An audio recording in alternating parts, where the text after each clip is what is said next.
Hey,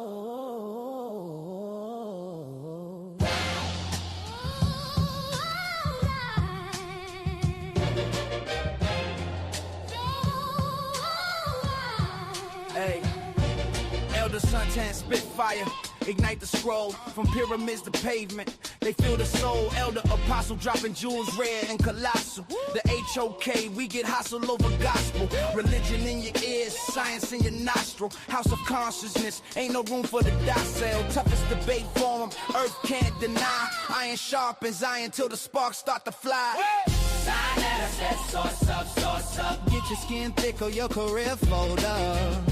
sa.neter says source up, source up. Weak arguments crumble, they ain't bold enough. Micah guillotine, slice the lies from the clean. Crowd electrified, charged like a live machine. Hieroglyphs in my veins, ancestors in my spleen. Building blocks of truth, DNA of a king. The HOK ain't for the timid or the frail. Weigh your knowledge on a scale or get derailed. Sharpen swords in the foreign minds prevail. A drown in the current when the truth sets sail. sa.neter says source up, source up. Get your skin thick or your career fold up. sa.neter says source up, source up. Weak arguments crumble, they ain't bold enough. Iron tongue, every word a blade. Cut through illusions, truth displayed. No retreat, no surrender, we crusade. House of consciousness where legends are made.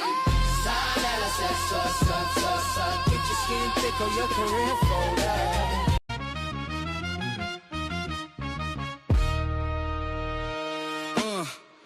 The HOK is the toughest environment. Enter at your own risk. The HOK is the toughest environment. Enter at your own risk. Yo, I grew up where the air hung heavy and thick. Every corner a battlefield.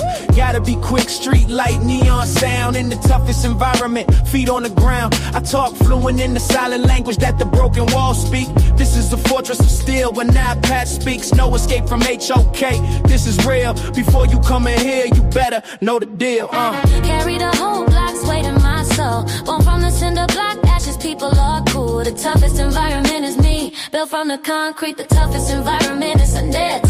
When you step into the Colosseum, we gon' see them. The ancient of the days, artifact in the museum, yeah. Enter at your own risk. Don't be like a little bitch. Oh mama, enter at your own risk. Don't be like a little bitch. Yeah, this way it goes down, down, down. Try to win, you gotta have tough skin. The concrete freeze like ice. Israelites cold-blooded, think twice, The air cuts like a scalpel. Survival ain't a choice, it's a physical grapple. With the street lights blink, judgment in the shadows hold a price. Grew callous over fear, paid my dues in pure sacrifice. Shout out to all those that support this channel. Special days to you. Without you there is no me. Check. Yeah.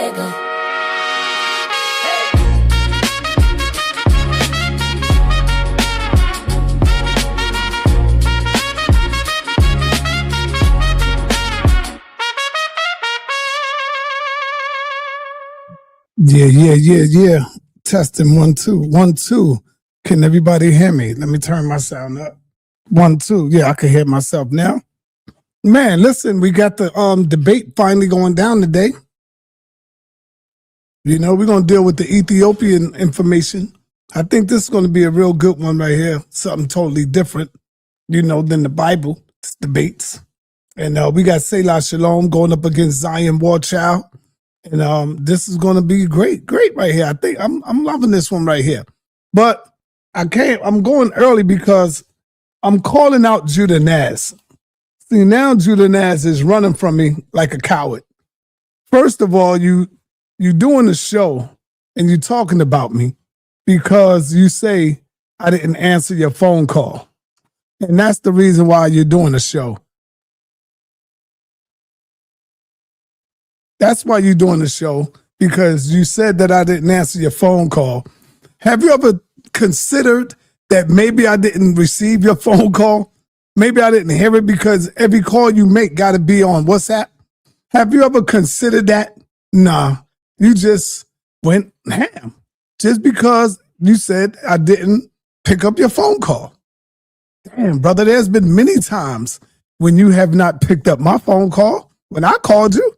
Did I go ham and go, did I do some childish stuff and go live and, oh, this nigga Judah don't pick up my call? No. But I got text messages showing you.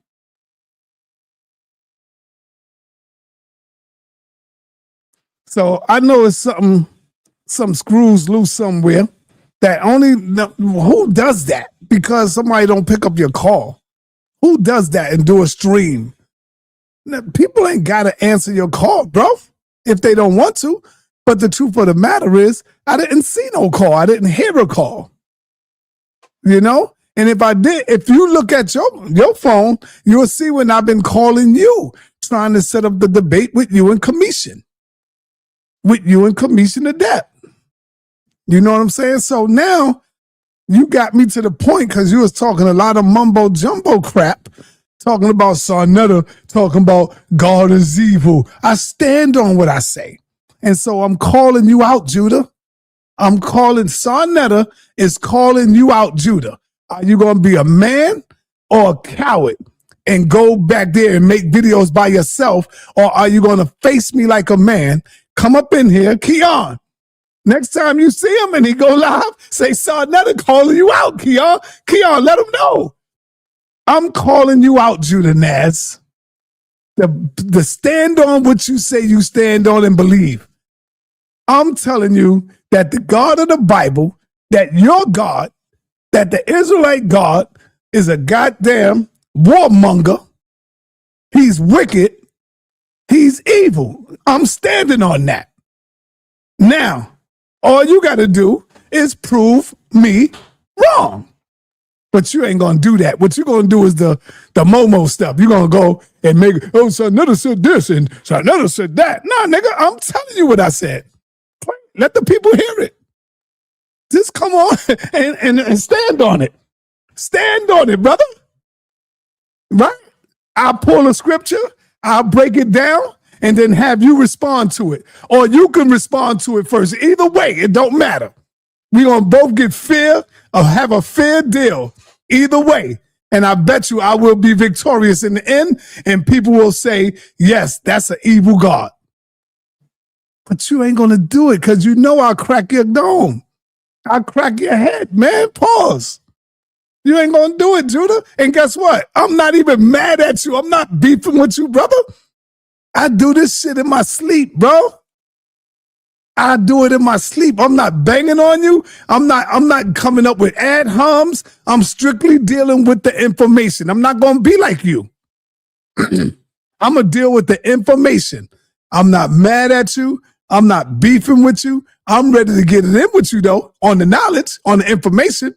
You're going to say banging on the Bible is not conscious. The hell it ain't. The hell it ain't. That's all y'all do.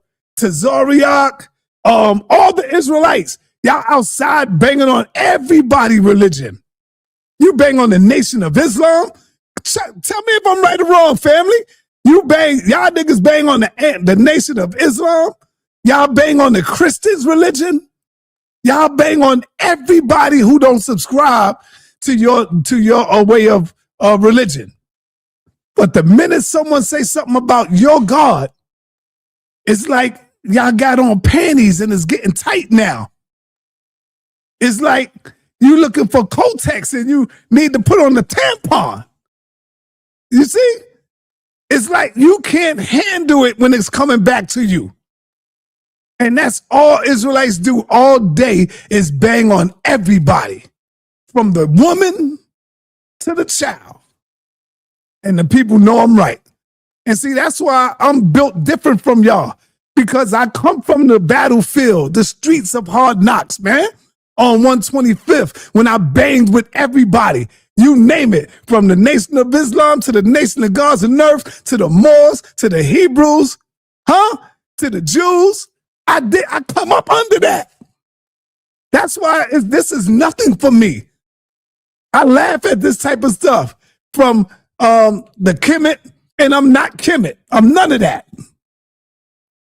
I just choose to go with the information more so because that was here way before all this other stuff. Prove me wrong. That's all you got to do. So Judah Nash, if you're there, I'll drop the link. No, I don't want to drop the link for you right now. Matter of fact, yeah, because you might say, oh, see, he was scared. I'll drop the link for you right now, even though this is a debate, but the debate starts at 6 o'clock, y'all. So you're all right. I'm just giving y'all some entertainment before the debate starts. The debate starts at 6 o'clock. And so here it is. The link is in the chat, Judah. Get your ass up in here and let's get it in. Not now. I'm not talking about now. I'm talking about let's come up with a date where we can get it in sometime this week coming up. We don't need to do no 3 weeks or 2 weeks. We don't need to do none of that. I stay ready, so I ain't got to get ready. Chat. So, Judah, the link is in the chat. All I want is Judah to hit that link. Hit the link, Judah. Don't be no coward, brother, because you're talking crazy when I'm not there on the panel to defend myself. And like I said, this is not no beef. I'm not beefing with you, brother. I'm not beefing at all. I just want to show you that you're not a man of that book. You don't believe in that book. You don't believe in no God in the book, because everything God told you not to do, you do it. You lie all through the book. You lie all day. Huh? You're evil. I'll just show you one thing to prove to you that you are not no different than me, brother. Watch this. See, I'm going to show you where you're not ready for me, man.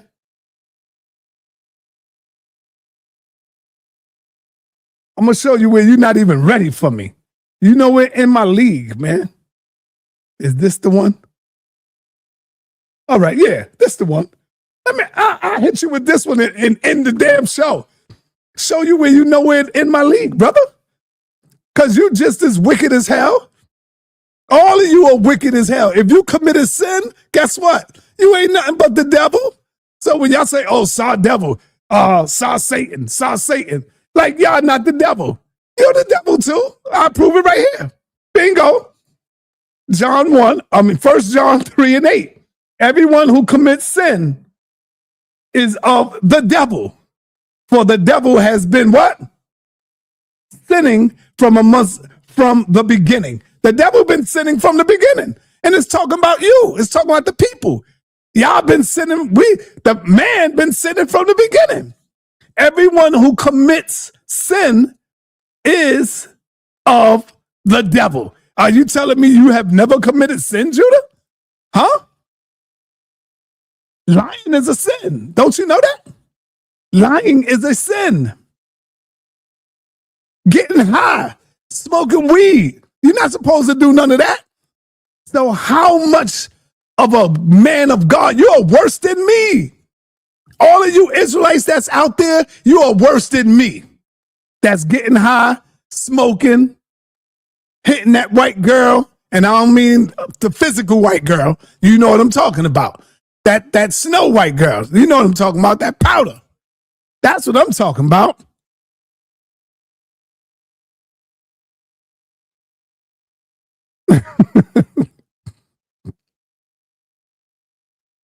All right, Xion, I hear you.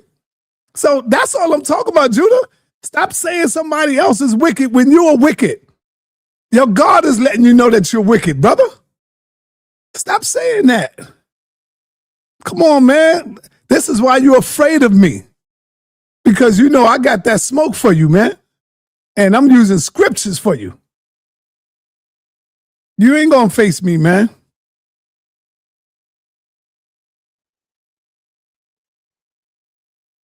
I'll show you. Here's one right here that I'm gonna show you. See, I can show you stuff because I know you can't dispute it.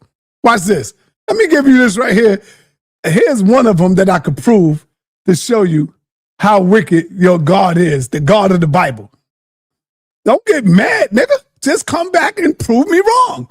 Simple as that. You all up in here crying and looking shameful to the people. You're supposed to be a man of war. That's what the Israelites supposed to be, men of war, bro. You don't supposed to be. Sa.neter said, and he was talking about how God is evil, and I don't need to go over there no more because he talking about God is evil. I was sitting back. I was just like this. No, he's not up here boo-hooing. No, he's not up here boo-hooing like this. And it's supposed to be a Old Testament Israelite, and he up here boo-hooing. Well, boo-hoo on this right here, nigga. Boo-hoo on this right here. Showing you that your God is evil, wicked. Did y'all know that God was the one that makes people, they don't call it retarded no more. What's the word they use, fam? They don't say retarded no more, but they use, what's the other word? The Lord said to him, who gives speech to mortal, make them mute or dumb, seeing or blind. It is not, all right, I, the Lord. It is not I, the Lord. So right there is letting you know when the Lord tells you all of this stuff, not that one, that's the other scripture, but there's another scripture where it says they can't even come into the temple. You can't even come into the temple if you have one ball, right? And the Most High is the one who does that, right?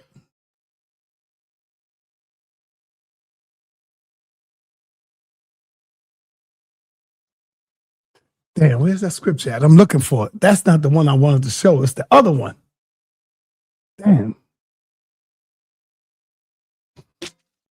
Anyway, it's in my presentation, so it'll come up when it's time to come up. Right now, family, we waiting on Xion and Selah Shalom, and they will be in here in a minute.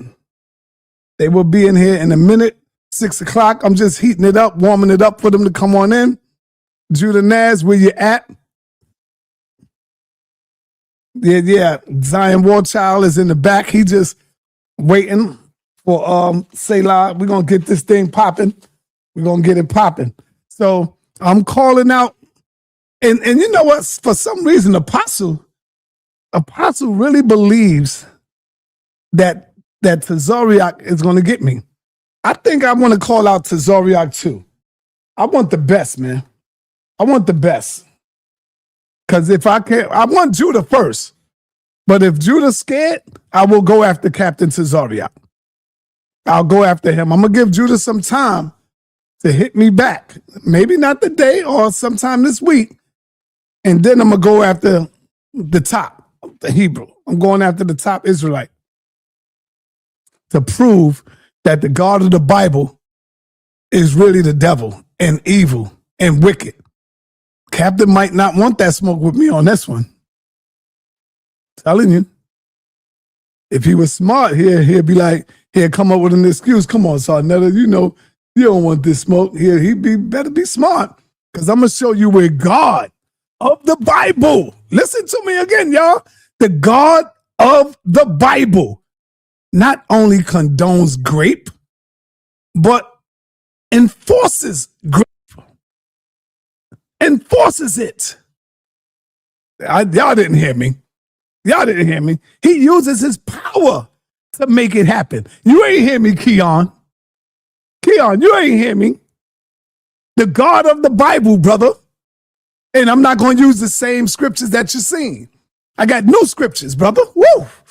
Whoa, I got this smoke for your ass. I got the smoke for you, bro. I got the smoke for you. Y'all don't want this smoke. All right, so I got both of the brothers in the back. Let me get ready to put this thing down right quick. And these brothers are getting ready to go in. And so let's get this thing popping. I got both of the brothers here, and we're going to get it in.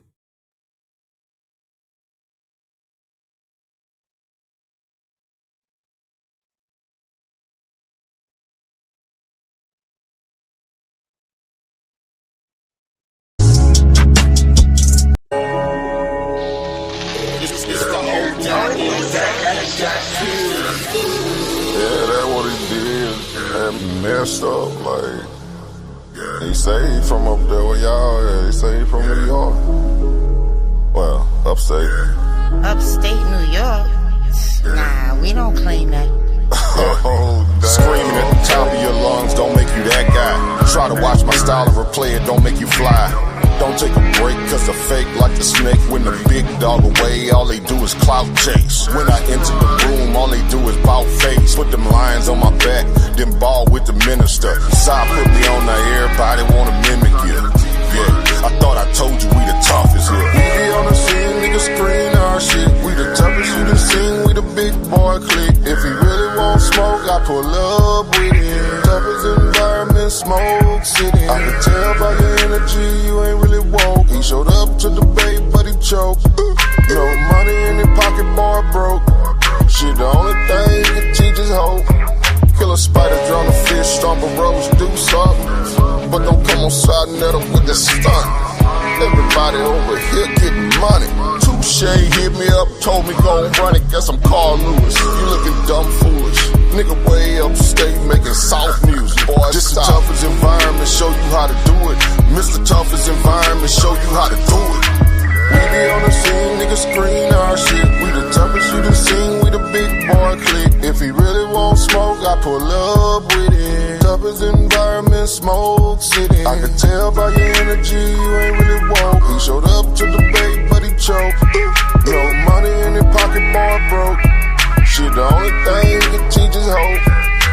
We be on the scene, niggas screen our shit. We the toughest you done seen, we the big boy clique. If he really want smoke, I pull up with it. Toughest environment, smoke city. I can tell by your energy, you ain't really woke. He showed up to debate, but he choked. No money in his pocket, boy broke. Shit, the only thing he can teach is hope. Yeah. So it's about to go down. I need y'all brothers to cam up. Let's go. Cam it up. Cam it up. Cam it up. Cam it up.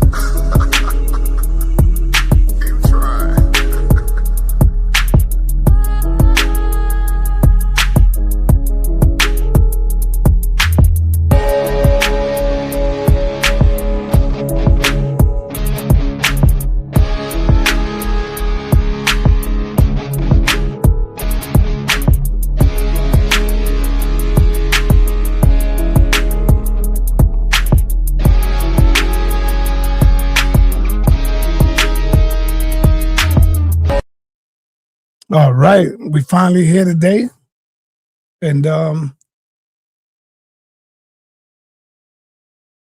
what's good about the debate right here, this debate, is that you two brothers are good people. Y'all friends with each other. Y'all don't hate on each other, so we know that it ain't gonna be no ad homs. It's just gonna be strictly information. And for those that's out there, for those of you that's out there, make sure. I see you streaming, Selah Shalom. Is that cool? I see the No. But once it's finished, you can grab it. All right, so you better stop. How I stop it? Let me. Yeah, I got it. I stop it. Oh, all right, cool. Appreciate you. Yeah, once this is finished, then you can stop it. But if the people want to see it, they got to come over here and watch the debate. Got you. And you can grab it as soon as it's over. No problem. Yeah, no pressure. All right, brother. So yeah, y'all can come on through. This is gonna be good. Let me give y'all the rundown real quick. Y'all gonna get 3 minutes apiece to open up. Is that cool? Y'all need 3 or 5? Talk to me. 3 is cool. 3 is cool. You got 2 20-minute rounds. First round 20, second round 20. If y'all don't need to complete the whole thing, that's on you. The third round, I'm giving you 10 minutes. See? So I'm going to give you 20 minutes the first 2 rounds. In the third round, you will get 10 minutes. And then after that, you get a rebuttal round. The rebuttal will be 5 minutes. After the rounds is over, y'all will get 5 minutes to rebut. So as y'all rounds is going, make sure y'all jotting down y'all information that you want to rebut on what he's saying. That goes for both of y'all. And then we're going to have a closing round where y'all will be able to close out. And then if y'all got time, we're going to run over here across the street and do an after party and have the people ask y'all the questions. We're going to let them engage in questions and answers. Is that cool? Any questions, anybody? I'm with it. Any questions, Xion? No, I'm good. Okay. I don't have a coin on me to see who go first. Let Zion go first since he wanted to debate. All right, yeah. So he's the challenger. Zion, you are the challenger. So you go first. Well, he's arguing the affirmative, and usually the affirmative would go first. No, but you're the challenger. All right. Yeah, see, you challenge him. So, all right, cool. Right. Okay, so let me get my clock ready. Let me fix my clock. Hold on now. Let me get my... Yeah, get your presentation up. You got 3 minutes. This is the opening round. And you will have 3 minutes in this opening round to get it in. Let me know when you're ready, brother. I want y'all to pay attention. Share this right quick, y'all. I need everybody to share it. Let it go out. Because you know how they're trying to block the channel. So share it. Hit the like as you come in. Hit that like for me, y'all. Hit the like button.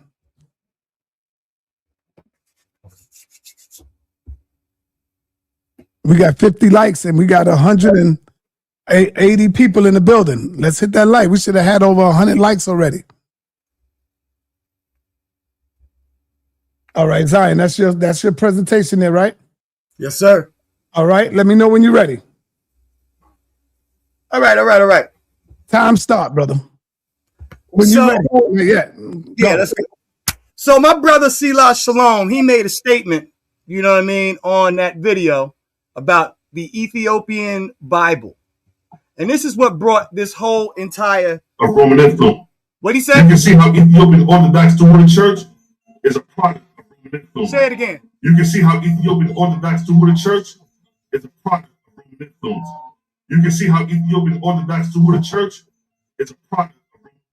Yeah, I had to go Dr. Inky real quick, you know what I'm saying? So here's my opening, you know what I'm saying? May it please the court. Ladies and gentlemen of the jury, today we are asked to decide more than a question of historical lineage. You are asked to decide whether the entire people, their faith, their liturgy, and their memory can be reduced to a single convenient label, a product of Rome. That label is not neutral. It is a claim that collapses centuries of independent development into a footnote, into someone else's story. It is a claim that substitutes assertion for evidence, rhetoric for record, and stereotype for scholarship. I'll show you three things in the course of this debate here. First, I'll show that the claim is procedurally defective. The burden of proof rests with the party making the affirmative claim. If you assert that Ethiopian Christianity is merely a derivative of Greco-Roman Christianity, you must produce the documentary, the textual, liturgical, and archaeological evidence that establishes that causal chain.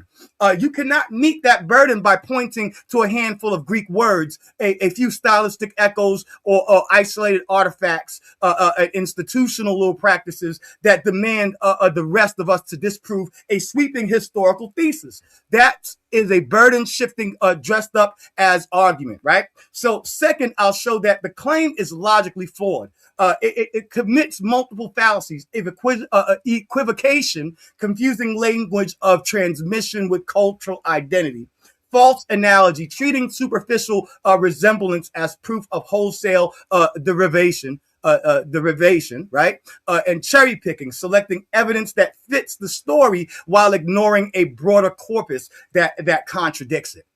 You'll see how the proponent conflates the presence of Greek and administrative inscriptions with the wholesale adoption of Greco-Roman theology, and how that conflation collapses important distinctions between translation, adaptation, and assimilation, right? So third, and most important, I'll show that the claim erases agency. Ethiopian Christianity is not a passive receptacle into which Greco-Roman forms were poured, right? It is a living tradition that translated, adapted, resisted, and reinterpreted foreign elements on its own terms. It preserves Semitic liturgy in Ge'ez, maintained Judaic practices such as the Sabbath observance, circumcision, dietary laws, and many community development.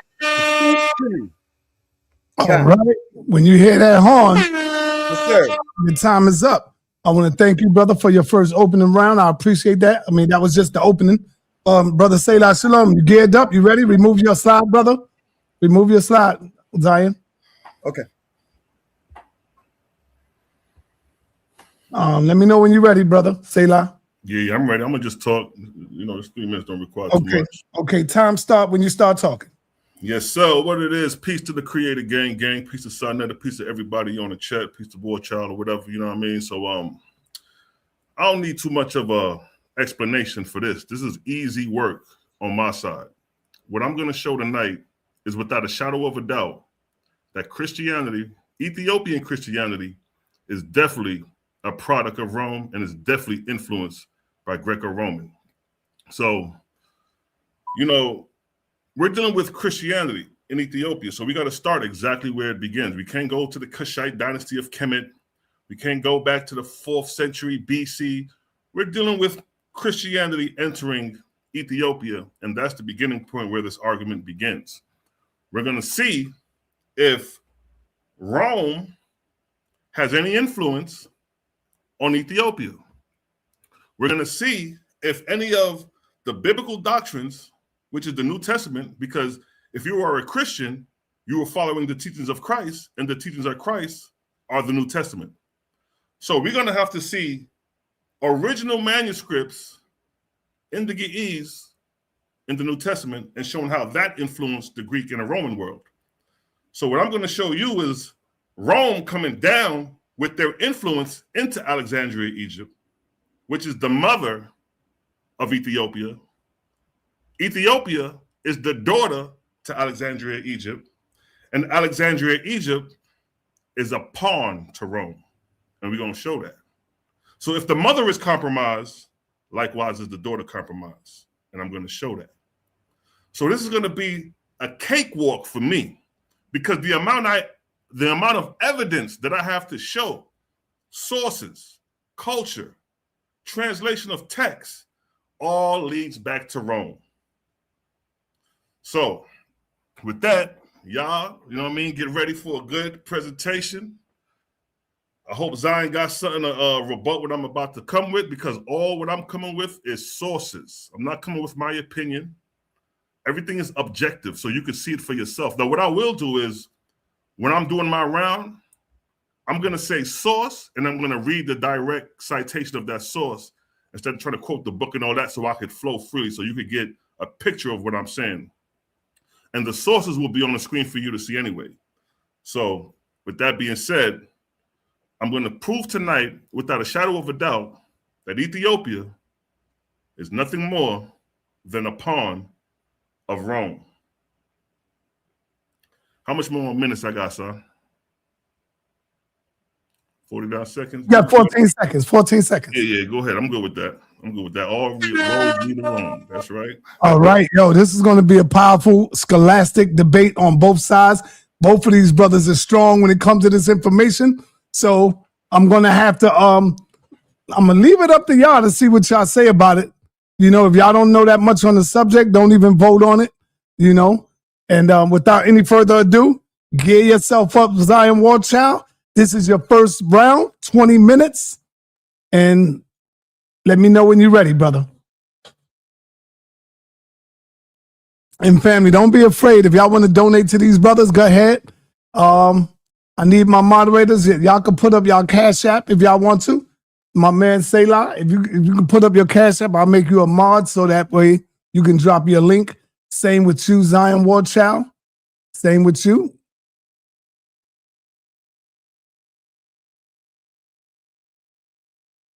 Support these brothers. They coming to give this information to y'all for free. For free. This is like a gift to y'all. Powerful information. Let's show our scholars some support here.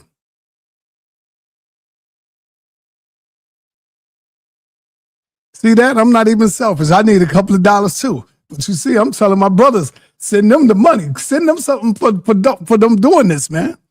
You know, all right. I see you. You know that. I'm gonna break bread with you. You already know. Yeah, I see you, Selah, right there. I'm gonna add you as a mod right now so that your joints could be seen. The links could be seen. Now you might want to do it again. Do it again. I got you. Cause now you're a mod, so it could be. Come on, Zion, let's go, brother. Should be ready. All right, I see your screen. Let me know when you're ready.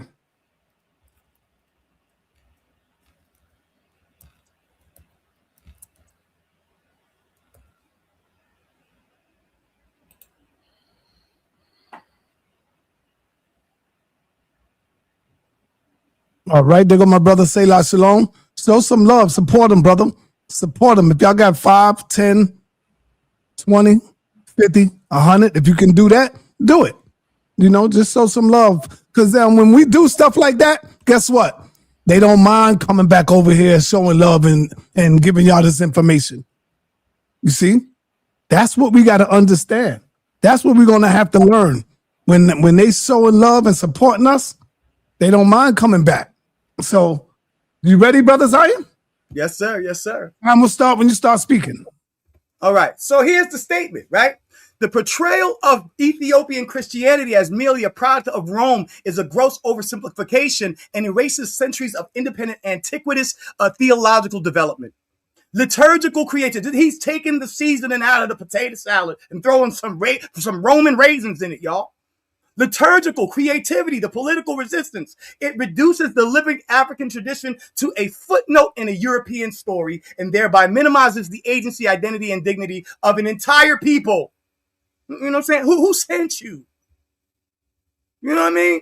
So, okay, so the depictions of Ethiopia in Greek imagination prior to even Christianity, like he said, it's not really about this, but it's very important to understand that Ethiopians had a large history of influence on the world prior to Christianity. And this is very important in understanding the adoption of Christianity into Ethiopian culture, right? So we have here old, you know what I'm saying, Greco-Roman artifacts showing Ethiopian, the king Memnon, which, you know what I'm saying, that term Aethiops was connected to through Greco-Roman history. And this actually was a broad scope of a geological area of the south of Egypt, the Nile Valley, right? You see right here, this is the man over here might as well have a daggone folding chair in his hand right now. You know what I mean? We see this all the time. You know what I mean? We know what it is, and they knew what it was.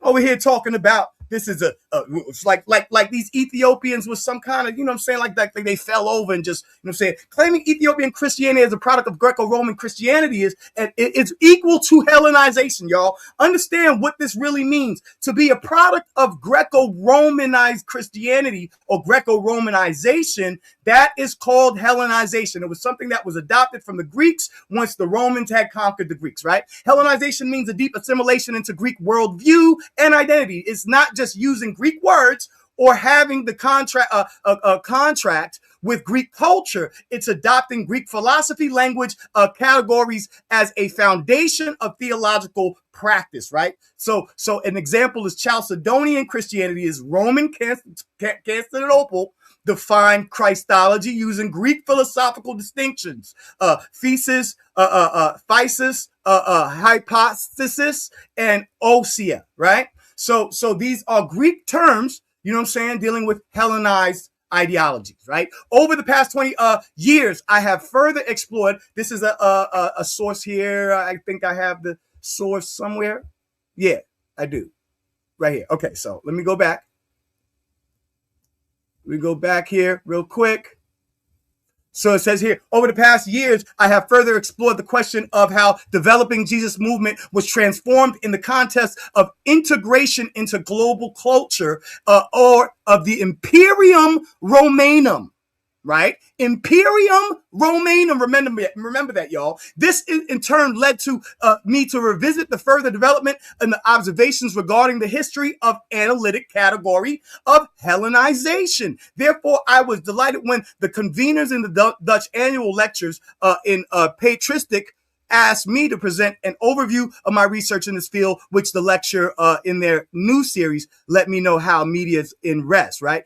I would like to start with a detailed reminder that the history of the notion of Hellenization. In my remarks, I will focus on mainly the selected number of important German academics while largely leaving aside. So we're talking about Hellenization right here, right? Here's another part. A clip from this source, Hellenism, right? The adjective formed as it is now understood, a relative recent term. The great scholar Drosin was the first to attach its present significance to it about years connection with Second Maccabees, according to the Hegelian new civilization further above by the expedition of Alexander the Great and the Greco-Macedonian colonial rule, which followed a civilization was shaped by the gradual spread of Greek language and of Greek forms of life and thought. Wait, not just Greek language, right? Greek forms of life and thought. Let me show you where the hole is in this. So this comes from this source here. Does it make sense to speak about Hellenization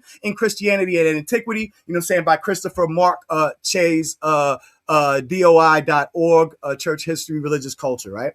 So let's go here further. Examples of control of Hellenization, Egypt, Serapis cult. You know what I'm saying? Serapis was basically their way of trying to fuse Kemetic science with Greco-Roman gods, right? So they put Apollos and they put Osiris together, and they made that this is how the Greeks were trying to Greco-Roman Hellenism asserted that it imposed their theological thinking, not just the language or imposed cultural practices, but language thinking, liturgical practices, religious control, theological identities. Right? So Serapis cult created by the Ptolemies to unify Greeks and Egyptians. Syria's local Semitic gods were identified with Zeus or Apollos. Roman emperors themselves were deified, blending Greco-Roman divine categories with local traditions. Judaism and Christianity, Hellenistic philosophy shaped debates in early Christianity, logos theology in John's gospel, right? We're going to get to that, right? While Rome tried to control Jewish and Christian movements by framing them with Greco-Roman categories. Right? So what is Hellenization? Definition refers to the spread of Greek culture, language, philosophy, religion across the Mediterranean and Near East after Alexander the Great, right? The mechanism, local gods were often reinterpreted in Greek terms, syncretism. For example, Egyptian Osiris Apis became Serapis, and the Greco-Egyptian god designed to appeal to both Greeks and so watch this, right? So the blending created a shared cultural framework. Right? The Roman adoption of Hellenization, Rome as an heir of Hellenism after the conquering of Greece in the 2nd century. Rome absorbed Greek philosophy, art, and religion. Roman elites studied Greek texts and reframed Roman gods in Greek categories. Right? So this is what Hellenization truly means. Right? And how it became a thing, right? Ethiopianizing Christianity. Here, we're going to look at a converse, you know what I'm saying, perspective on how something can be adopted and translated into the culture of the people, not being imposed by an outside foreign force with their own theological and liturgical. Okay? So this brother is let's go. So the canon, Ethiopia preserved texts like Enoch, Jubilees, Roman rejected. So when you have a canon, the canon is usually to support the doctrine of the imperial, what has been designated as to be canon according to the Roman Greco-Roman church. That is what you are to worship and how you are, because it supports their diopposite doctrine. We'll get to that as well, right? So you have to take on this. You don't take the canon, then you're rejecting, right? The practice of dual Sabbaths, Ark of Cabot traditions, theology, Mephysite, made one Christology reflects African concepts of unity and kingship. See, because he thinks that the word myophyite, you know what I'm saying, just because it had a Greek origin doesn't mean that the actual practice came from the Greeks. See, what he is doing is he is making a fallacy of equivocation. He is conflating the fact that something has a Greek word because it was the lingua franca, you know what I'm saying, of that time, that somehow this means that it interjects Greco-Roman thinking. I'm going to show you a couple of examples of why that is not true. Contrast with Hellenization imposing Greek categories, essence, the nature of logos, Greco-Roman pantheon equivalences, Ethiopianization translating Christianity into Ethiopia's Afro-Semitic worldview, cosmic kingship, sacred objects, unity of divine human nature, which is congruent with Nile Valley religious traditions that predated Roman traditions, right? Of that century. So at the end of the day, we're going to go forward, right? The Greeks often evoked Ethiopia or Ethiops in their myths associating with divine favor. Hold on. I thought the Greeks were imposing that. No. Ethiopia imposed its, right? Upon them. In their mythos, favor, exotic prestige with Ares is not the literal so-called brother of Zeus Aethiops. They used to call Zeus Aethiops. Greek mythology repeatedly portrays Ethiopia as a land beloved by the gods. This romanticization reflects how Ethiopia's cultural and religious stature influenced Greek imagination rather than being a passive product of Greek invention, right? So at that time, it wasn't a product of no Greek invention. Right? The Ethiopia had its own specific identity. The whole thing with the Ares thing, you'll see that Ethiopia was basically flagging on Rome when Azana said something about Ares. Why? Because he already had a god of war. So he was basically Ethiopianizing them instead of being Greco-Roman or Hellenized, right? So Mithraism right there, the first century, they were practicing Mithraism, where we get the 25th, December 25th Christmas, right? Which is coming up right now. You know what I'm saying? Here's the irony, right? So these core beliefs, the worship center around Mithra and the depicting of slaying the bull, Tower Cottony, symbolizing cosmic renewal, emphasizing salvation, loyalty, and moral purity. Rituals were secretive, and initiations and hierarchical grades of membership, right? Mithraism was a mystery cult, exclusive and secretive. Christianity was a public universal offering of salvation to all. So during the first century, before the Greeks and Romans adopted Christianity and translated the Hebrew text into the Greek, there was a Christianity before it. This is the apostolic era. The first century was not Greek. It was Jewish. It was Syriac. It was Egyptian. And Paul was the one who went to the Greeks and Romans. Mark and others went to Egypt into come on now. So here. Right, so we have a quick thing, and so it talks about the Christianity that arrived in Africa in the first century, right? So we know we have actual history that while Ethiopia may have received Christianity or as a state, legalized as a state religion by Azana in the third or fourth century, we know that Christianity was already in Ethiopia prior to it. So wait. So Azana's legalizing it and making it a state imperial religion of the elite class didn't have nothing to do with the Christianity that was already in being transferred and through cultural transmission. Something this brother is not he's not going to talk about it. You know what I'm saying? Because it's not going to help him paint the simplest picture for you. That's why he says it's cake for him. This is not cake, bro. This is highly layered and nuanced. Christianity shaped its doctrines and included the Tertullian, Perpetua, Felicity, Clement, Alexandria, Origin of Alexandria, Cyprian, Athenius, and the Augustine. All of these are Greek names. Do you know that half of these people are not even Greek? See, that's the thing. He's going to pose it to you because they're using Greek terminology to describe most of these people are daggone Syrian, Egyptian of Syria. Come on, B.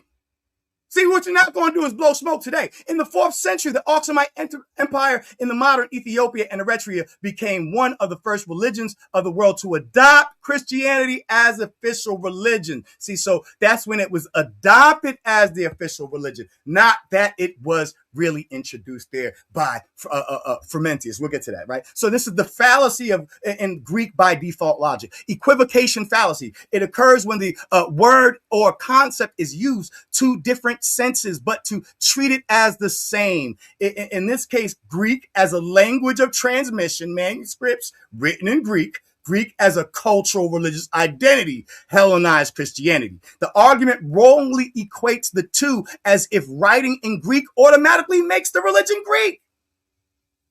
Now, we speak in English. Does hip hop come from Great Britain? That's what he's suggesting here.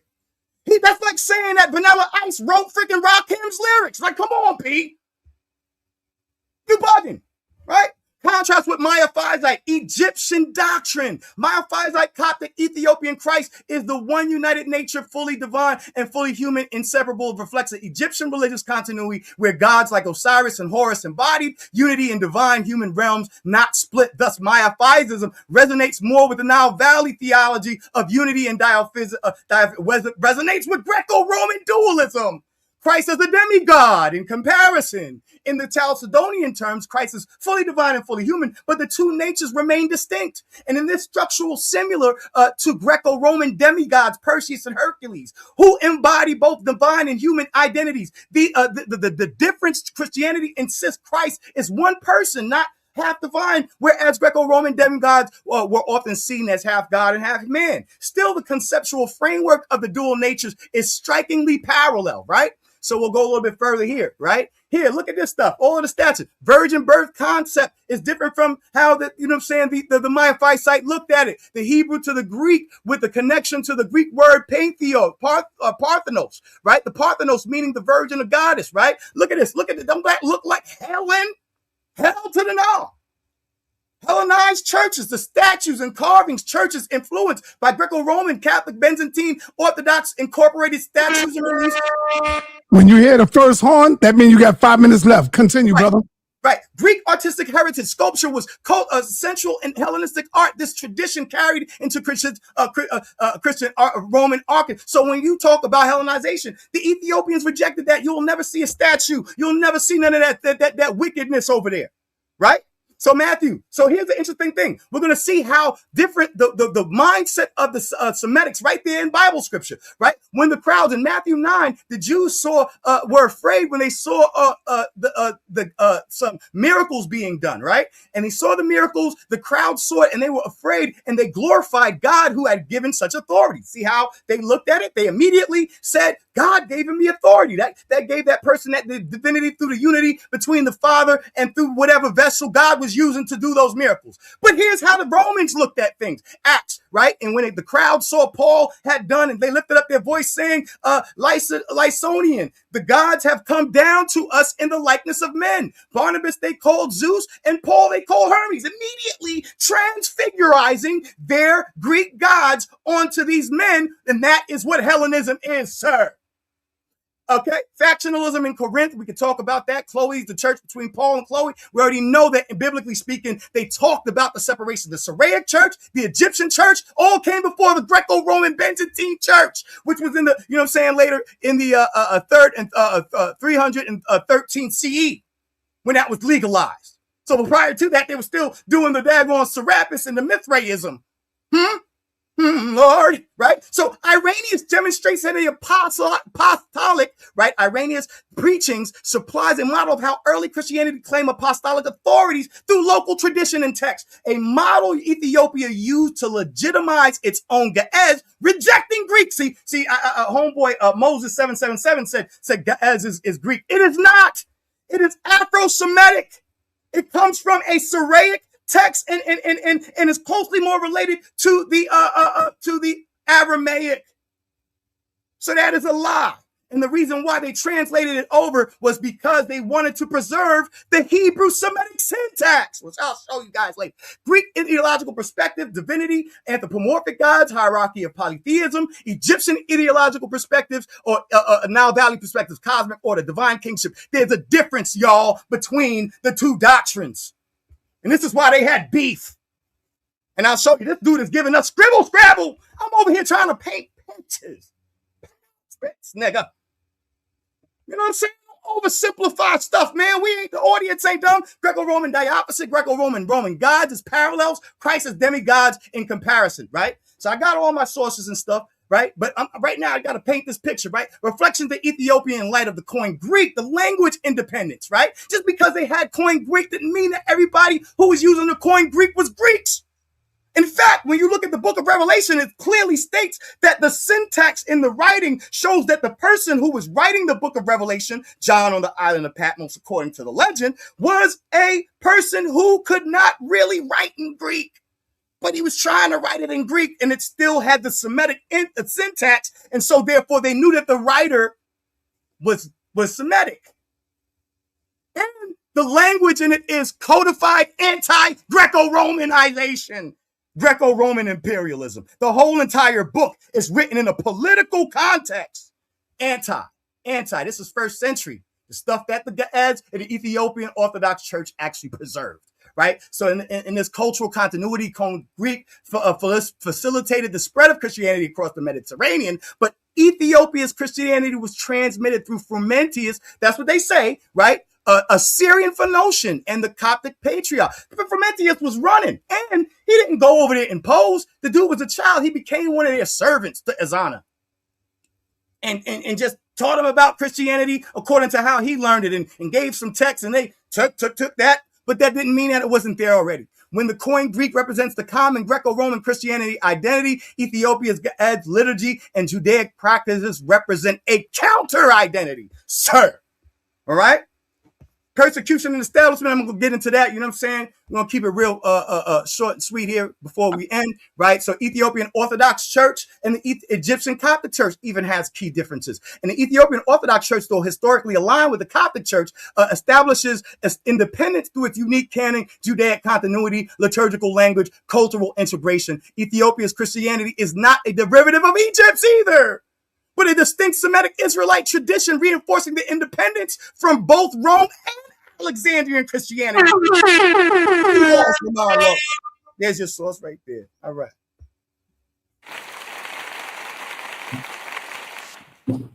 All right. Powerful opening by my brother. Warchild is coming in. He ain't playing, and he drew first blood. Now we got our brother Selah Shalom getting ready to come up to y'all right now, getting ready to get it in. God damn it, you done made me spill my tea, Warchild. I done spilled my damn tea on my on my keyboard, man. Oh my God, man. But anyway, we got Selah coming up, and time will start when you're ready, brother. Oh, let me share my screen, King. Hold on. Yes, sir. Yes, sir.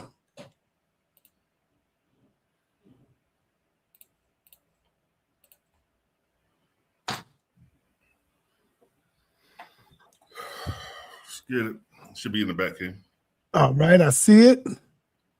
Time will start when you're ready, brother. Say less. All right. Ethiopian Christianity is a product of Rome that is packed up and shipped out from headquarters. What is a product? A product is an object or system or service made available for consumer use. It is anything that can be offered to a domestic or international market to satisfy the desire or need of a customer. In this case, the product that is offered domestically or internationally is the system of the Greco-Roman Christianity. And Ethiopia is the consumer of this systematic product packaged up and shipped out from Rome. First, we're going to show Ethiopian Aksumite gods being acknowledged and worshipped pre-Christianity. Source, King Ezana's inscription. I, Ezana, son of Marim, king of Aksum, through the power of Marim, my lord, I sacrifice bulls and sheep and goats to Ashtar, Bihar, and Marim. This throne I built for Ashtar and Maharim. So here is evidence of the Aksumite gods being worshipped pre-Christianity.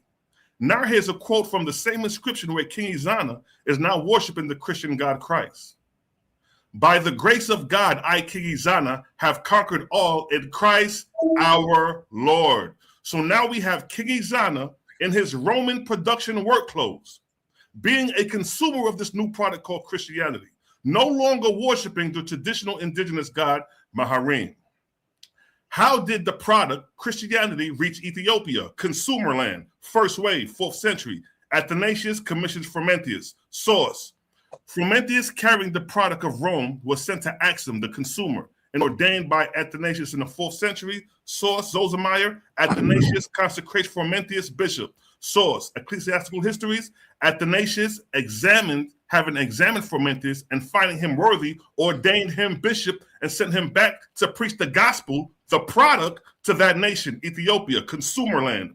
Frumentius was Greek educated. Source, Frumentius and Odysseus, native to Tyre, were educated in Greek learning. Source, Sosemeyer, they were of Tyrrhenian origin and educated in Greek culture. So here you have Frumentius, Greek educated, bringing the Greco-Roman mindset to Ethiopia. So now we have Saint Lucifer of Cagliari, friends with Athanasius. Which one of you niggas is going to be friends with a nigga named Lucifer? Source, Lucifer and the others who were banished from truth endured their exile with patience for the sake of the gospel. This is Athanasius acknowledging Lucifer as a fellow confessor and loyal supporter. Source, many bishops, among them Lucifer, was driven into exile, and their constancy strengthened the whole church. Athanasius explicitly portrays Lucifer's exile as strengthening the church. So it's bad enough you're following a production headquartered in Rome, but the man responsible for bringing Christianity to Ethiopia is friends with the bishop named Lucifer. We have the Church of St. Lucifer, dedicated to Lucifer of Caligula in 1660 CE, Common Era. Now, Athanasius, who was friends with Lucifer, ordained Frumentius. Source, Athanasius, who was friends with Lucifer, having examined Frumentius and finding him worthy, ordained him bishop. How did Frumentius get to Ethiopia? Source, the vessel in which they sailed was attacked by the people of that place. All on board were slain except the two youth, Athanasius and Frumentius. They were taken to the king of Ethiopia, who, seeing their abilities, placed them in charge of royal affairs. Izana becomes king of Axum under Frumentius' guide. Source, son of previous king, young ruler under the guidance of his mother and Frumentius. Frumentius returns to Axum as bishop, early 4th century. Source, begins instructing King Izana on organizing the Christian communities. Now he's organizing the product of Christianity in Ethiopia, consumer land. Izana converts to Christianity, early 4th century. Source, by the grace of God, I, King Izana, have conquered all in Christ. Source, first Ethiopian king to embrace the faith. First Ethiopian king. He was trying to tell you that Ethiopia existed prior to this. It states in the source that this is the first Ethiopian king to embrace the faith. Christianity becomes the state religion. Now that Christianity, the production facility, is established in Ethiopia, consumer land, for the first time by King Izana, CEO of the production facility. Now, let's examine how the Christian... You know what? Something happened. You stopped sharing your screen. Pause my time. Right. That's all I was about to say. I wish you would have said that earlier, brother. You got 5 minutes in. If you want, you can start over, or we can take it back. Let me start off so I can share my screen. All right, we're going to start over so that you can have... Damn, thank you for the chat. I looked in the chat because I was cleaning up this damn tea I spelt, and they said, yo, he ain't sharing the screen. I was like, oh, shit. Oh, so you wasn't sharing on your end then. Okay. No, I was sharing it on my end from the beginning. You're right. And then something, I think it went off. But anyway, we're going to start this thing over.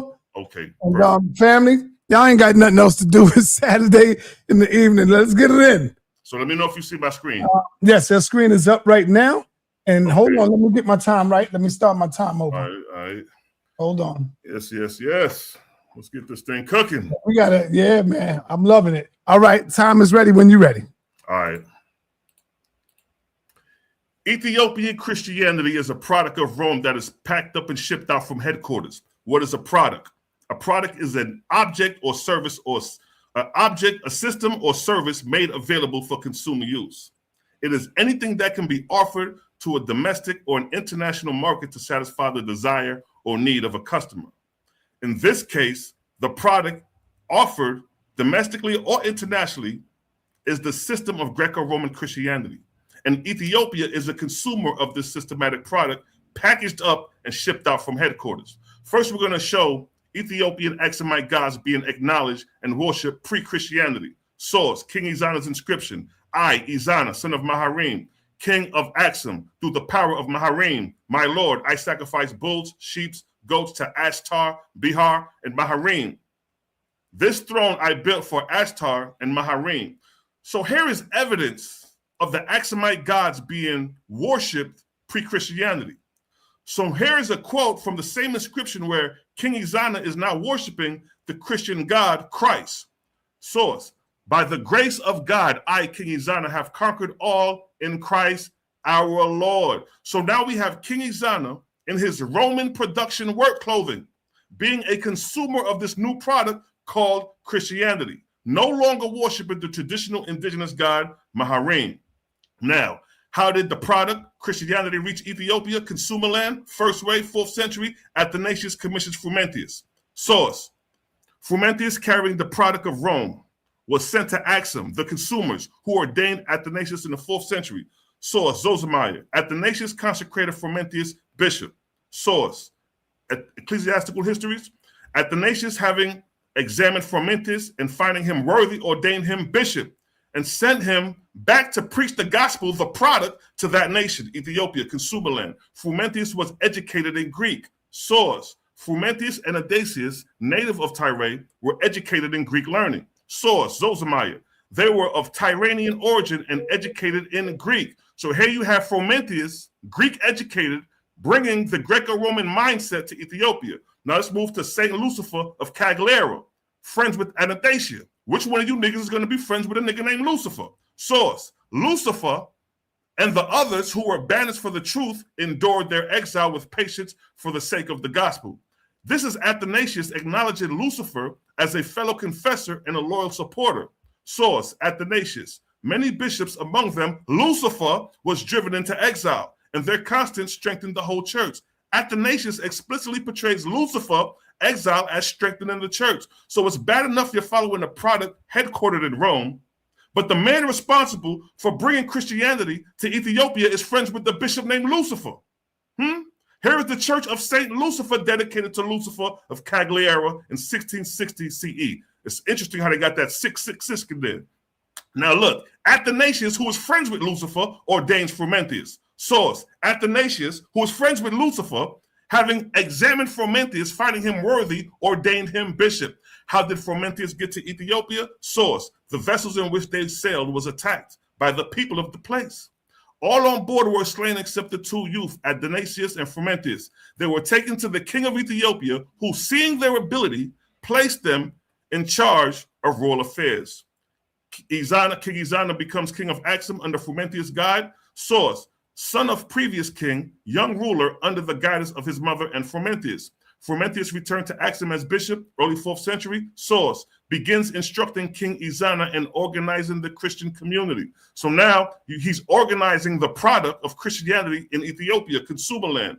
Izana converts to Christianity, early 4th century. Source: Izana inscription. By the grace of God, I, King Izana, have conquered all in Christ our Lord. Source: first Ethiopian king to embrace the faith. Christianity becomes the state religion. Now that Christianity, the production facility, is established in Ethiopia, consumer land, for the first time by King Izana, CEO of the production facility. Now, let's examine how the Christian doctrine, which is the New Testament, was introduced to Ethiopia. The four Gospels, Mark, Matthew, Luke, and John, which were composed and written in Greek, not Ge'ez. The oldest evidence of the Gospel of Mark, Papyrus 137, dated to the 2nd century, originally anonymous, written in Greek. Mark is first mentioned by Papyrus of Hierapolis, quoted by Eusebian. Source: Mark, having become the interpreter of Peter, wrote down accurately everything he remembered. Now, the oldest evidence of the Gospel of Matthew, Papyrus 104, dated to the 2nd century, originally anonymous, written in Greek, not Ge'ez. Matthew was first mentioned by Papyrus of Hierapolis, quoted by Eusebian. Source: Matthew composed the Ligia sayings in the Hebrew language, and each one interpreted them as best he could. The oldest evidence of the Gospel of Luke, Papyrus 104, dated to the 2nd century, originally anonymous, written in Greek, not Ge'ez. Luke is first mentioned among Irenaeus, 2nd century. Source: Luke, also the companion of Paul, recorded in a book the gospel preached by him.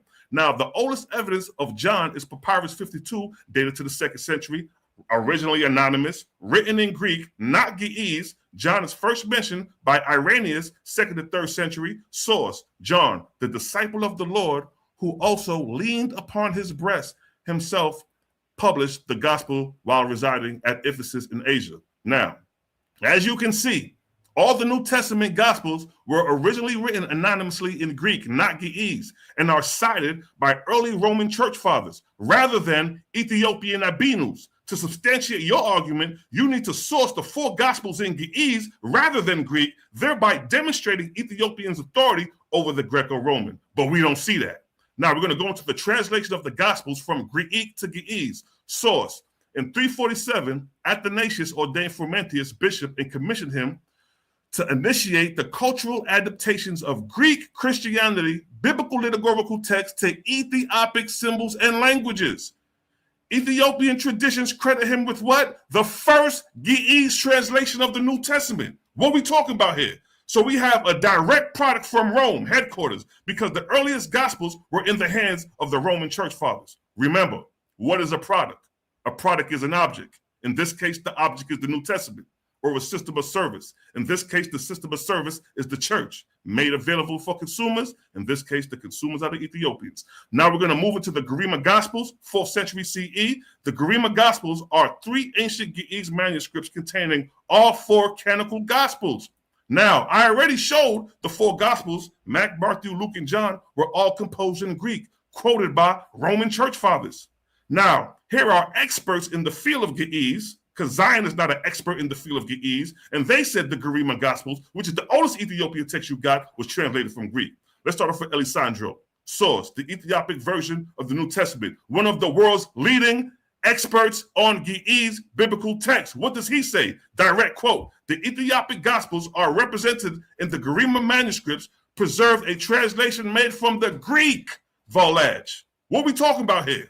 Rokes Zuman, look what he states. The Ethiopic version of the Gospel of Mark, direct quote, the Ethiopic Gospel text is undoubtedly dependent on the Greek text type. What are we talking about here? Dennis, Encyclopedia Ethiopia, another top expert on the Ethiopic manuscript. Xion ain't no expert in this. Look what he say, direct quote, the Ethiopic Gospel text is based on a Greek original. This is clearly shown in the oldest witnesses, notably what? The Garima Gospels. So now I'm showing you the Greco-Roman influence and authority over the oldest biblical, over the oldest Ethiopian biblical text you have today, backed by experts in the field. What we talk about here. Now you have the depiction of Saint Mark in the Garima Gospels. Now it is important to note that Saint Mark first appears in Eusebian's book. Church Fathers 339. So for Saint Mark to be in the Garima Gospel proves Greco-Roman influence and authority, because we don't see no Ethiopian saints in Rome. We don't see it. The Logos. Now, the oldest evidence of John 1:1. In the beginning was the Logos, and the Logos was with Theos.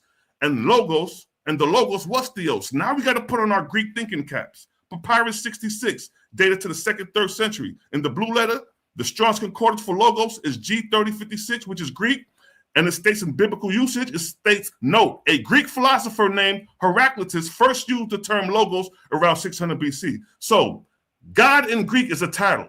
So what God in Greek are the Greeks referring to in this verse? We can't say it's the Hebrew God Yahweh because it's not written in Hebrew. So who is this Logos that is one and the same with God in Greek thought? Now, the oldest reference we have of the Logos is Heraclitus. Source, first known person to speak of the Logos before John 1:1. Source, although this Logos is true always, yet men are unable to understand him. Now, the real question is, who is the God reference? Clement, 4th, 3rd century BC. Source, Clement Holmes to who? Zeus. For we too are yours. Zeus, offsprings, bearing who? The Logos with us. So now, in Greek theology, the Logos is the son of Zeus. So John 1:1, from a Greek perspective, is giving homage to the god Zeus, and the Logos being the son of Zeus. John 1:1 states, and the Logos was Zeus. Huh? What are we talking about here? And being that this Greco-Roman theology was directly translated from Greek to Ge'ez in the Garima Gospels, which contains John 1:1, this proves Greco-Roman influence on the minds of the Ethiopians. As you see here, look at this. The real war is mental subjugation of foreign theology. Let me say that again. The real war is mental subjugation of foreign theology. Now look at this. You have an Ethiopian Abinu with the Roman patriot on his head. Rome won the war without stepping foot in Ethiopia, because the true battle is for the minds and souls of the people. And now we see the Greco-Roman mindset has taken root in the hearts of the minds of the Ethiopian Orthodox people. This nigga got Irenaeus on his head. Why he ain't got Haile Selassie? Why he ain't got some King Izana? He got a white boy on his head, showing you Rome took over. Now, coming back to the Logos, the Romans got their concept of the Logos from the Greeks directly. But first, let's show the Greco-Roman connection. The Greeks taught Rome. Source, Suetonius. Source, Livius was the first to teach both Greek and Latin grammar in Rome. Plutarch. Source, he placed about his children Greek teachers, men of the best character and learning. Cicero. Source, the art of rhetoric, which the Greeks perfected, we Romans have adopted from them. Quintilian. Boys should first read Greek, for Greek literature is the older. Aulus, source. Boys should first learn to speak Greek before Latin. So here, it is clear to see that the Romans got their education directly from the Greeks, hence the Greco-Roman connection. Now, here are some Romans quoting the Greek logos. Seneca, source. Heraclitus said, all things come into being by strife, and the logos governs the whole. Plutarch, source. Heraclitus taught the logos is common and that all things happen according to the logos. So the Roman Stoics built their entire cosmology on the logos doctrine originally articulated by Heraclitus.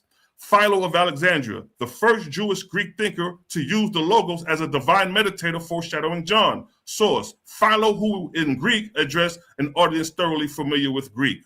Source, the logos is the firstborn son of God. So here we have Philo using the logos. In the same instance, we see his influence on Paul in Colossians 1:15, where Paul states, who is the image of the invisible God? The firstborn of every creature. Same thing Philo said. Source, the logo is the image of God by which the whole world was created. Source, the logos of God is the instrument by which the world was made. And we can see how this can directly influence Paul, Colossians 1:16, for by him, the logos, were all things created. All things were created by him, the logos, and for him, the logos. Now remember, the Ethiopian Orthodox Church uses the GRECO-ROMAN Gospels, which is the New Testament, which was translated directly from Greek. So in John 1:1, the Ge'ez script explicitly speaks of the logos.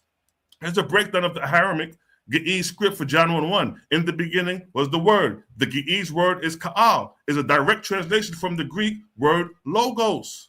So now, here's a timeline to show Greek influence from Heraclitus to Philo to the anonymous John the Apostle to the GRECO-ROMAN Gospels, showing you Greco-Roman influence, as you see on this chart. Starting from Zeus to Heraclius, then you see from Heraclius coming on down the line, it's all Greek influence dealing with the logos until you get the GRECO-ROMAN Gospels, all coming from Rome, all coming from Greek, Greco-Roman influence. Now, if the authority was coming from Ethiopia, the influence would be the other way around. We'll have the GRECO-ROMAN Gospels in Ge'ez originally, and the Greek will be copied from the GRECO-ROMAN Gospels, and we'll show the influence, but we don't see that at all. Now, putting the Ethiopian Book of Enoch to bed, the oldest version, the Book of Enoch, comes from the Dead Sea Scrolls found in Qumran, not Ethiopia.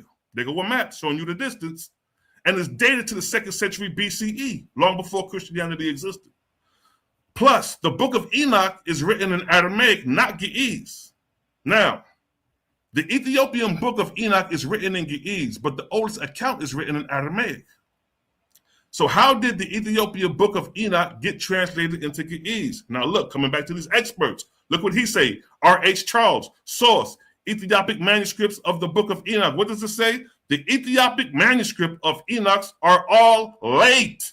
None of them is earlier than what? The 14th century. But they preserved the text transmitted from what? Greek. What are we talking about here? Check this out. Michael A. Nibbs, source, the Ethiopic Book of Enoch, page 14.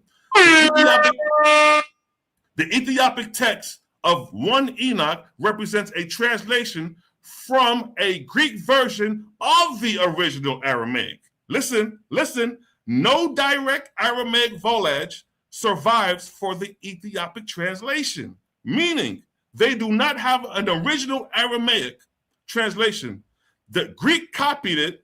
They don't have original Aramaic translation that the Greeks copied it from, but they only have the Greek version. And it is the Greek version that was used to translate the Book of Enoch into Ge'ez, not the Aramaic. Further proof, the oldest surviving Ge'ez manuscript of the Book of Enoch, source, MS 9 of the Lake Tana collection. Scholarly note, the oldest Ethiopic manuscript known of the Book of Enoch was copied in the first half of the 15th century. We're talking common times. The Book of Enoch don't even go back to the BC era, unless it's the Book of the Dead Sea Scrolls in Aramaic. But in the Ge'ez, yo, shit go back to the 14th century, bro. Let's cut it out. J.C. Vanderkim, source, Enoch, a man for all generations. Direct quote. The only complete text of 1 Enoch is preserved in Ethiopic manuscript, all of which are medieval. The medieval time is the 14th, 13th century, 15th century. These scholars have said, like, yo, your Ge'ez manuscript don't even go back to the BC. It goes back to the mid 14th, 15th century, and it was translated from the Greek, not the original Aramaic. Michael A. Nibbs, source, the Ethiopic Book of Enoch, direct quote. The Ethiopic manuscript, which preserves 1 Enoch, are relatively late. The earliest dating from about the 14th century. So now let's put everything on the timeline, because that's what we do over here. We put things on the timeline for you to see. Now here go the Dead Sea Scrolls for the 3rd century BC. Then you got the Roman Church Fathers of the 3rd century Common Era, who wrote all the texts in Greek. And then you got the Chester Beatty Papyrus Book of Enoch for the 4th century CE in Greek. And then later on down the line, in the 14th century, you get your Ge'ez Book of Enoch. So here you have the truth about the Ethiopian Book of Enoch. It was translated directly from the Greek and not directly translated from the Aramaic. It is dated to the 14th century. Once again, showing you the Greek influence even with the Book of Enoch. Now we come to the Ethiopian Bible. We already know that this book is a Johnny-come-lately. Source. This is the source of this right here. I got some time, slow cook. It's all over but the shouting at this point. When that source opened up, this is basically the source where, and it's coming from the Ethiopians themselves. They gave you this source. Let me see if it opens up. There you go right there. The Orthodox Congregation page, the Pan-Orthodox Christian, CGO, and look what they say. Source. It says, according to a new release titled Full Ethiopian Biblical Canon, published in its entirety for the first time, the 81-book canon was published on March 19, 2022. Huh? What you say, Mally, 36 months ago? By the Ethiopian Orthodox Tahuidu Yabadabadu Church, collaboration with the Bible Society of Ethiopia. All this is coming from Rome. All this is inspired by the Greco-Romans. Here is a timeline showing Frumentius translation from Greek to Ge'ez New Testament, 347 CE. After that, you got the Garima Gospels, oldest Ethiopian Christian text, 390 CE. Then you got the 9 saints who translated most of your text in the Ge'ez around the 5th century CE. And then you got the second oldest manuscripts of Enoch, 12th century. Then you got the complete Ethiopian Bible in 2022. What are we talking about here? All this is coming right back to Greek and Rome. I sourced up everything and I showed everything that Christianity, their doctrine, and what they're following is fathered by the early Roman church fathers. And it comes straight out of Rome. Western and Eastern Roman Empire is the father of Alexandria, Egypt, and Ethiopia. And with that, I rest my case. I got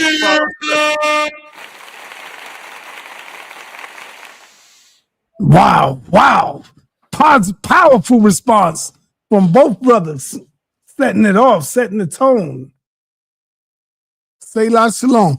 This is why I say, show some love and support to both of these brothers. Zion, you ain't throw your link in there for your Cash App. And oh, you want to put me in the chat? Yeah. Selah, I think you should throw another one in there after that right there, brother. Powerful, man. Powerful. All right. Hey, Zion Warchild, whenever you're ready, brother. Yeah, Selah, remove yours. Remove your screen. I'm gonna type this in the chat real quick. You know what I mean? Yeah, go ahead. You know, just for love. You know, if it, you know, if y'all come on, man, show some love and support, man. They here on the Saturday evening with y'all, giving up this information, man. Powerful. All right. So let me share my screen here because my brother. Hold on. Let me get to it. Hey, cameras must be on, y'all. Cameras got to be on, Selah. Yeah.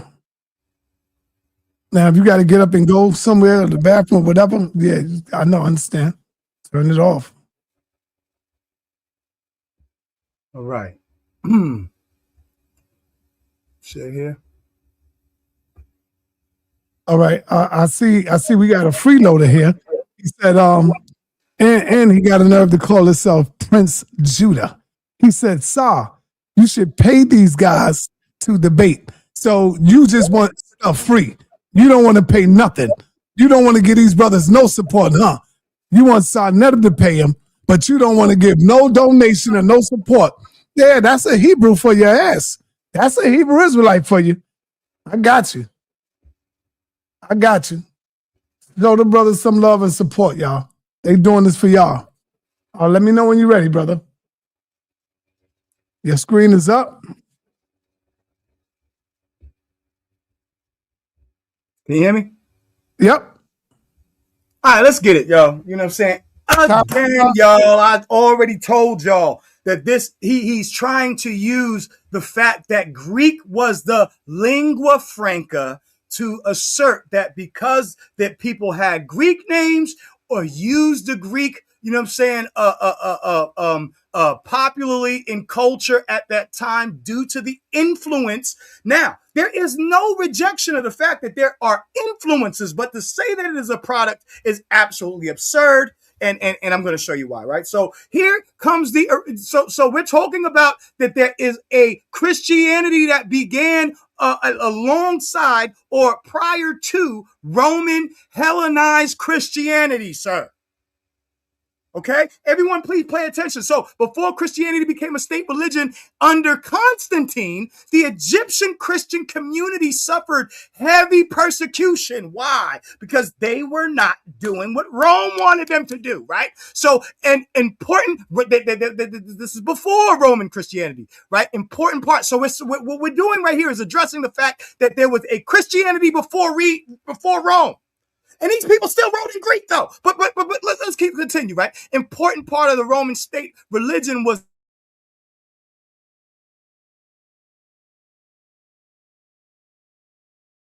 however, the Jews received a special exemption. They did not need to join the ruler cult.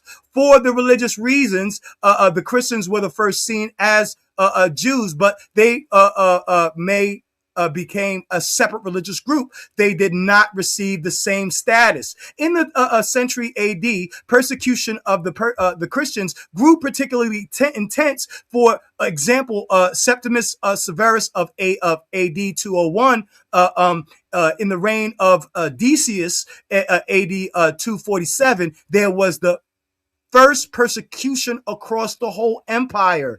Under Gallienus, AD 253 to through 68, the persecutions were reversed by the edict. By the Christians received their freedom. However, under Diocletian, AD 284 to 305, there was again persecutions, heavy persecutions, the 300, so intense that the Coptic Church's dates and its years, not the birth of Christ, 80 BC, but the era of martyrs started from the first year, the reign of the persecution of the Emperor Diocletian.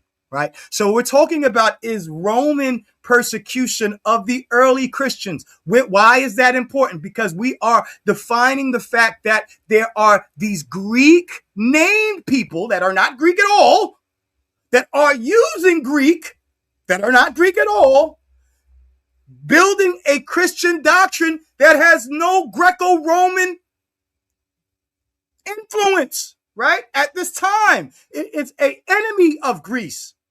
Right?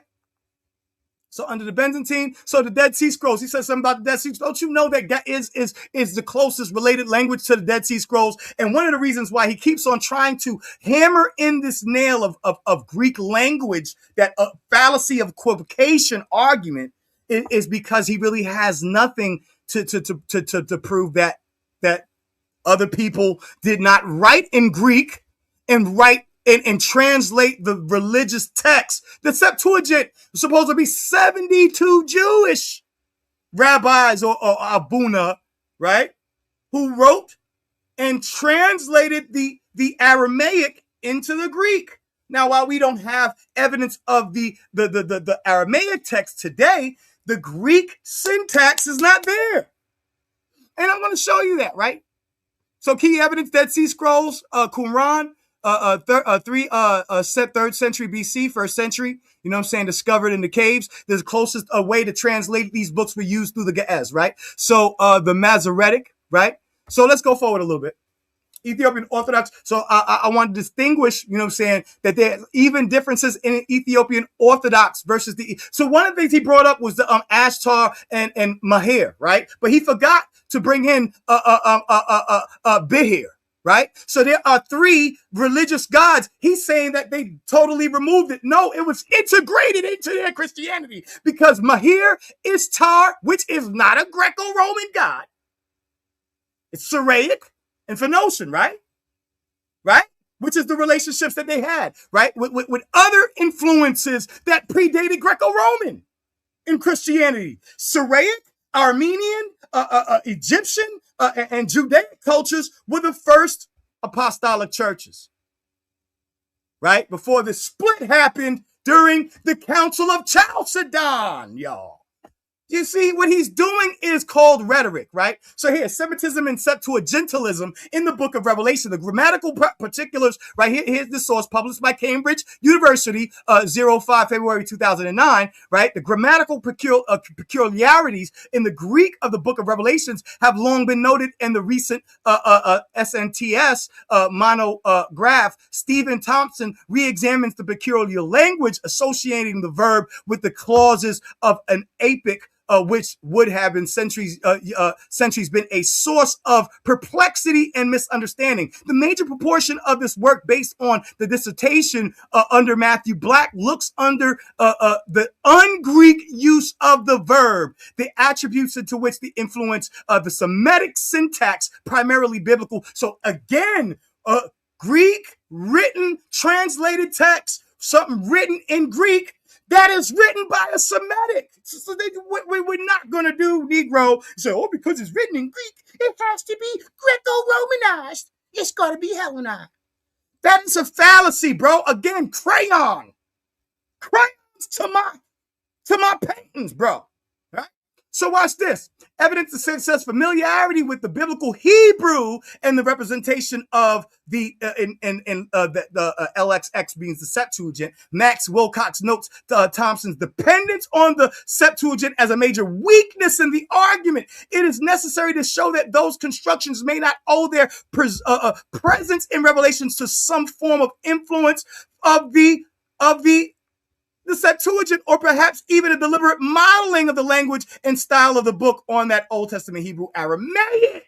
In translation, the genre, right? Apocalyptic letter Revelations uses prophetic imagery and epistolary to address the highly symbolic interplexal styles heavily used in the Old Testament. Why is this important? Because what he's trying to say is that when they got these Greek texts, that they were getting Greek thoughts. And these weren't even Greeks that were passing it. Frumentius, Athanasius, he don't want to tell you these weren't Greek people. They just was giving Greek names. These were Syrians who did not practice a Greco. They actually rejected the Greco-Roman ideology, and that is why they were removed and had to run to Ethiopia.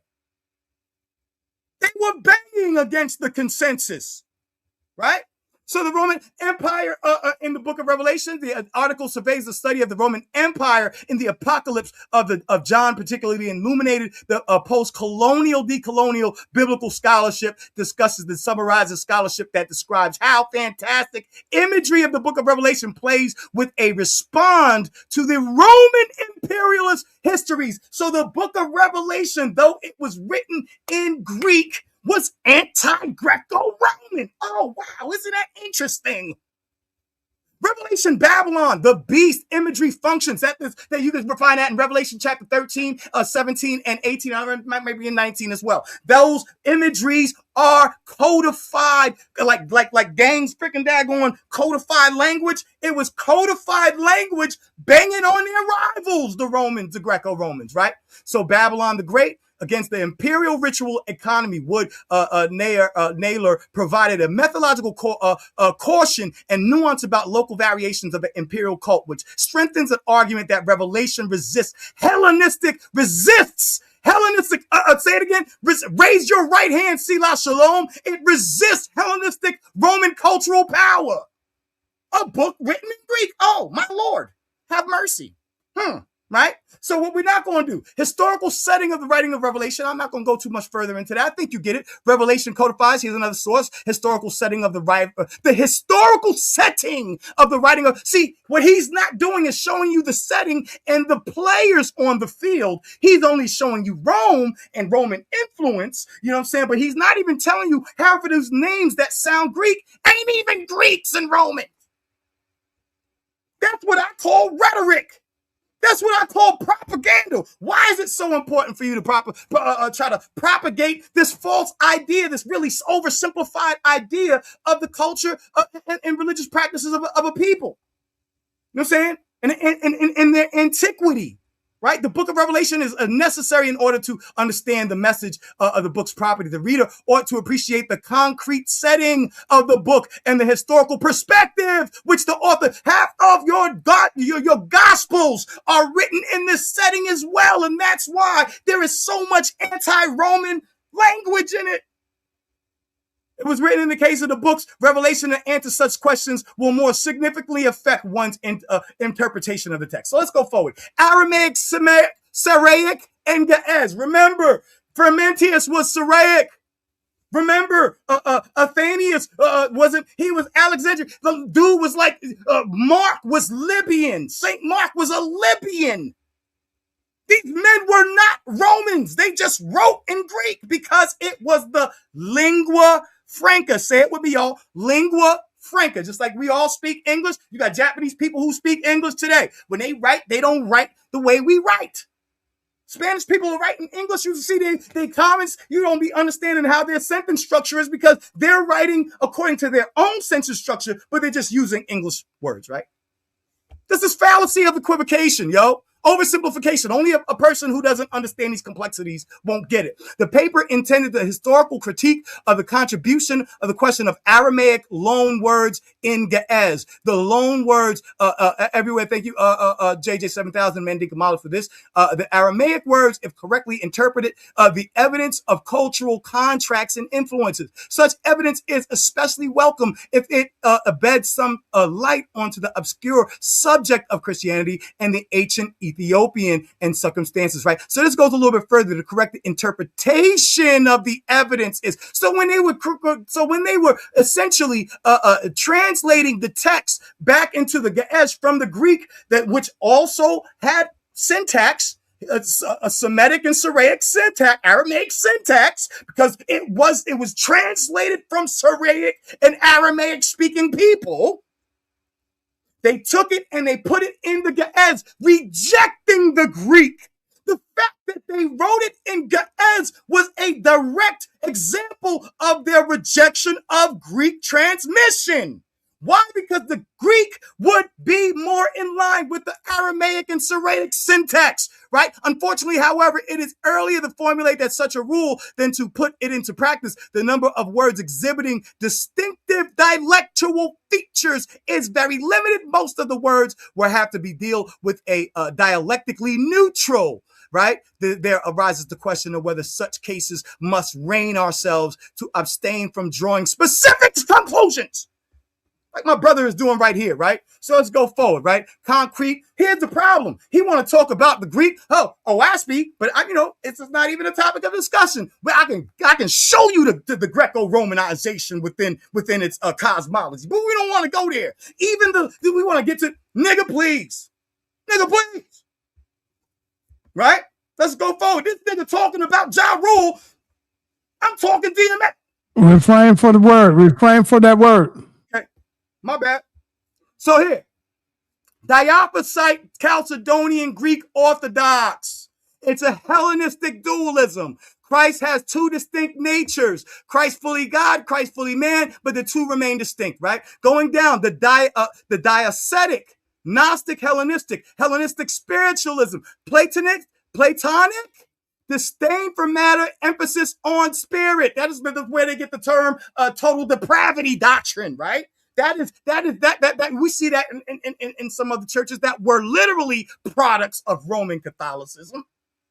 But what we don't see it is here in the myopposite Oriental Orthodox Egyptian, right? So one of the united nature, divine, human, inseparable, Judaic and Egyptian united tradition. Cyril of Alexandria, that the term Alexandria refers to a place in Egypt. Just because it's called Alexandria don't mean it's all great. Hebrew idea, God, agent, Egyptian, Osiris, Horus, unity, Christ is one nature, Egyptian divine kingship, right? So we see, here's the background. St. Mark, birthplace, Cyrene. He was black. He was a Libyan. His parents were Jewish. He wasn't no daggone Roman, right? Palestine, later, Roman. So Diagoras of Alexander, he was Egyptian by birth. 44 to 45 is his authority, right? So here, you know what I'm saying? Frumentius, born in Tyre, Phoenicia, to do with Lebanon, to do with Syrian. He wasn't even a Greco-Roman. Within the Byzantine Empire, and often described as Syrian Phoenician, reflected, but he went against the Roman authority. And that's why he was booted out. And he didn't go over there and impose it. He was a servant unto Azana. And Azana willfully accepted certain things. Why? Because it's already there. So, why Egyptian and Syrian Christians have Greek names? Greek as the lingua franca of the Eastern Mediterranean. Alexander the Great's conquest. Greek became a prestige language across Egypt, Syria, and the Levant by the Roman Byzantine periods. Just because the language was the lingua franca doesn't mean there weren't people who used it and weren't freaking daggone down with the daggone Greeks and Romans. Christianity early centers were Greek-speaking. Alexandria, founded by Mark, with the bishops and theologians, Athenius of Cyril, remembered under these Negroes were not, Antioch was Syria, right? Councils and the writings of theological councils, Nicene Creed and Chalcedon were conducted in Greek, so leaders were memorialized with Greek names.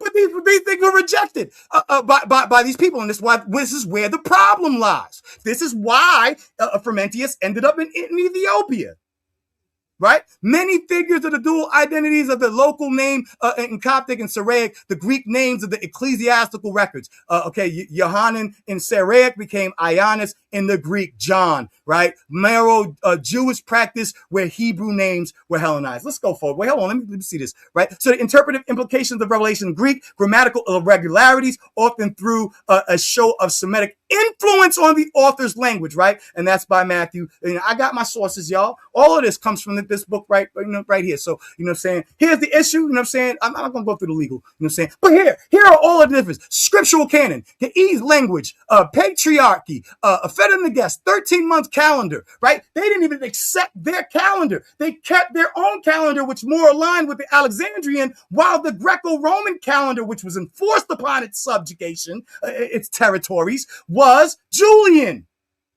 So this is another part of what is the process of Hellenization and imposing imperial rule. He talking about authority. How they got authority when these Negroes are still banging back and refusing all of their canons and everything like that, right? Fasting traditions, monasticism. Their monasticism is different. The iconography is different. The ark tradition is different. The local customs, communion bread, married priests, liturgical music, rock-hewn churches, Solomonic ties. The Solomonic ties goes totally against their whole claim of authority through apostolic, you know what I'm saying, transmission of authority from Peter and Paul to the popal or the papal, you know what I'm saying, preachers of Roman Catholicism or even Roman Hellenized Christianity at that time, right? Diophysitism on their churches. When you say that you got a covenantal, a genealogical, what you're saying is that your claim to the book is greater than theirs.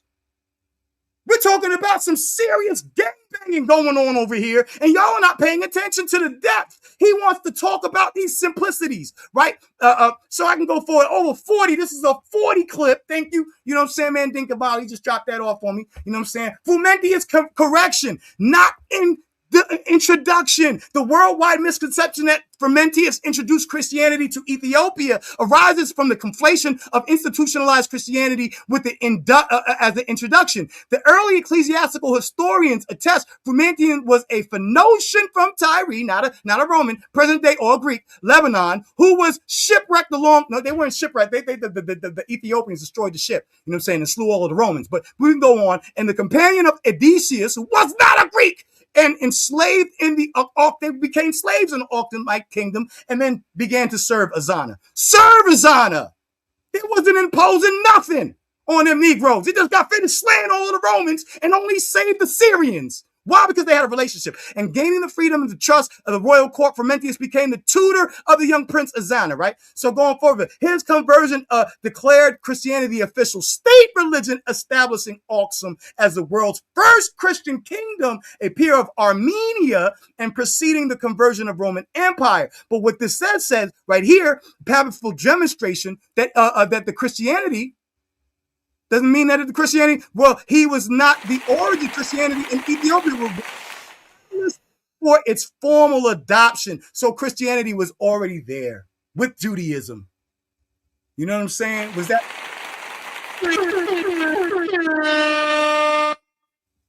All right, man. Oh, man. Both of y'all brothers.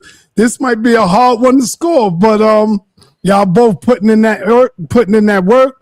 And the information is powerful from both ends. I'm going to leave this up to y'all. See, I'm glad I ain't got to be the judge on this one. So I'll leave that up to y'all. Selah Shalom. Here's the last 20-minute round, brother. Your last 20-minute round will start when you begin to speak, brother. All right, I got my screen in the back. You can share when you're ready. Okay, your screen is up. This is awesome right here. Hey, see what y'all getting for Christmas, man? See what y'all getting for Christmas?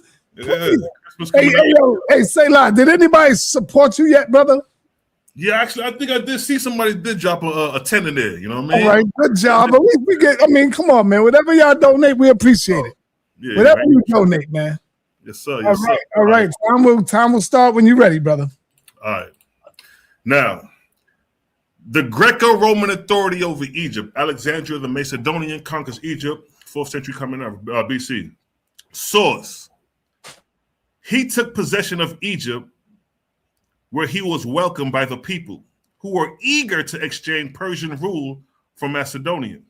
Source: the Egyptians, having long detested the cruelty of the Persians, welcomed Alexandria gladly, and he took over the government of Egypt without a struggle. So here we see the Egyptians welcoming Alexander as a hero for lifting the oppression of the Persians. Now, Egypt named after Alexandria. Source: for when he was master of Egypt, designing to settle a colony of Greek there, he resolved to build a large and populous city and give it his own name.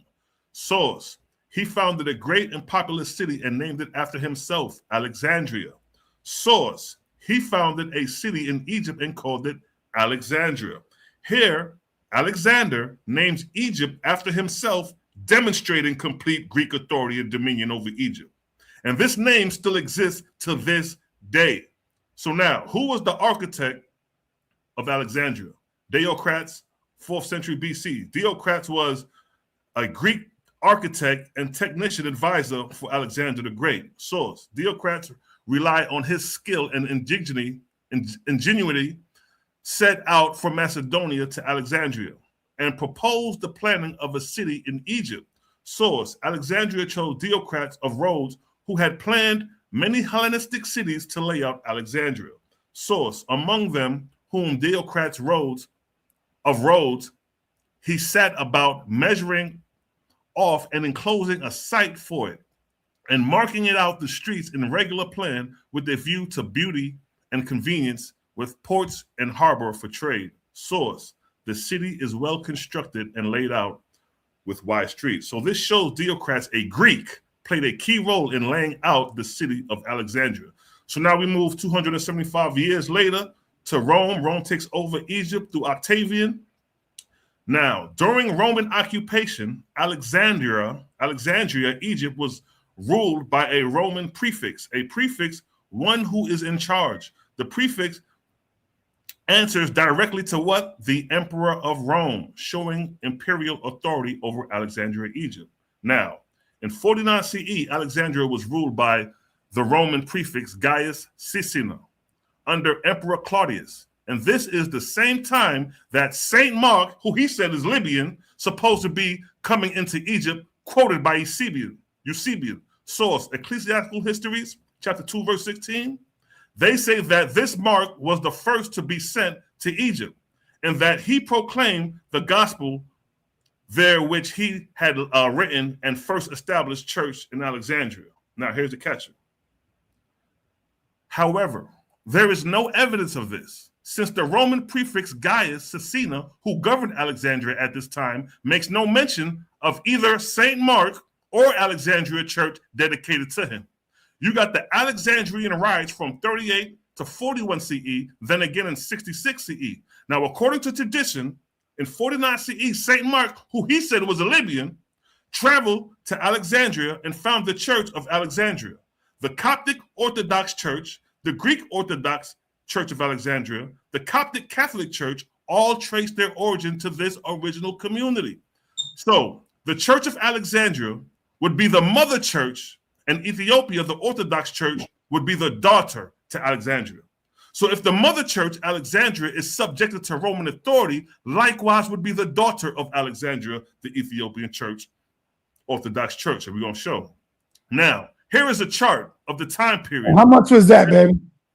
Huh? Oh, my bad, Dad. So here is the chart of the time period of Alexandria's riots. St. Mark would have been right in the mix trying to establish a church during this time period. Here's a chart. We put everything on the time period so you can see objectively. Ain't nothing hidden. So from 31 CE to 66 CE, Alexandria, Egypt is at war. So for St. Mark, who would have been attempting to establish a church in Alexandria within a deeply hostile environment at this time, here is unsupported with facts. Now, here's some sources explaining the condition of Alexandria during this time. Source, Philo. They drove the Jews entirely out of the four quarters of the city and crowded them into a very small place. Source, Philo. Some were burnt alive. Others were dragged through the middle of the marketplace. Source, they set fire to the synagogues and burnt them to the ground. Source, Josephus. A great number of Jews were destroyed, and that in manner very barbarous. So here is a chart of the time period when St. Mark was supposed to be established in his church. So it is impossible for St. Mark to set up the first patriarch in 49 CE, establishing a church in Alexandria when such hostility is going on. So the idea of a patriarch being set up is not supported by any facts, nor does any of the sources reference of St. Mark, nor any of his influencers, nor his followers, nor a church in honor in his name. Plus, the name St. Mark, who he said was Libyan, is a pen name and was added to the anonymous papyrus 137 during the 2nd century, quoted by Eusebius. So the whole idea that St. Mark is the Libyan, you can throw it out the trash because the original papyrus of St. Mark was anonymously. They added that name to it. And here is a chart. We put everything on the timeline. Here is St. Mark, supposedly in 42 AD. Here is Papyrus 137 that was discovered in the 2nd century. So they had to backdate and add Mark to this time period. That's what you call backdated. So St. Mark didn't even exist. It was a pen name by the Roman. Time, real quick. How long was his power? Like right now, your PowerPoint ain't showing again. Well, I put it up, but it's not showing. I looked at it again. See, it went off again. I put it up again, and it went off. So I don't know when it went off and none of that. You got 13 minutes left, but I'm where you know where last screensaver it was at? By any chance? No, I didn't see it. Zion, by any chance, you know what screensaver was last? If you see it, by any chance? See, it went off again. See, it's going off. So if you want to start over, you could. It's up to you. Or you want to just go back a couple of minutes? It's up to you. You want to go back? I'll just go back a couple of 7 more minutes or something. Yeah. Let me go back a couple of minutes. Okay. Slides. All right. I'm gonna give you 7 minutes. I'm gonna give you 7 extra minutes. No, damn, that'd be 20 minutes. You know, I'll give you 5 minutes, man. I'll give you 5 minutes to go back on that. Okay. I appreciate you, King. All right, brother. So yeah, it's showing now. It's showing right now. Go back a little bit so that way, you won't be missing nothing. Okay, I'll start from all right, the Roman prefix. I'll start from here. All right, go ahead. Let's get it. All right. So now, 275 years later, Rome takes over. Octavian is in charge. During Roman occupation, Alexandria, Egypt was ruled by a Roman prefix. A prefix, one who is in charge. The prefix answers directly to the Emperor of Rome, showing imperial authority over Alexandria. So in 49 CE, Alexandria was ruled by the Roman prefix Gaius Caesar under the Roman Emperor Claudius. And this is the same time that St. Mark's supposed to be coming into Egypt, quoted by Eusebian. Source, Ecclesiastical Histories, 216. They say that this Mark was the first to be sent to Egypt, and that he proclaimed the gospel there, which he had written, and first established a church. Now, however, there is no evidence for this, since the Roman prefix Gaius Caesar, who governed Alexandria at this time, makes no mention of either a St. Mark or an Alexandria church dedicated to him. So you got the Alexandrian riots from 38 to 60 to 41, and then again in 66. Now, according to tradition, in 49 CE, St. Mark traveled to Alexandria and founded the Church of Alexandria. The Coptic Orthodox Church, the Greek Orthodox Church of Alexandria, and the Coptic Catholic Church all trace their origin to this original community. So the Church of Alexandria would be the mother church, and the Ethiopian Orthodox Church would be the daughter of Alexandria. So if the mother is compromised, so if the mother church of Alexandria is subjected to Rome, Roman authority likewise would be the daughter of Alexandria, the Ethiopian Orthodox Church. Now, here is a chart of the time period of Alexandria riots. St. Mark would have been right in the mix trying to establish a church in a hostile environment.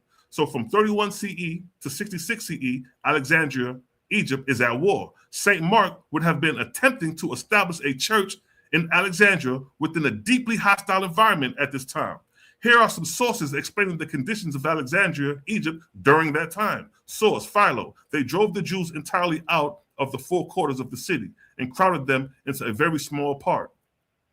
Source, Philo. Some were burnt alive, others were dragged through the middle of the marketplace. Source, they set fire to the synagogues and burnt them to the ground. Source, a great number of Jews were destroyed, and that in a manner very barbarous. So here's the timeline again. Here's supposed to be Saint Mark setting up his church in this hostile environment. So it is impossible for Saint Mark to set up the first patriarch in 49 CE, establishing a church in Alexandria when such hostility is going on. So the idea of a patriarch being set up is not supported by any facts, nor does any of the sources reference St. Mark, nor any of his influences, nor any of his followers, nor a church in honor of his name. Plus, the name St. Mark is a pen name and was added to the anonymous papyrus 137 during the 2nd century, quoted by Eusebian. So the Gospel of Mark that they think is Mark wasn't even named the Gospel of Mark. That was added by the Roman church fathers, which you say that Mark is a Libyan. He's a pen name. He ain't even real. So the entire claim that a man known as St. Mark came from Alexandria, Egypt to establish a church rests on a false narrative. It should also be noted that the Ethiopian Orthodox Church continued to uphold this false narrative of St. Mark as shown here. Source, the Ethiopian Orthodox Church themselves. Ethiopia has remained faithful to her age-old ties with the Apostolic Church uninterrupted. For this reason, she is universally renowned as the faithful what? Daughter of St. Mark of Alexandria. This demonstrates that the Ethiopian Orthodox Church has been influenced by Roman propaganda since Eusebian, a Roman church father, is the earliest source to mention St. Mark. Now we're going to go into the root of this Christology doctrine. Now, to the anonymous Gospel of John, first mentioned, 1, I and the Father are one, in Papyrus 66, dated to the 3rd century Common Era. The anonymous Gospel of John is the earliest source that introduces the idea of a union between Father and Son.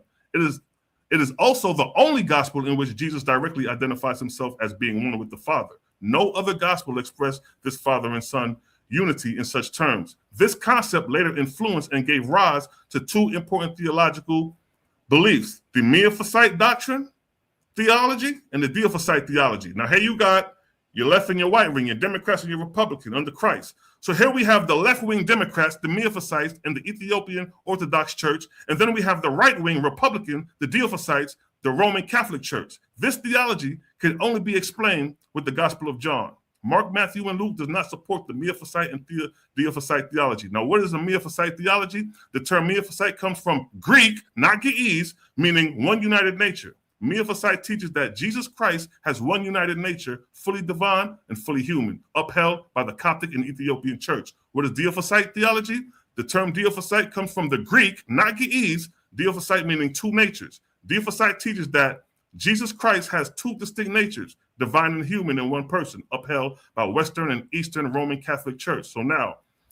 So here we got the Democrats and the Republicans. So here we have a map showing the extent of the Roman Empire in Alexandria is subject to Roman authority. So the right wing is showing authority over the left wing. So now, source, Alexandria, the chief city, is distinguished for its size, wealth, and for what? Being under Roman administration. Source, Egypt long since subject to Roman power. Now keep in mind, Alexandria is the mother of Ethiopia. So if Alexandria is compromised, what would we say about Ethiopia? Now that that's understood, we're going to move into the behavior of the Miaphysite Council of Ephesus. If Ethiopia was the authority, these council meetings will be taking place in Ethiopia, not in Ephesus. Now, under the Council of Ephesus, the leader or who was presiding over it was Dioscorus. He was a Miaphysite, and Pope Leo I called it a robber council. Source, a council which ought never to have been called a council at all, for it was filled with violence and only can be called a robber meeting. Source, the proceeding were carried out with such wickedness that they cannot be called a council. Source, armed men rushed in. We were beaten and we signed under fear of death. Flavian's death under the hands of a Miaphysite. Source, Flavian of holy memory was beaten and exiled, and shortly after died of his injuries he suffered. Source, they rushed upon Flavian, who was struck and beaten, and we fled in fear, and we signed at the end only under threats and danger of death. Source, the disturbance of Ephesus was not a true synod, but a gathering of violence and confusion. These are sources describing the actual physical environment in which the final minutes of the Council of Ephesus unfolded. Now, keep in mind, these are the same men, these Miaphysites, who will be bringing this Greco-Roman Miaphysite theology into Ethiopia. And this is how they carry it on at the Council of Ephesus. How did the Miaphysites come to Ethiopia? The Byzantine Empire under Justinian I. You see the Council of Chalcedon up here. You see the Alexandria of Egypt down here, and then you got the non-saints coming into Ethiopia. So I'm showing you the trail of how they got pushed out into Ethiopia. Now, the persecution of the Miaphysites under the Roman Emperor Justin during the 6th century, Xion agrees with the Diophysites' theology and banishes any opposing theology that was based on the meeting of the base of the meeting of Chalcedon. So here's a map. In 555 AD, this map shows the extent of the Byzantine Empire under Justin, and as you can see, the Coptic Church of Alexandria, Egypt, is under jurisdiction of Rome. Source, when Justin became emperor, all those who did not accept the Council of Chalcedon were deprived of their churches. Source, let no one who rejects the Holy Council of Chalcedon remain in church. This is Roman flexing their authority. Source, under Justin, the persecution arose again with all violence, and many bishops were driven from their sees. Why are the Ethiopians driving out the Romans? Why are the Romans driving out the Alexandrians and making the Alexandrians have to flee to Ethiopia? Source, Dioscorus, who was a Miaphysite, was banished by the commandment of Emperor Marcion. Source, Dioscorus is deposed from all priestly dignity for the crime for which he is accused. Now, he's a Miaphysite. Source, he ordered that the bishops who refused to accept the synod be deposed from their seat of authority. Source, Ecclesiastical Histories 2:5. The emperor established Potrius as bishop of Alexandria in place of Dioscorus. Look at that. You got the Roman emperor who deposed Dioscorus in Alexandria and installed a whole nother pope. And this is how the Miaphysite Greco-Roman theology ended up coming to Ethiopia, because they were pushed out of Alexandria, Egypt by Emperor Justin I. This again demonstrates Roman authority, not only through political enforcement, but also through control over the Greco-Roman Christological doctrine. That's what this is about. They're having a debate over religion. Source, the Emperor Constantius sent Cyrenius, the general, with soldiers to Alexandria to what? Depose Athanasius. When the imperial troops entered the church at night, Athanasius escaped. He was low running. Constantius then appointed George of Cappadocia as bishop. Look, now, Rome, the production facility, has authority to remove bishops, consumers, from their episcopate in Alexandria. Now, Athanasius, a consumer of the product of Rome, was deposed by Emperor Constantius II, the CEO of the production of Rome, in 335 CE. The Roman emperor appointing and removing bishops in Alexandria confirms Rome's authority over Egypt, Alexandria. Even in modern times, Rome had their foot on the necks of the Ethiopians. Even Haile Selassie had to go run in exile by Mussolini. Source, American ambassador. The outnumbered and outgunned Ethiopians were decimated by the fascist Italians. After much debate, it was decided that Haile Selassie should go into exile with his family, and approach the League of Nations for support in the conflict. The same way Dioscorus got exiled, the same way Athanasius got exiled, is the same way in modern time that Rome is exiling Selassie out of his own country. War begins in Ethiopia. Italy attacks tribesmen. Source, Mussolini on Victory Emperor, May 5th, 1936. Here's his source. Here's his speech. It is our peace, Roman peace, which is expressed in this simple. Ethiopia is Italy. It is Italy, in fact, because it is occupied by our victorious armies. It is Italy in law because of the law of Rome and civilization. Now, here go Mussolini troops. Now, this is where Mussolini's coming from. They're coming from Rome. They done came to Rome and came to Ethiopia. You got soldiers with their feet on the ground, Roman soldiers on the soil of Ethiopia. Now, here's the question. Why don't we see any Ethiopian troops on the soil of Rome? If Ethiopia truly held authority over Rome, why not they bringing the war to their front door, showing their authority and power? But we don't see that. We don't see no Romans, we don't see no Ethiopians coming from Ethiopia going to Rome and bringing the war to their front door. So who got the real authority here? The only Ethiopian to touch close to the soil of Rome is Selassie running to the League of Nations for help in Geneva, Switzerland. And here is the League of Nations, a bunch of Europeans that are Bantu Negro in sight, centered in Geneva, Switzerland, above Rome. Here's Selassie at the League of Nations. Source, Selassie's speech at the League of Nations. His appeal for justice.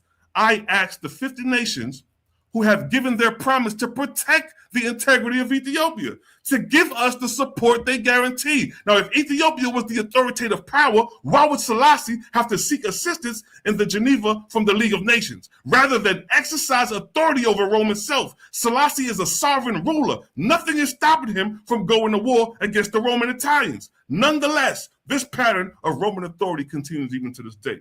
Now we're going to go into show the spread of the production facility, Christianity, Greco-Roman Christianity in Ethiopia, consumer land. Now here's a picture again of the Byzantine map. It clearly shows that Christianity, authority, institution, products were centered in Western and Eastern Roman empires. It went down again. It went down again, but I'm putting it back up. All right, yeah, keep it going. All right, the Byzantine map clearly shows. The Byzantine map makes this clear. Christian authority and institutional products were centered in Western and Eastern Roman empires, with the Byzantine expansion reaching into North Africa and Alexandria. If Ethiopia was the ruling authority, we would see instead Ethiopia expansion moving into Rome and all the influence coming from Ethiopia in Rome. But we see the complete opposite. Why would we want that? Source.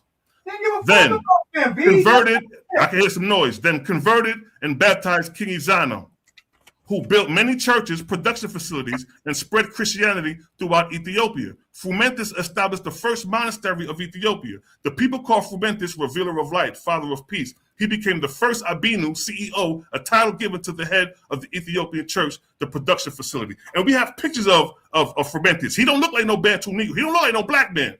He look like a Roman. There he go right there. That don't look like no Bantu Negro from the Congo. Oh, he's Syriac. He's Syriac. He don't look like no nigga.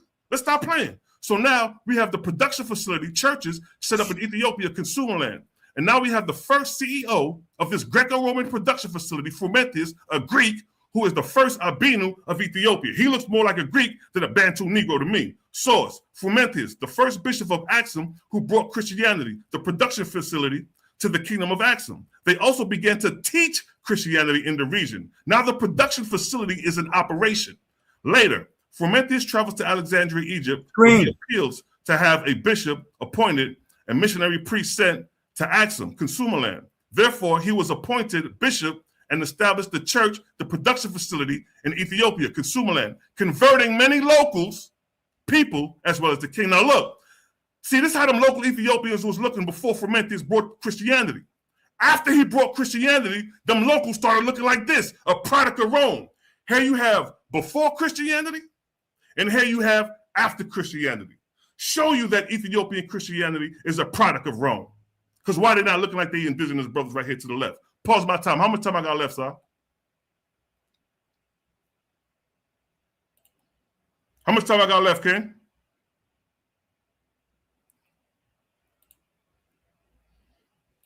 Yeah, go ahead. Keep it going. Keep it going, brother. How much time I got left? I told you no. You got 3 more minutes. You got 3 more minutes. His screen went blank again.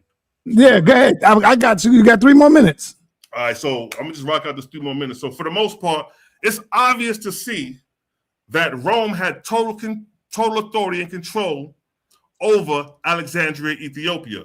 If the Romans told them Alexandrian, Athanasius, and Dioscorus to put on a red hat, they would have put on a red hat and they would have went down to Ethiopia and told the Ethiopians, hey, we wearing red hats right now because the shot caller came from headquarters Rome. We showed how Marcion, we showed Justin during the Byzantine time period, they kicked out the Miaphysites. After the Council of Chalcedon, Marcion was like, all right. Justin was like, all right. If you're not down with the Miaphysites, you out of here. And what happened? They flexed their authority. They showed their authority. They showed that they pushed out. The Anathasia was low running. He escaped out the back door running. He done ran from goddamn Egypt to Ethiopia, running from goddamn Marcion and the Romans. So I'm showing you total authority. It's not like the other way around. We don't see no Ethiopians running up into Rome, bringing the war to their front door. Selassie is a sovereign ruler. He ain't had to go to the League of Nations. He could have strapped up and said, yo, Batman, we're going to take these planes, we're going to fly over to Rome, and we're going to drop bombs over Rome. That was the time for Ethiopia to flex their power. And what do we see? We see Selassie being exiled and Mussolini coming in, dropping bombs. Although Mussolini got done dirty, he got killed in his own country, but nonetheless, Rome flexed the authority over Ethiopia. And with that, I'm going to close my case, Ken.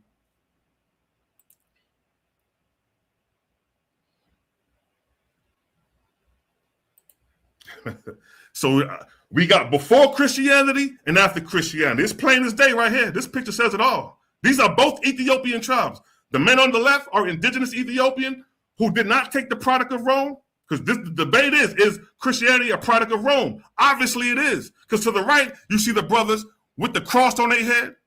I showed you the brother in the first round who had Irenaeus on his head. Huh?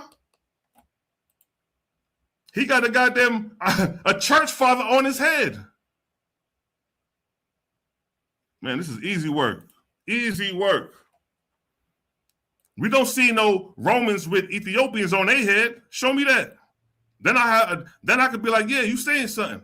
But here, where is that? Where the Albino at? There you go, right there. Look at that. Look.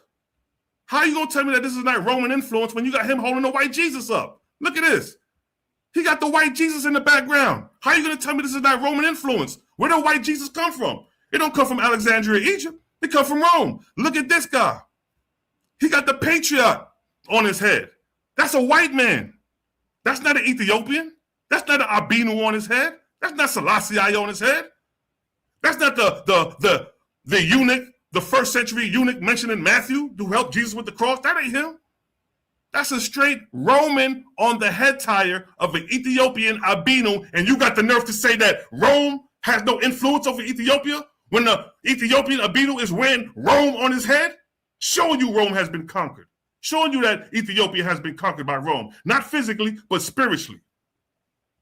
Easy work. This is easy work. Woo! Man, it's hot up in this place, man. Hey, we on the 3rd round, right, Brother Xion? Right, Xion? Yes, sir. Yes, all sir. Right. We got 10 minutes. Yep, I got some. Last and final round, brother. Man, y'all brothers is on fire tonight, man. God damn. I should have made this a paid event, man. This right here could have been a paid event. I got my co-host in the back right now. He's right there too. Apostle is in the building. Shout out to Apostle. He's been in the back checking it out, you know.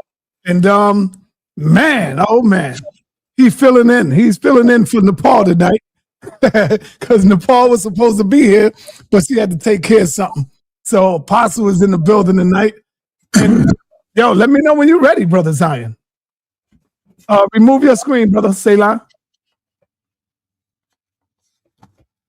All right, man. You got 10 minutes in your last and final round. Oh, and another thing, Selah, you should try to fix what you got to fix because your screen kept going off. When I put it up, it go off again. No, yo, I just shared it. I don't know what's going on. That's crazy. Stay here and watch as you go. Yeah. Definitely, if you could do that for me, that'll work. Yeah, that'll work. Yeah. All right, brother Xion, you got 10 minutes in your last and final round. Okay. You got. All right, let's go. Let me know when you're ready. Your screen is up. It's showing. All right. Let me enlarge this for myself. Yeah, pause, enlarge it, pause. All right, so yeah, let's get into it. All of that was rhetoric, my people. Oh my God, the rhetoric. He's making a fallacy of equivocation. Or I already proved that Frumentius wasn't even, you know what I'm saying? I went to Frumentius. He wasn't even. I proved that there was Christianity before the Romans imperialism, and that hit the whole entire thing he just brought forth was the rejection of Miaphysitism from the Diophysites, the Greco-Romans. He keeps on trying to paint Miaphysitism as being Greco-Roman. It is not. It is. He brought up the apostle. I don't care about the wars. They gonna bang. Niggas gonna. Excuse me. Folks gonna bang. They're gonna bang over their religious ideologies. The whole purpose is showing you that what he just did was cut himself. That was a boomerang dagger to even bring up the apostolic, you know what I'm saying, wars and such. And that they removed this one. They removed him because he wasn't teaching a Greco-Romanized doctrine. And he had to go to Ethiopia. Ethiopia was not imposed. You cannot see. He wanted to bring up what did he bring up? He brought up them attacking Alexandria. Okay, that's Egypt, right? The Alexandria church was attacked, and the Romans came in. Show me where they removed any Ethiopian king, patriarch. They never did. They could remove Alexandrians, you know, say Egyptian Orthodox, but they were never able to enter. Another thing is, why didn't they go into the Romans' land? And they didn't have to expand. Ethiopia had large territories within the Nile Valley. That's what they wanted to control. They wanted to control the Nile, and they wanted to control certain epicenters of trade, the Incense Road in southern Arabia, right? And of course, you know what I'm saying, certain trade along the Nile. That was they weren't caring about running up in nobody else's, you know what I'm saying, territories like that. This fallacious, facetious, and fictitious. His entire argumentation is a rhetorical one that has is create. He wanted to talk about where are they worshiping Black Mary and stuff. Where's the Ethiopian? We come on, B. You're talking to these black folks like they don't know what's going on in present day information. Haile Selassie still won against Mussolini, and Mussolini's head and his body was dragged through the streets for losing to a historic battle, a historic gang beef that went back all the way to the 1st century, my nigga. Excuse me, I'm sorry. Back to the 1st century, this beef went back. So what we're not going to do is sit here and try to superimpose Greco-Roman authority over Ethiopia when Ethiopia, even though they had some of those Alexandrian priests, they still identified and they were unique and they kept their own traditions and practices. They kept their own identity, and they also kept the text that the Greco-Romans, the early Egyptians, the Syrian Christians often appear in history with Greek names because Greco-Roman world used Greek as the dominant language. Again, I have to remind you guys that just because it's in Greek doesn't mean that this is Greek folk. I am not from Britain because I can speak proper English. To thee that thou art hither, I might smiteth thee across thine cheeketh.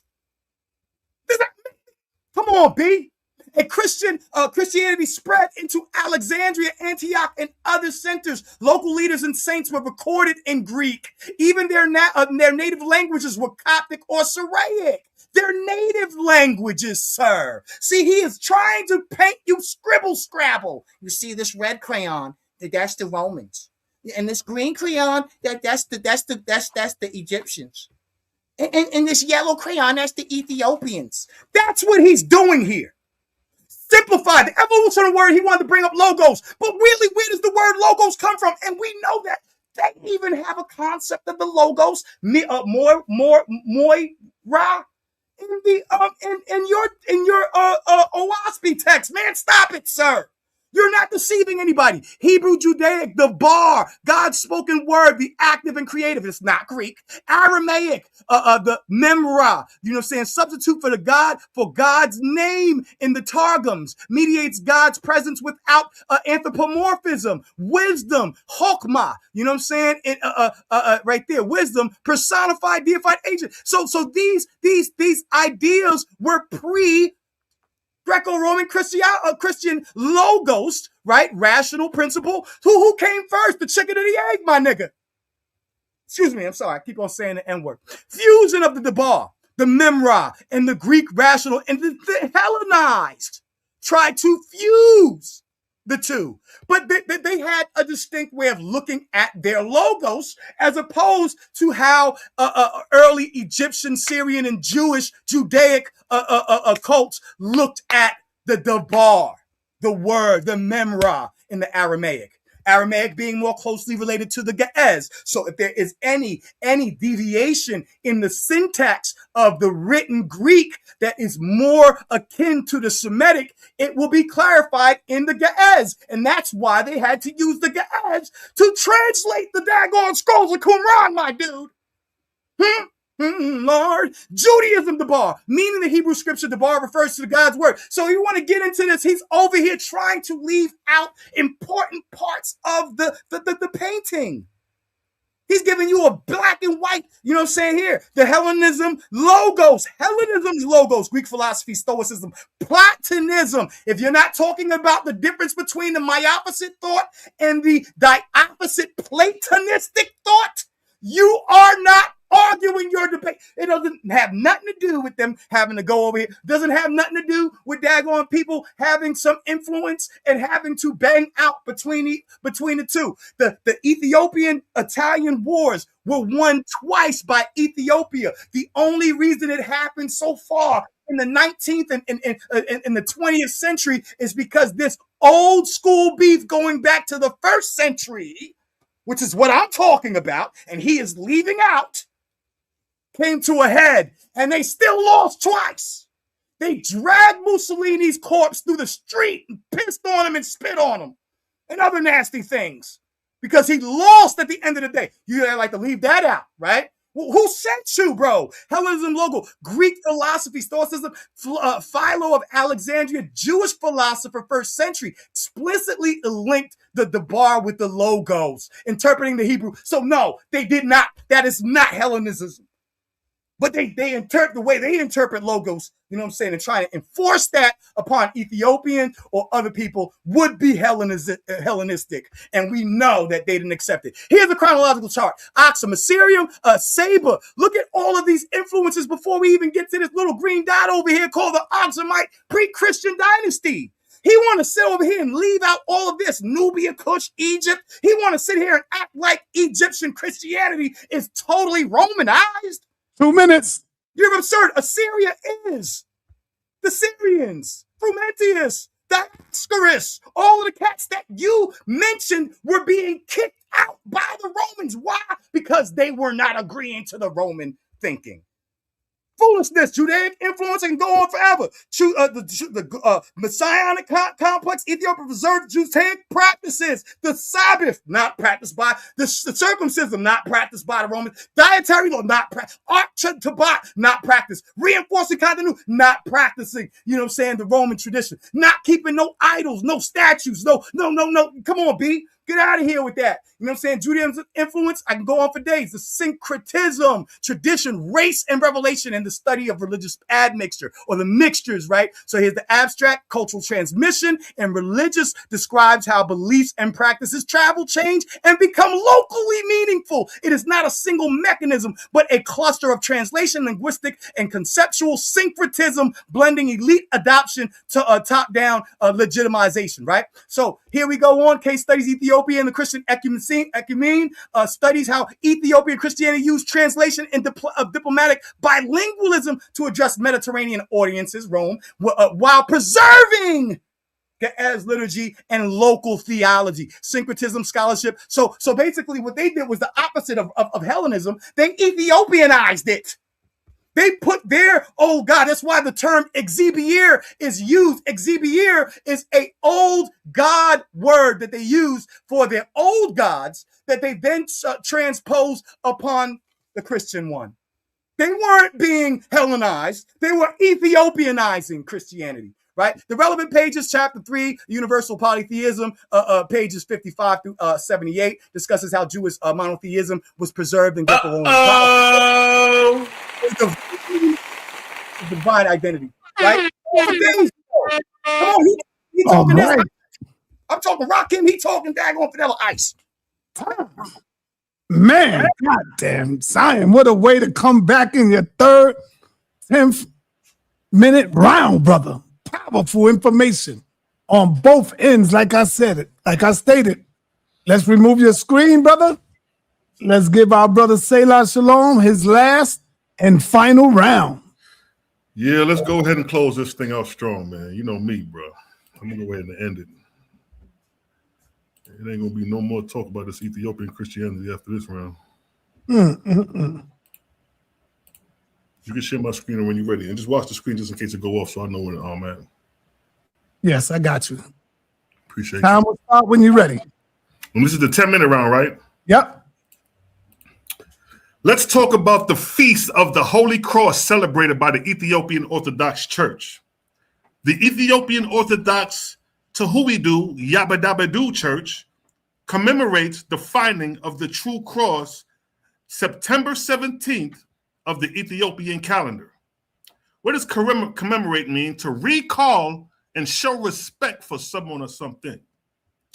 So here we have some Ethiopians about to set a bonfire to start the celebration. They're starting this bonfire for the celebration. And here is a photo of the Ethiopian Orthodox celebrating the Feast of the Holy Cross. Take a good look. All those people celebrating the Feast of the Holy Cross. Now, what is the Feast of the Holy Cross?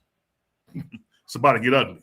Now, according to tradition, Flavia Julia Helen, the mother of Constantine, the bonfire commemorates how the Empress Helena used the smoke of a bonfire to determine where to search for the true cross in Jerusalem, or how by a series of bonfires she signaled to her son Constantine in Constantinople her success in finding it. This is what the celebration of the Holy Cross is about. You got Ethiopian Orthodox Church celebrating Constantine's mother, a woman burning wood to see which way the wind blows the smoke and hoping of finding the true cross of Jesus Christ. This is what the Ethiopian Orthodox Church celebrates every year as a reminder showing Roman authority in the minds of the Ethiopians. No. Roman resistance. Yo, who's that? Who talking? Oh, my bad. I didn't know my mic was... Yo, give me the... Now, let's move into the Ethiopian tradition, the construction of Church St. George, Lalibela. Now, Lalibela was the king of the Zegwa dynasty, perhaps the best-known Zegwa monarch. He is credited as the patron of the namesake monolith rock-hewn churches of Lalibela. He is venerated as a saint by the Ethiopian Orthodox Church. Now, check this out. Not only has Rome got theological influence over Ethiopia, but Rome has divine godly inspiration over Ethiopia, and let's prove it. Here goes St. George. This is St. George. Now, according to the Ethiopian ecclesiastical tradition, this is their tradition, preserved in the Gada Lalibela. The church of St. George was constructed after King Lalibela received a divine vision in which he was commanded to build a church in honor of St. George. The command is variously attributed to St. George himself or to God, reflecting the Ethiopian Orthodox understanding of saints as agents of divine will. Primary source, Gedla Lalibela, translated from Ge'ez. Now listen, after the king had completed the church, St. George, a goddamn Roman, appeared to him in a vision and reproached him, saying that no house has been built in his name. The king fell in fear and repentance. And he was commanded to construct the Church of St. George, which he then did in obedience. Slave, obey your master, to the divine command. So here you have St. George, a Roman Christian, coming to an Ethiopian in spirit, commanding him to build a church. You got Roman influence coming all over, coming all angles over here. Now listen to this. Where are the Ethiopian Abinu spirits floating around Rome, telling the Romans to build them an Ethiopia church in Rome?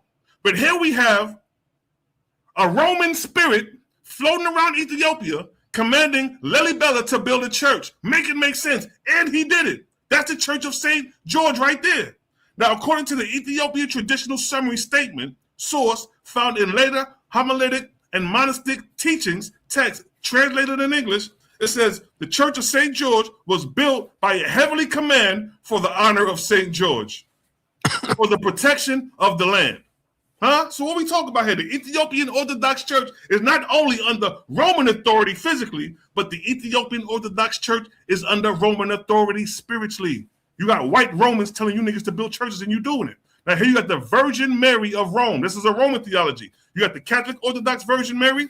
You got the Ethiopian Orthodox Virgin Mary, showing you where they got it from. Early Roman Church Father, Ignatius of Antioch, 2nd century. Source, Jesus was truly born a virgin. Early Roman Church Father, Irenaeus. Source, the Virgin Mary being obedient became the cause of salvation. Early Church Father, Origen, 3rd century. Source, the one who gave birth to the world became the mother of God, since she bore him who is God.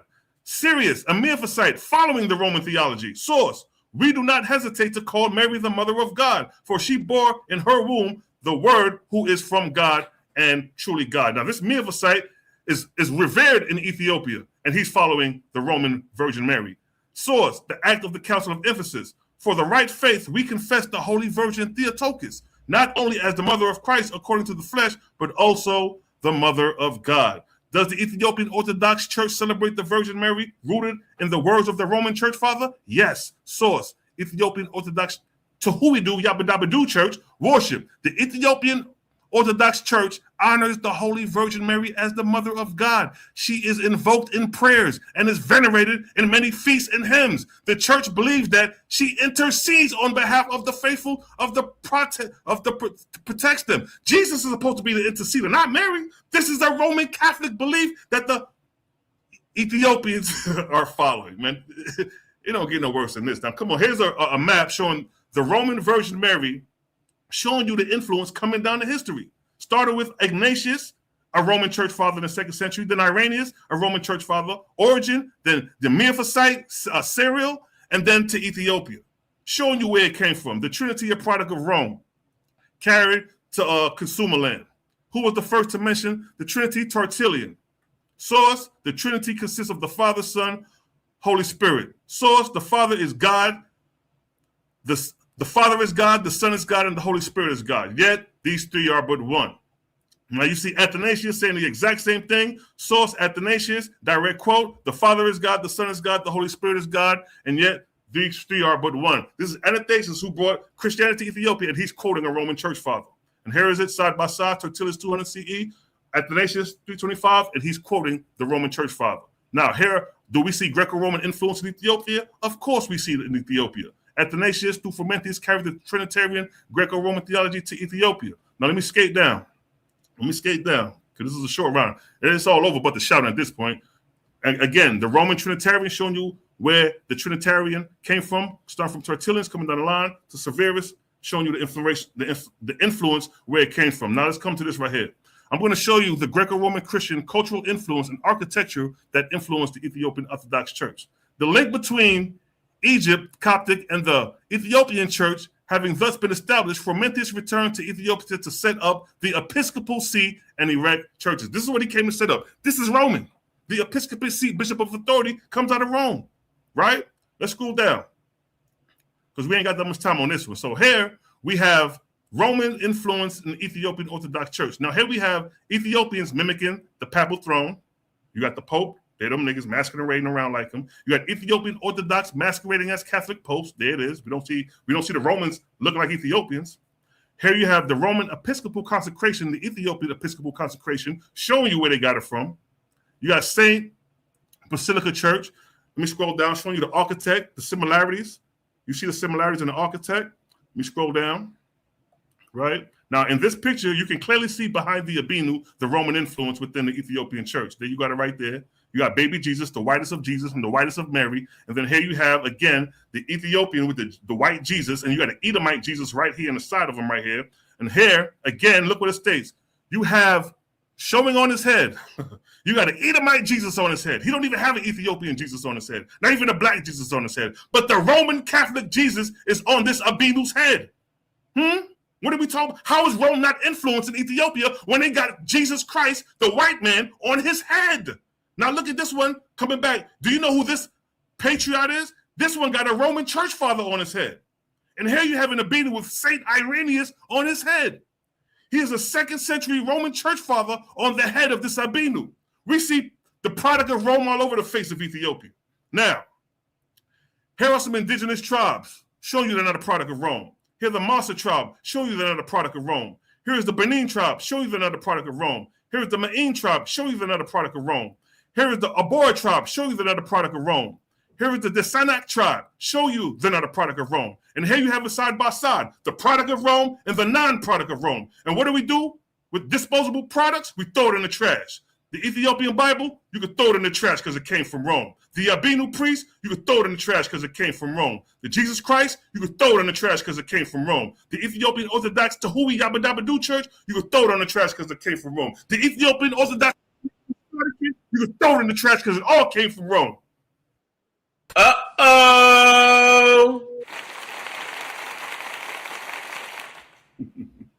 Oh, man. This debate was fire, man. This debate was powerful. Y'all got 5 minutes in closing on this one right here. 5 minutes in closing, and then we're going to get to the question and answer period, and we're going to let the people come in. The polls will be up, and make sure you know the subject. Don't just be voting to be voting. This is serious right here. Let the people see what's going on.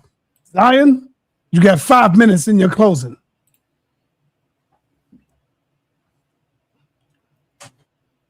I don't think you're sharing the screen, so. No, he ain't sharing nothing yet. Oh, okay.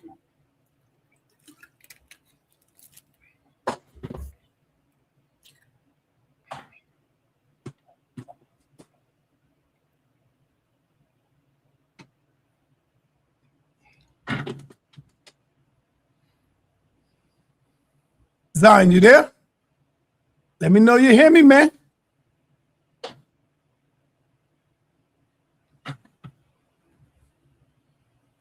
Calling on Xion.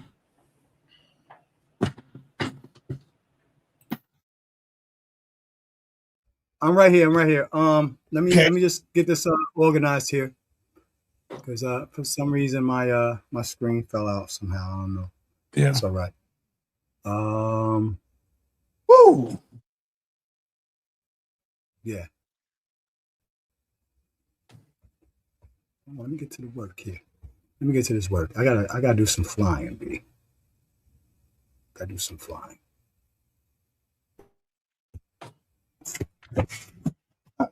All right. Okay. Hold on a second. 1 second, please. Let's go, Xion. Let's go, Xion. I'm coming. I know. Yeah. Yeah, we gonna get it. I you know what I'm saying? I like the brother's fervor. You know what I'm saying? That's my brother right there. I'm about to put the slap down on him, but I want to make sure that we are 100% official here. Official tissue. I need some new people coming in, man. I hope we got some new people coming in for the Q&A. Right here.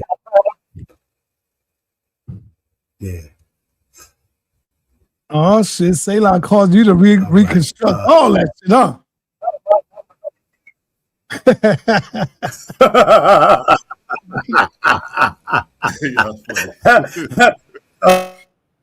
All right. So let's get it, B. Okay, let me see. All right, let's go. You got this is my closing out, right? This is my Yep. my closing, right? It's your closeout. Hold on, let me pull out my spiel here. Don't start my time yet. Hold on. No, I got you. Hold on, B. I got you. Yes. All right. Okay, good. My screen is up. You know, because Wu-Tang is forever. So I gotta lay this out properly. Come on. This is acting stupid.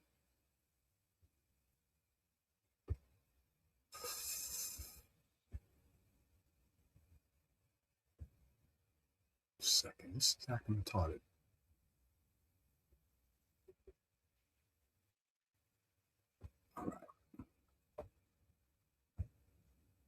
All right, come on, we gotta go, brother. Okay, I'm coming. Stuck. All right. You know what? I'm just gonna move it out of me.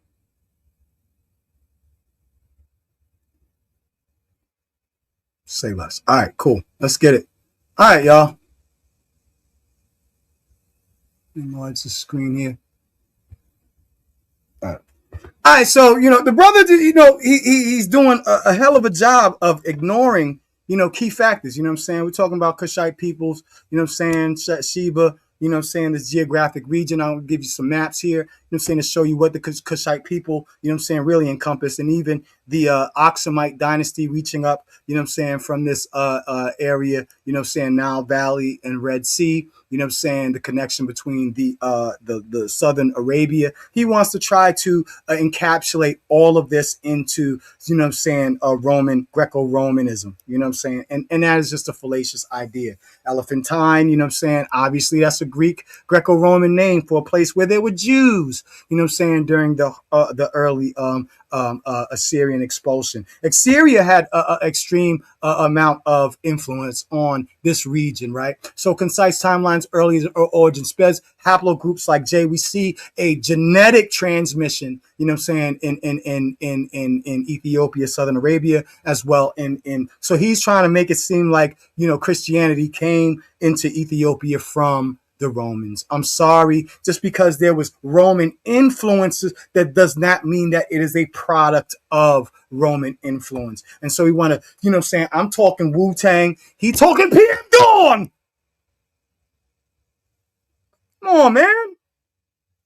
Set adrift on memories, and come on, B, come on. You know what I'm saying? He talking, so here's the interesting thing. The black imagery, he's bringing up all of these new images, knowing that you guys don't know that for this a length of time, Ethiopia never compromised its black imagery up until like the 20th and the 21st century. So these are new photos of some images of Saint George and Saint this, that, and the other. Certainly there was some cultural transmission, but it did not Hellenize the belief system, is the point that I'm trying to prove here. You know what I'm saying? Very clearly, Ethiopian Orthodox versus Hellenized churches on images. Ethiopian Orthodox practices, no statues. You'll never see a statue in Ethiopia. Carved Ethiopian churches emphasize flat icons, right? Ark of Covenant replicas, you'll never see that, right? You'll see something similar, but they make Mary the Ark. She becomes the ark in Romanized churches, you know what I'm saying, after the Hellenized doctrine of Helen and such, that he was trying to bring out, right? Statues and carvings, theological implications. Ethiopia, by rejecting statues, Ethiopia preserved a Semitic theology. Once again, Miaphysitism is not Greco-Roman. Even there might have been some Romans and Greeks that were engaging in that practice that came from the early apostolic teachers and writers who wrote in Greek. Because Kaplan, Ethiopian Orthodox Church, A History, Rutledge, 2007, chapter 45, chapter 2, for pages 45 through 70. Kaplan discusses Ethiopia's retention of Judaic practices, such as the Sabbath observance, circumcision, dietary laws, noting that these distinguish Ethiopian Christianity from Greco-Roman traditions. He emphasizes that these practices are not later borrowings. They doesn't come from Rome. but a continuity of Ethiopia's pre-Christian Semitic heritage, reinforcing the argument that Ethiopia resisted Hellenization. This is what we're talking about. Greco-Roman layer, Greek language, Roman imperial politics, shaped how Christianity was expressed in Europe. Okay, we're talking about institutional practice. If I'm trying to build a religious cult, I might have to use a 503 or 504 CE, so I have to use the legal precedent of that time to set up and establish my organization. But my organization can still be anti-government. See, this is what I'm talking about. Like the fallacies of equivocation, the oversimplification, like he's feeding it to you like you guys are kindergartners. Nile Valley, Egyptian Kushite God King traditions. This is what we see in Ethiopian culture. This is what we see in Ethiopian Krestena, going back to the original Nile Valley word, Krest, and not the Christos. Right? You want to tell me these Negroes look like some Romans? Stop it. Come on, we see in ancient Egypt, they had the gowns, the clothing. He wants to sit here and think that they're supposed to be butt naked with bones in there. He wants you to use that analogy because he comes from a very westernized 1882 ideology of what black and white is. Unfortunately, the brother has been compromised by a dentist.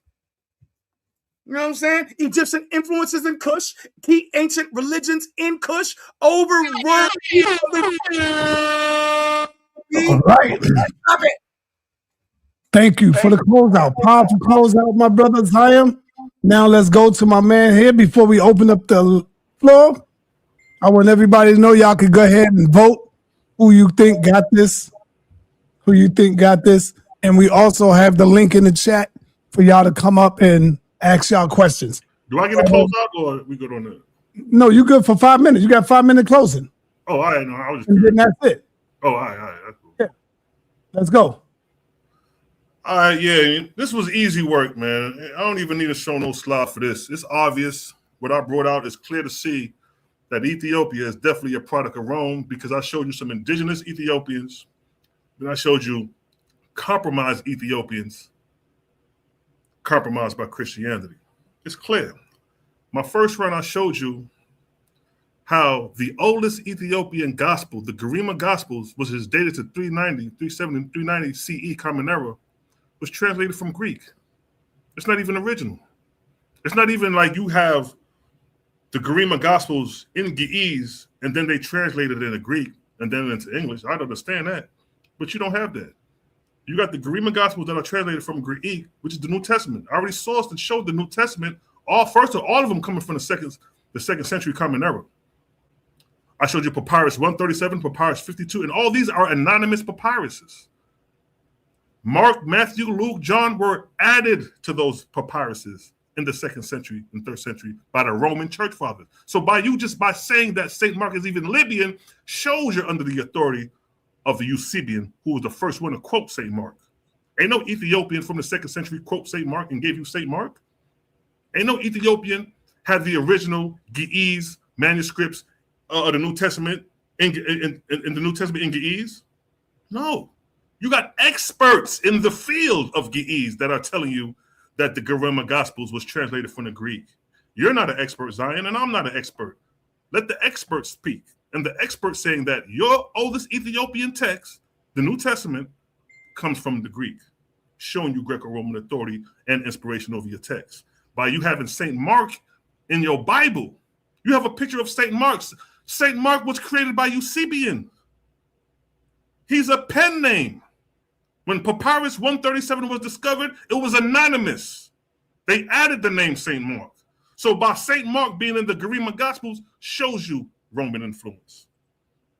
We got the Abinu, which is the priest, the head honcho, the head nigga in charge. He's equivalent of being the Pope.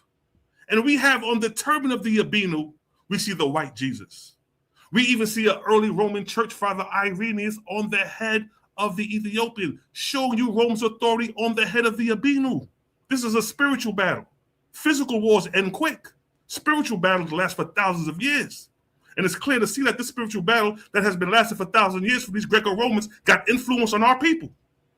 Don't be mad at me for bringing out what I'm bringing out. I'm showing you sources of what these Romans did to us. The enemy is Roman Greek, not me. I'm just showing you how they influence our people with a false doctrine. The Miaphysite theology is a debate if Jesus is God or not. Something that started with the Council of the Council of Nicaea with Constantine, when they started debating the divinity of Christ. The Council of Chalcedon and the Council of Ephesus was an extension of those debates, which comes out of Rome. So your whole Miaphysite theology is still based in Roman theology because that's headquarters. Eastern and Western Roman Byzantine Empire, those were the ruling class. Alexandria, Egypt, is subjugated to Rome. That's why Marcion and Justin was able to push out the Miaphysites. Athanasius was a head nigga in the church. He low running. He getting the hell out of it. Justin then pushed him out. No, Marcion then pushed him out and put a whole nother pope in there. What type of authority is that? Where's the authority of Alexandria to push back if they fight in Rome? If they independent fighting against Rome, why are they not fighting back? They running. They ran to Ethiopia because of the persecution of Justin and Marcion, Roman emperors. So at the end of the day, it's clear to see that Ethiopia is definitely a product of Greco-Roman influence. Culturally, we showed that. Spiritually, we showed that. And then I showed you indigenous Ethiopians who exist till this day who did not accept Christianity. So you lost the fight with that alone, because the indigenous Ethiopians who did not accept Christianity shows no semblance of Christianity. They got the indigenous clothing. They probably still speak their indigenous language. They probably don't even speak Ge'ez, because Ge'ez is compromised by your Romans. They translated all the texts in Ge'ez, everything. Even the non-saints who came later, after Frumentius in the 5th, 6th century, they came and translated some of the texts. But all this is late. All this is because they got kicked out of Rome. That's why they ended up in Ethiopia in the first place. If Justin and Marcion didn't kick them niggas out, y'all probably be Miaphysites today. So y'all fighting a doctrine. That's why I showed the Democrats and the Republicans two wings on the same bird. And that same bird is wrong. All right, man. Powerful information on both ends. Powerful information on both ends. I will leave the chart up there till we finish. Right now, they got Selah Shalom, 64%. Xion Warchild, 36%. So it's going back and forth. It's going up and down, back and forth like that. So we ready? I want to let Apostle in first so he can give me his overall view on how things went. You ain't got to say the winner because you my host. So we let the people say that, Apostle. All right, go ahead, Apostle. You got the floor, brother. Yeah, big ups to both of the debaters, man. Honestly, I was watching the football game and I came in right before the third round. Well, in the second round, I came in. And towards the end, I was there when you repeated, when your slide stopped, Selah. Selah. Okay. I often struggle with Zion, with the context of Ethiopia, but Zion is right, and Selah is right in terms of the people over there, because some of the people in Ethiopia today are Muslims. So they're not all Christians. The Muslims ran Haile Selassie out of there. So not the Italians, the Muslims did that. So they Christians, they're Hebrews, profess it anyway, and they're atheists, they're traditionalists, and they're not all of the same background. They got different those people got different backgrounds. They look different. So let's say the first church, and I'm sure y'all agree, was written in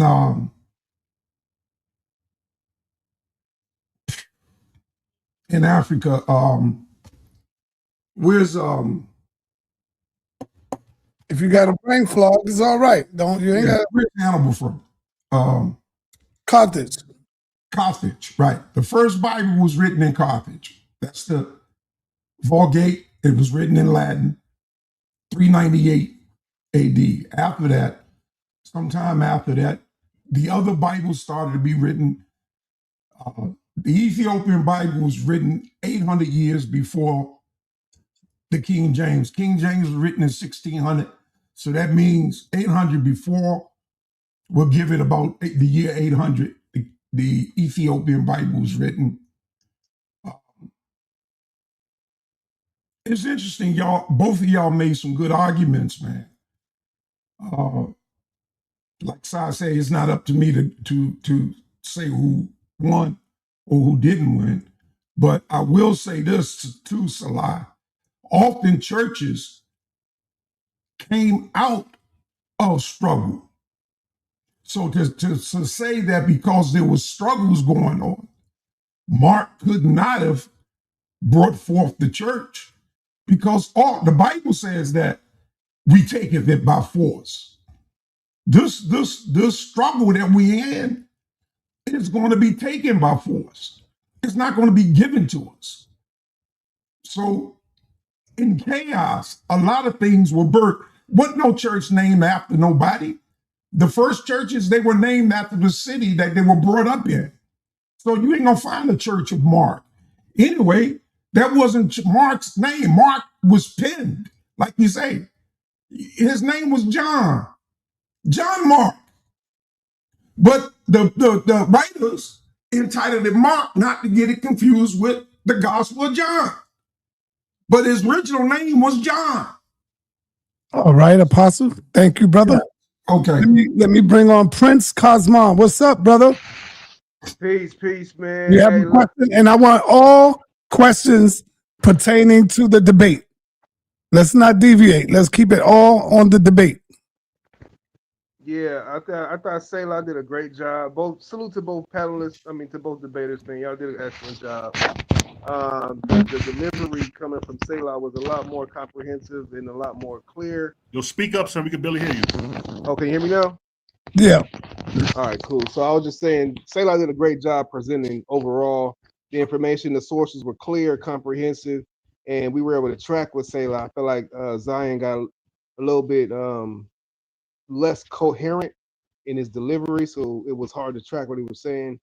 But you know what I'm saying, when it comes down to the information, what I was able to learn, and I guess I'll ask one question at the end, but what I was able to learn overall was that observably and objectively, when Selah showed those photographs of the regalia of the Ethiopian Coptics, it was drenched in Roman influence and inspiration.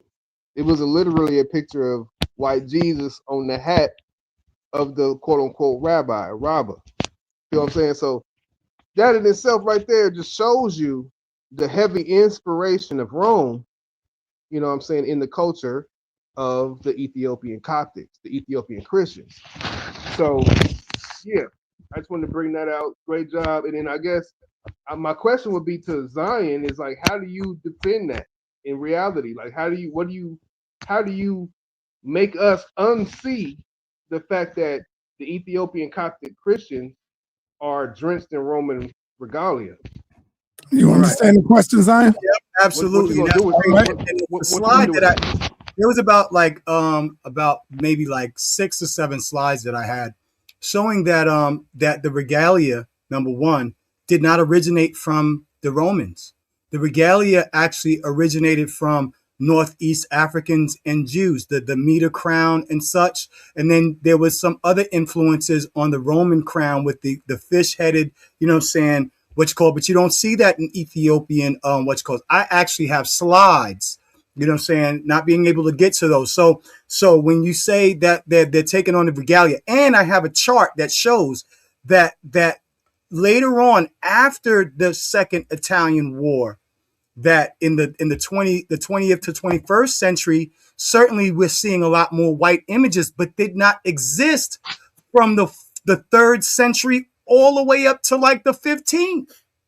I have a whole entire chart that shows that Ethiopian imagery, Ethiopian liturgy, and even what they call the trapments, which is the garb and the clothing, are more Nubian and Egyptian in nature. And this is where we see a lot of the adoption of Nile Valley traditions in their garb, their trapments, and their liturgy in the Greco-Roman. But Ethiopia's practice is way different. They carry these huge drums that are like 20-inch subwoofer drums. They be banging them and jumping up and down. You don't see that in the Catholic Church or the Romans. They do Sanctus. You know, it's like, come on, B. So this is what I'm saying. While he was able to, as I had tons of information, while he was able to get to certain points and show images, what he's doing is leaving out the actual cultural transmission as a context and where these things came from. To say that they're Roman, it's absurd. They're actually Kemetic, and they were adopted by the early Roman Church in 313. Zion, Yes. Would you agree, Zion, that the idea of Christianity in itself, right, comes from Constantinian council? No. It's actually an observance that is born from the God King, Nile Valley God King theologies, right? The God King theologies that go even back to Egypt, to Nubia, and then we see a transmission of that in an abstraction with the Messianic ideologies of the Judaic. Because they were adopting a lot of these forms. They were practicing them differently. You know what I'm saying? However, you know what I'm saying, with the ram cult, we see the ram is an important sacrifice in Judaism, the ram cult in Egyptian, and also in the Mahir. And so these things were actually predated the Romans Hellenized things by usurping other people's religion and putting their theology into it. So now we cannot look at our gods the way we our traditional elders and ancestors look at it. We have to look at it like Perseus, Zeus, and freaking daggone Apollos.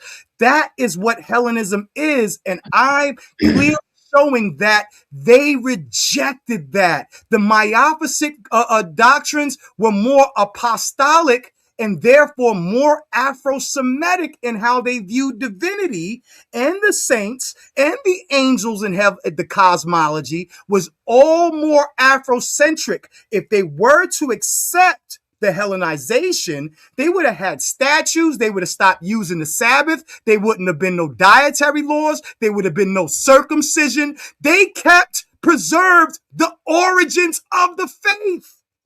So and this is what I'm saying. That is the resistance. That is them fighting against the imperialism. He kept bringing up people who were excommunicated by the Romans for rejecting Roman theology and trying to make them seem like they were Romans. So what I was trying to say, the absurdity. Let me clarify what I'm saying. When I say Christianity coming from Constantine, the idea. What I mean is the deification of Christ, Jesus, right? Yeah. The Ethiopian Bible, right? It has in it the worship of Jesus Christ. That idea itself came from Constantine in Rome. No. That's what the whole Constantine Council was about. I actually had a slide that actually shows that Christianity predated even when that's why I brought up the Mithraism. In the first century, Romans totally rejected Christianity. It was the Jews, the Syrians, the Armenians, the Egyptians, the people of that area that were like biblically connected, and Ethiopians that we see language about all throughout the Old Testament and then into the New Testament that were receiving this doctrine. The Romans were anti-Christian Christianity. That's why they were killing Christians. That's why even Paul, before he became a Christian, was slaughtering Christians. So what we're not going to do is try to act like the history of Christianity is tied to Roman Catholicism. Actually, it's tied to the rejection of Hellenization and Greco-Romanization and imperialism. All right, let's move along. Easy Dan, what's up, brother? Do you have a question, brother? Easy Bands. What's popping, brother sa.neter? Thanks Peace, for bringing man. me up. Peace to the panel. I caught the end of the debate, so Peace, guys. Yep. I heard a few of the things that brother Selah had to say. I heard a few of the things that Xion had to say, and I'd like to say, brother Selah was, performative. A lot of the information he was putting down was more like smoke and mirrors. You feel me? Brother Xion, he came through preaching and giving real facts to the matter. What you mean by smoke and mirrors? I mean, what I mean by smoke and mirrors is that, he's showing you stuff that looks good, but really doesn't have substance behind it. Right.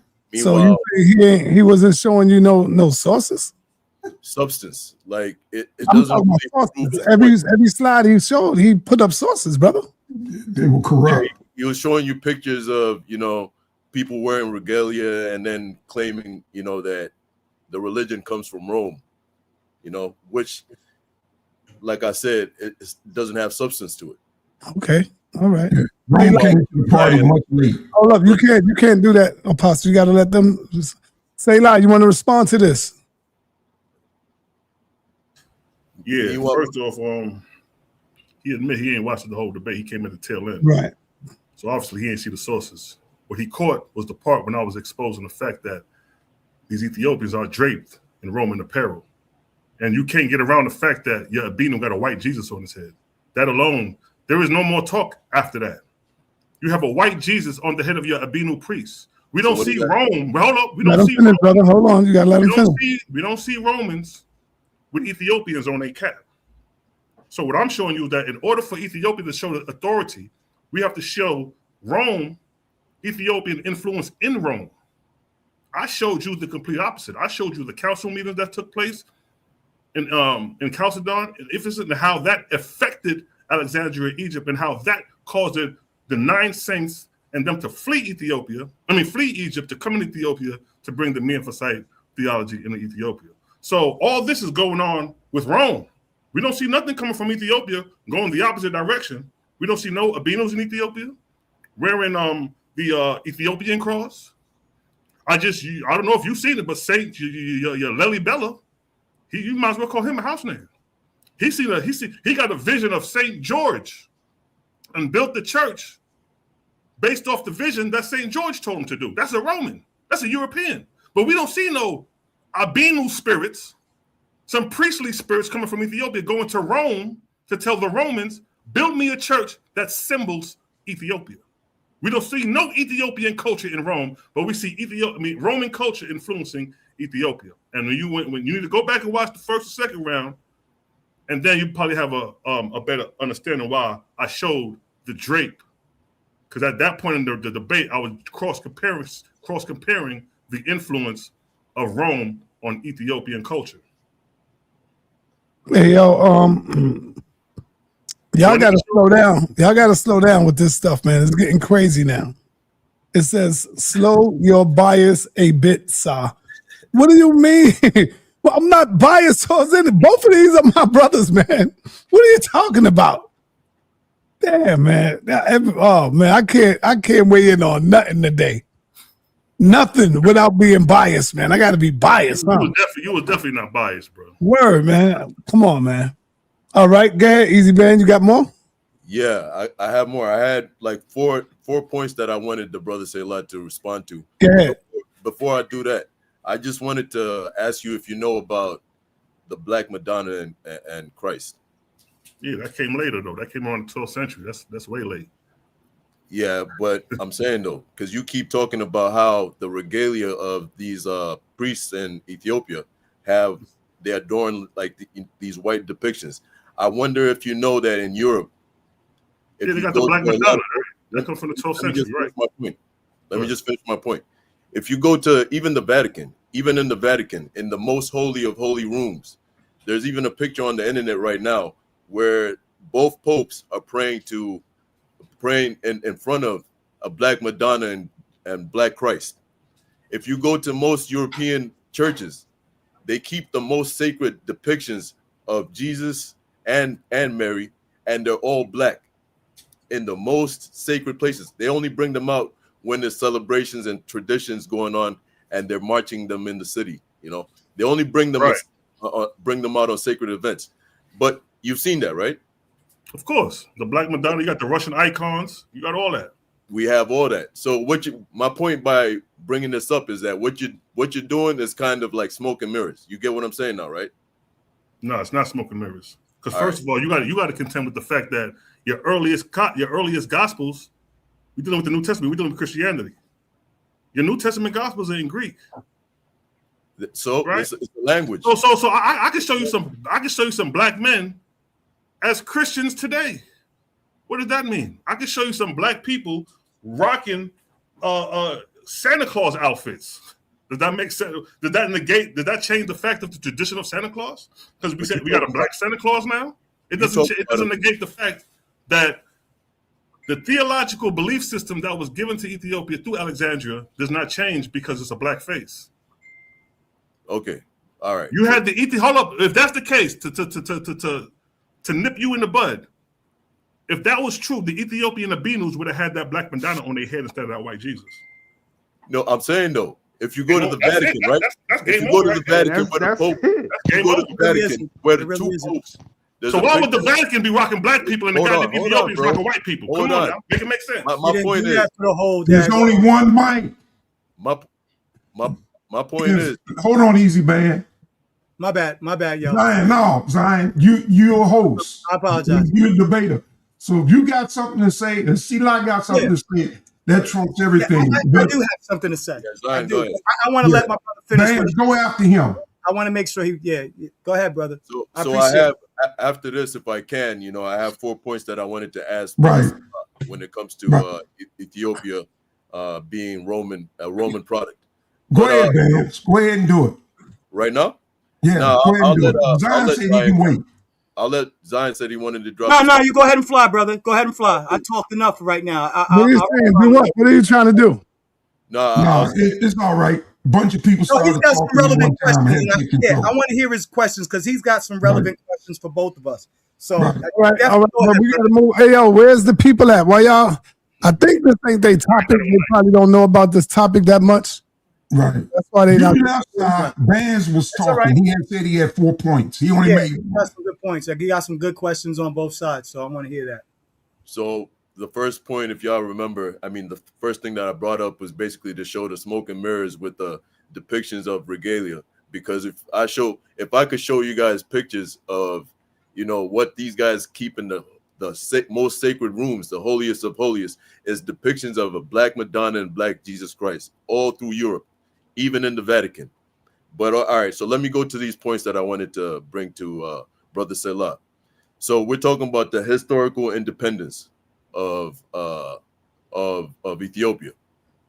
All right, I just want to get your two cents when it comes to this. When you say hold up, let me just interject because I don't want to drift off the topic. The topic is Christianity. So when you talk about the historical beginning or whatever you're talking about, are we talking about Christianity? Because that's the topic we're dealing with. Yeah.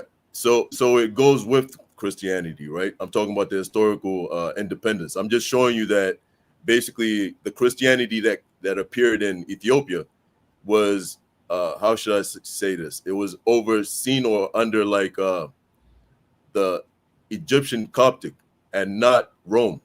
That's my point. Ethiopia was never colonized by Rome.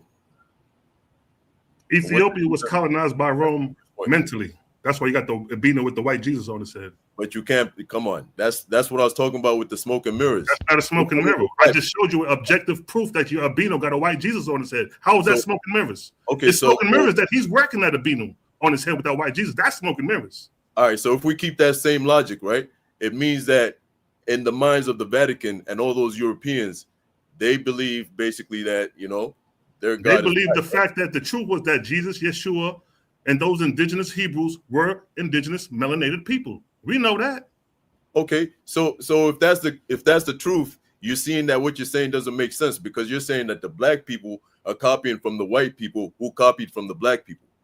You get it? So basically, it doesn't make sense what you're saying. It makes so how can Ethiopians be influenced by exactly? Can I say something about that? Exactly. Where's my bomb, yo? Son, fall for that one, B. Nah. Until you show me a pope with a black Jesus or a black beamer with a head. Come on, son. We can I see do what that you're all trying day. to do. I see what you're trying to do, but see, that all day. the fact is that Yahshua, Jesus, and all them, yeah, we know that they were black. We know that. Right. But before Ethiopia, I never denied that. Come on now. My name's Selah Shalom. And what was the Greco-Roman term for black people? What was the Greco-Roman term for black people back then? Say it. Ethiopia, Nubia, black burnt faces. Wait. Say it again. More. No. You had it before. It starts with an A though. What? Go ahead. With Ethiopia. Okay, so the Romans worshiping the Aethiops, Christ and Mary. But you're Ethiopian Abinu instead of having that same black Christ. No, wait, hold on. Got a Roman one on his head. The brother, you got a question for me, bro? So please ask me one of those same questions. So y'all can both respond. Y'all can both respond. I'm looking for both of y'all, opinions on it. All right, Prince, you on the mic, Prince.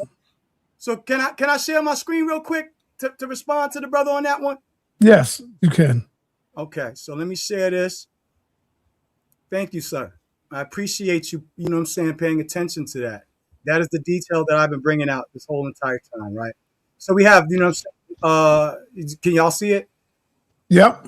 Right. So real quick, claiming Ethiopian Christianity as a product of Greco-Romanization, Christianity is Hellenization, right? So let me just move forward. Move forward here. Hold on. Let me enlarge this for you guys. So real quick, Ethiopian Christianity is distinguished with language, canon, practices from Greco-Roman canon, theology. All of these things are what it equates Hellenization. He's saying, they adopted Greco-Romanized thought. But watch this. Here's the map. Ethiopian Orthodox Christianity traditionally depicted Jesus and biblical figures with African Ethiopian figures and icons and manuscripts.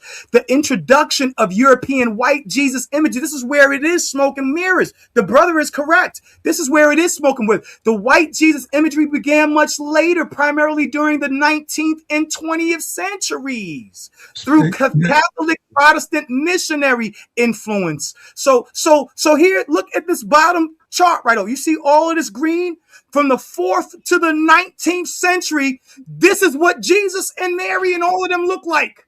These images right here. It wasn't until the 19th century that, and with the missionaries who were dealing with the famines and such that were a huge cause from the Roman-Italian War and their dropping of mustard gas on the topsoil of Ethiopia that caused that huge famine where we saw, little kids on TV, with flies and stuff on their faces. Right.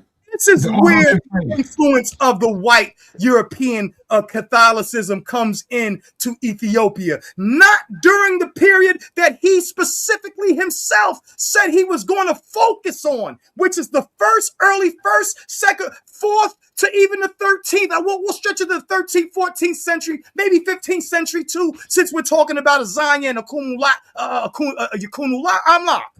So the brother is throwing smoke and mirrors because this you won't see in no daggone Roman Catholic. You know what I'm saying? They don't practice the same calendar. So their religious holy days and feast days are not Greco-Roman and they're not practiced the same. He wants us. It was more about this pre-Christian Ethiopian pantheon, which is a trinity of power, a father, a mother, and a son. But here, where we get the word exhibier, Lord of the world, that they apply to Christ. The transmission of their own religious text went over. And we see it today, with Haile Selassie still repeating the same tradition that predates Roman Christianity, y'all.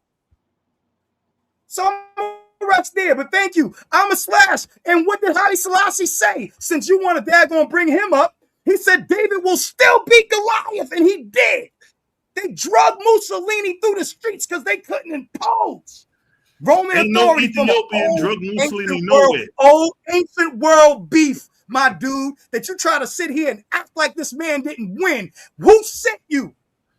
That dentist? Hold up. Did Ethiopians kill Mussolini, or did Italians No, killed the Mussolini. Italians killed him after he End of lost to the discussion. Ethiopians. Ethiopians It ain't doing don't damn matter. thing It to don't matter, Mussolini. bro. It don't matter. It do matter. It do matter. Objection All right, relevant. Zion. You gotta let him speak now. Okay. Yeah. The Ethiopians didn't kill Mussolini. You can get that out the window. Selassie ran in exile. Romans invaded Ethiopia, dropped bombs, and Ethiopia did not return the favor and did it to Rome.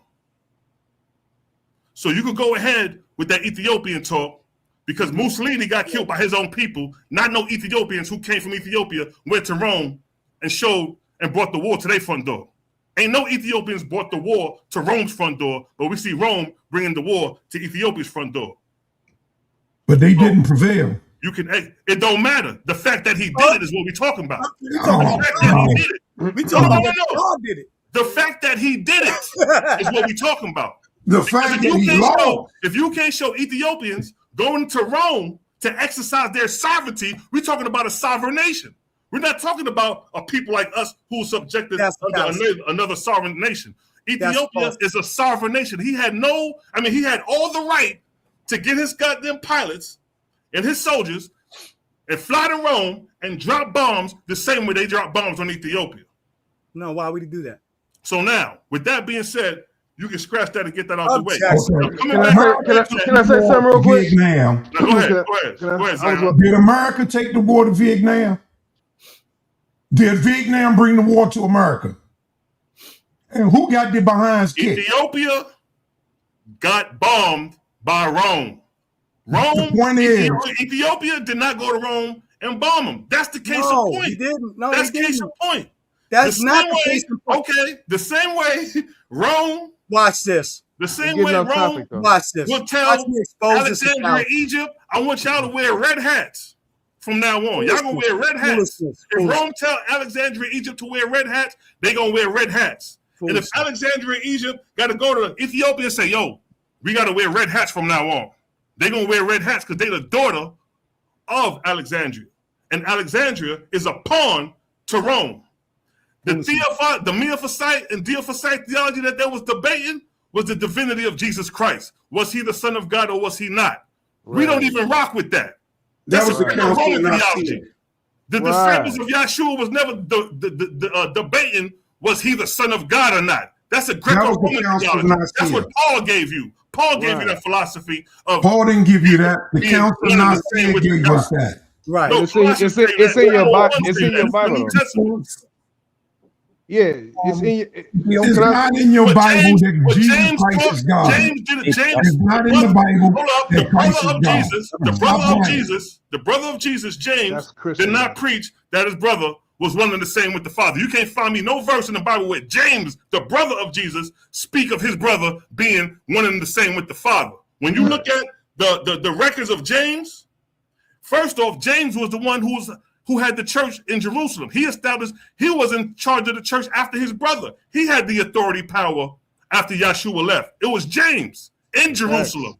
So why are we following St. Mark in Alexandria, which is compromised by goddamn Rome and Greco-Roman, when James, the brother of Jesus, is in Jerusalem and he's the head nigga in charge of the church? Why are we not over there in Jerusalem? Why is the Ethiopian church acknowledging St. Alexandria instead of acknowledging St. Everybody, they had church in charge.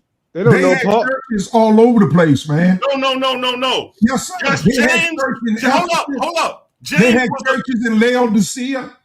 James was the brother of Jesus. Paul never met Jesus. Paul is the one who brought the gospel into Rome. James never went and brought the gospels into Rome. Paul was the Jew that was born in Rome. Paul He was born in the city of Tyre. He forgot about Apollos. He forgot about Mark.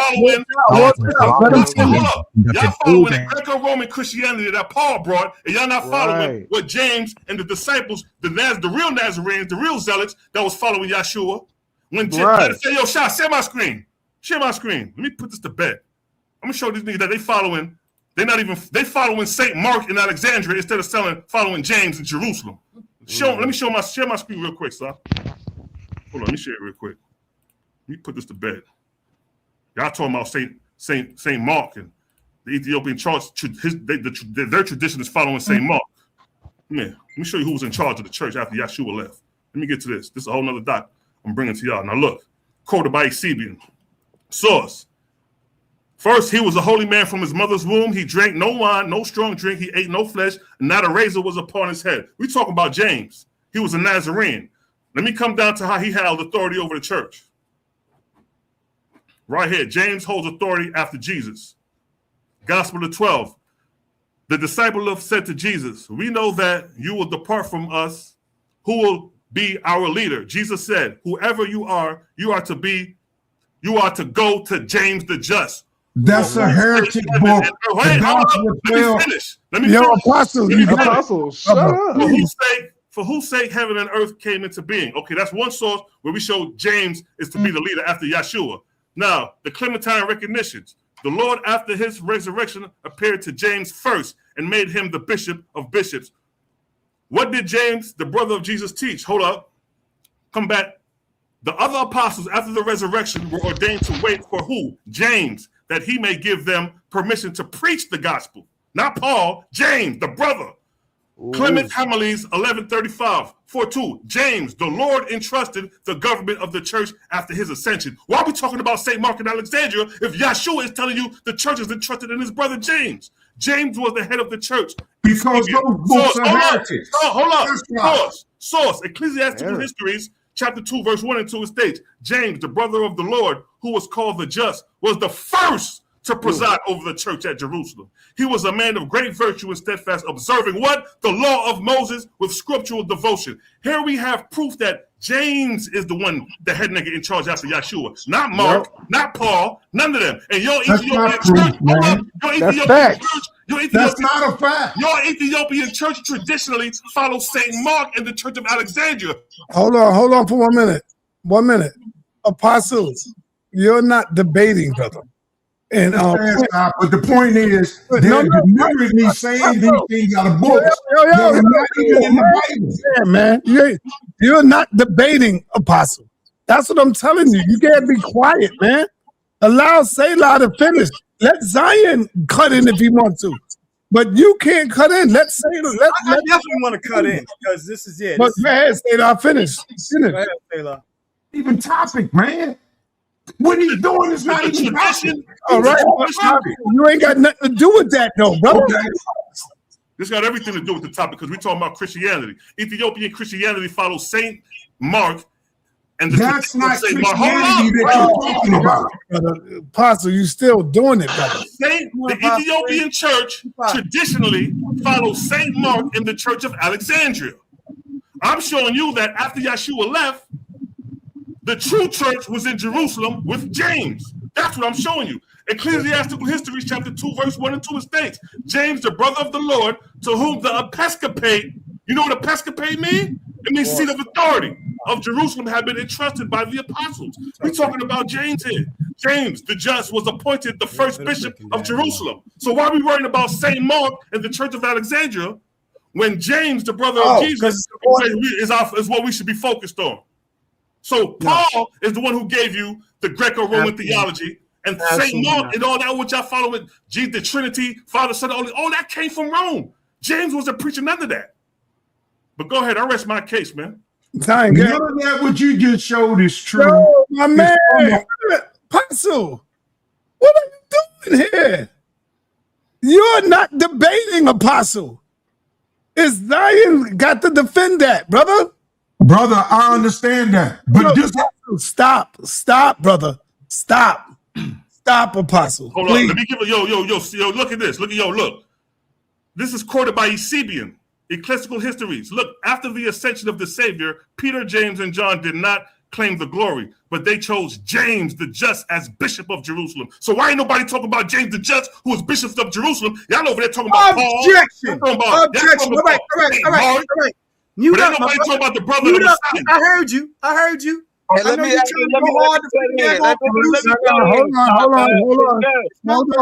Hold on, Maccabee. Hold on, my brother. Hold on. I want Xion to respond. Yeah, this Xion, is crazy. respond, brother. Go ahead. All right. So hold on, man. Let me pull up some things. I took my screen off. Again, I have to go right back through it. I gotta go right back through it because what he's doing is ignoring the entirety of my argumentation. He is trying to continue to give you a product, like we said, a Roman product out of something that is not Roman. Okay? He is trying to make this Roman when it is clearly not. The definition of Hellenization means, can you see that? Hellenization means the deep assimilation into Greek worldview and identity. He's talking about people who rejected the diopposite view, which is Roman authority. Now, while there was still Roman authority over the Alexandrian churches, and they were the ones who appointed the priests up until 1958, here's the deal. Because Ethiopia's kings claimed Solomonic covenantal inheritance, they did not give a F what the daggone priest was saying. And they still followed the original doctrine. Now, James being this one and that one has nothing to do with the price of a can of beans, because Mark clearly goes against Paul's doctrine, as Paul's doctrine later on evolves into Roman Hellenized religion. Mark's doctrine does not.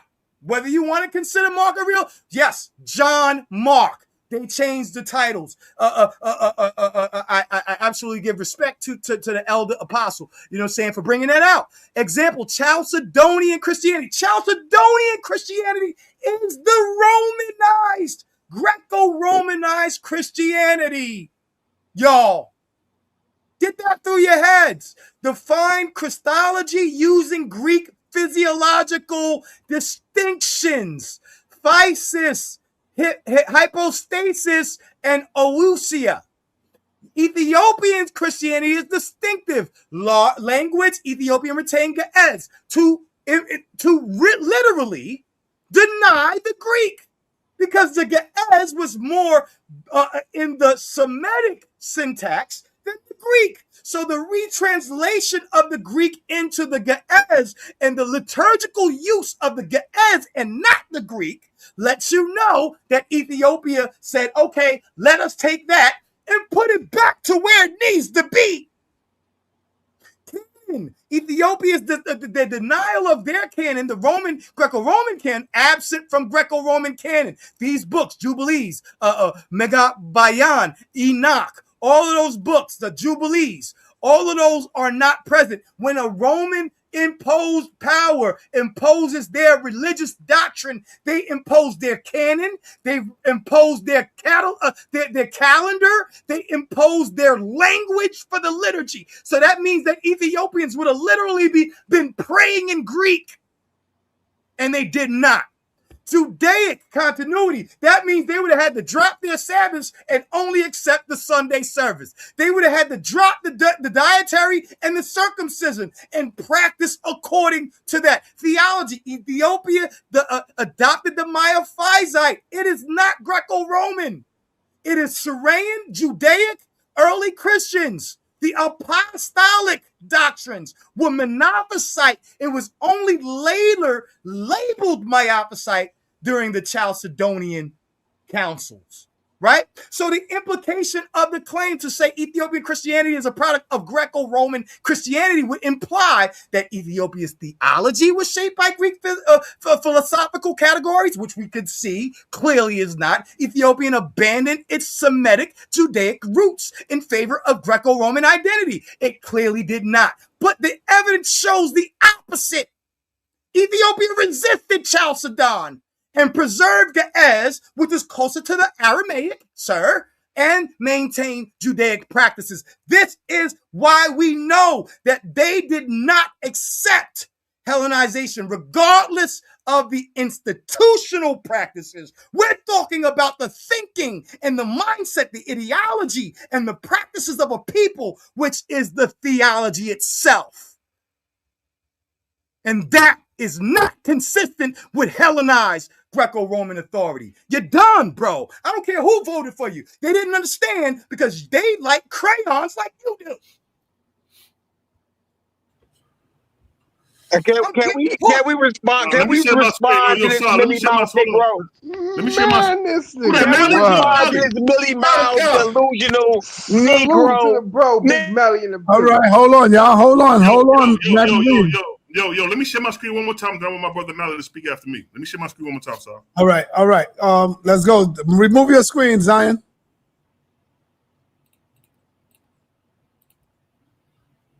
Yeah, that shit sound good. You're the Ethiopian Jabari. That shit sound good. That's it. No profanity, brother. No profanity. That's it. Nigga, you got All right. Calm down, Maccabees. Y'all calm down. Now he's trying to talk about the influence and the authority. Now look, this is a depiction. Now the oldest Ethiopian gospel of the New Testament is the Garima Gospels. This is the oldest Ethiopian New Testament that they got is from 390 CE. They got a depiction of Saint Mark in their gospel. Now, I already told you that Saint Mark is a pen name by Eusebian in the 2nd century Common Era. Now, I told you the Ethiopian source, Ethiopian.org. It states that the Ethiopians follow Saint Mark of Alexandria. Ethiopia has remained faithful to her age-old ties with the apostolic church uninterrupted. For this reason, she is universally renowned as the faithful daughter of Saint Mark of Alexandria. Now, I already showed you that Yeshua left James in charge of the Church of Jerusalem. So why are we following St. Mark? We were supposed to be following the closest one to the Messiah, which is James, his own brother. Now, Eusebian states James, who the ancient surname, the Just, was the first to be made bishop of the Church of Jerusalem. We're supposed to be following this church, not no goddamn Saint Church of Alexandria, named after the goddamn Alexander the Greek, the Macedonian. Why would we go to Egypt under the Macedonian name when we could go to Jerusalem and follow James, the very brother? Eusebian, a classical history, 23:2, it states the throne of the church was entrusted to James the Just. We're talking about Jerusalem. James, the brother of the Lord, led the Jerusalem church and taught that the path of God is practical righteousness. He didn't say my brother's the Trinity and my brother's one with the Son of God. Paul gave you that.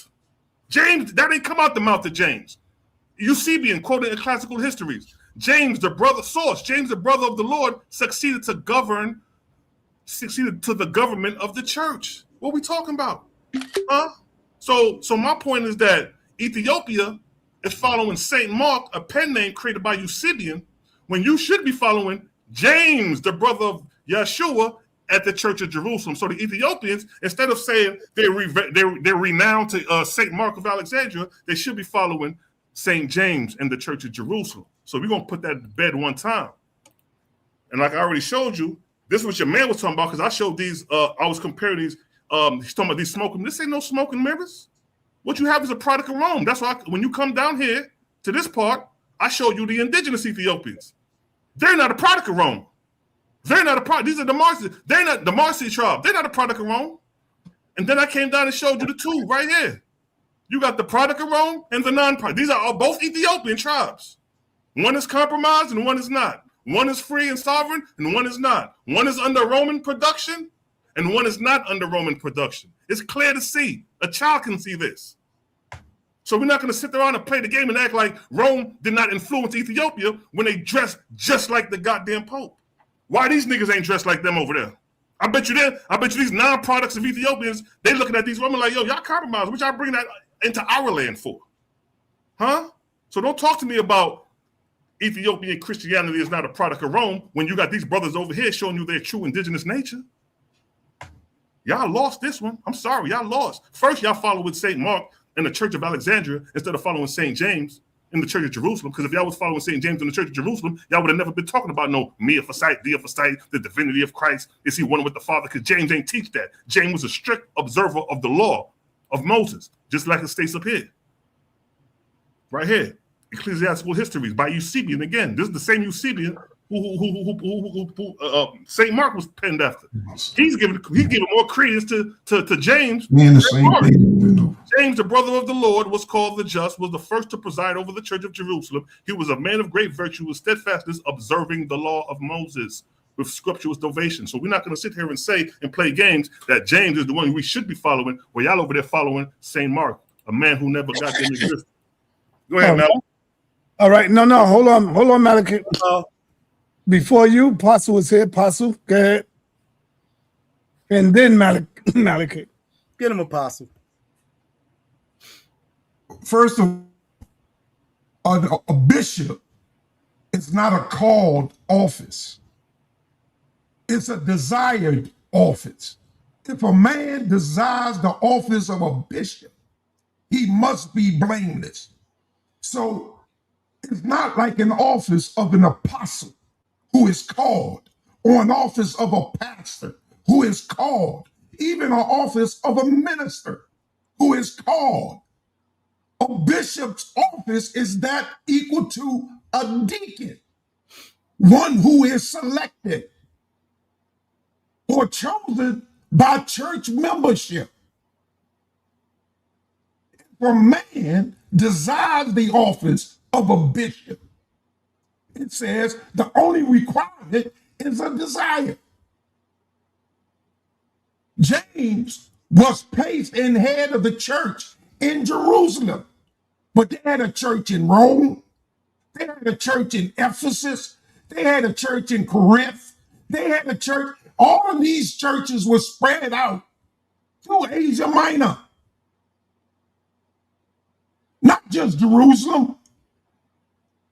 You don't know what you're talking about. You selected. No, I do. Jerusalem was headquarters. Jerusalem was the head in charge. You've been talking. I had to wait. Your wait supporters. to turn again. You brought up supporters. A book that's rejected. A book that talks about Christ and Mary Magdalene getting married and living in India. A lying book. A heretic book that nobody accepts, not even their apocrypha accepts the Gospel of Thomas and the 12 apostles. We know it's a heretic book. Headshot! Headshot! We know that. Headshot! Anything from that book. Nigga, shut your feminine ass up, nigga. You sound gay. Retarded ass. Paul, mother boy, you want to live? Do you want to live? Yeah, I think so. Hey, man, let me rap, son. Yeah. Let's get it in. We got you, Apostle. Let me finish. All right, go ahead, King. I can't help it if none of y'all know what the hell you talking about. Man, we know what you do.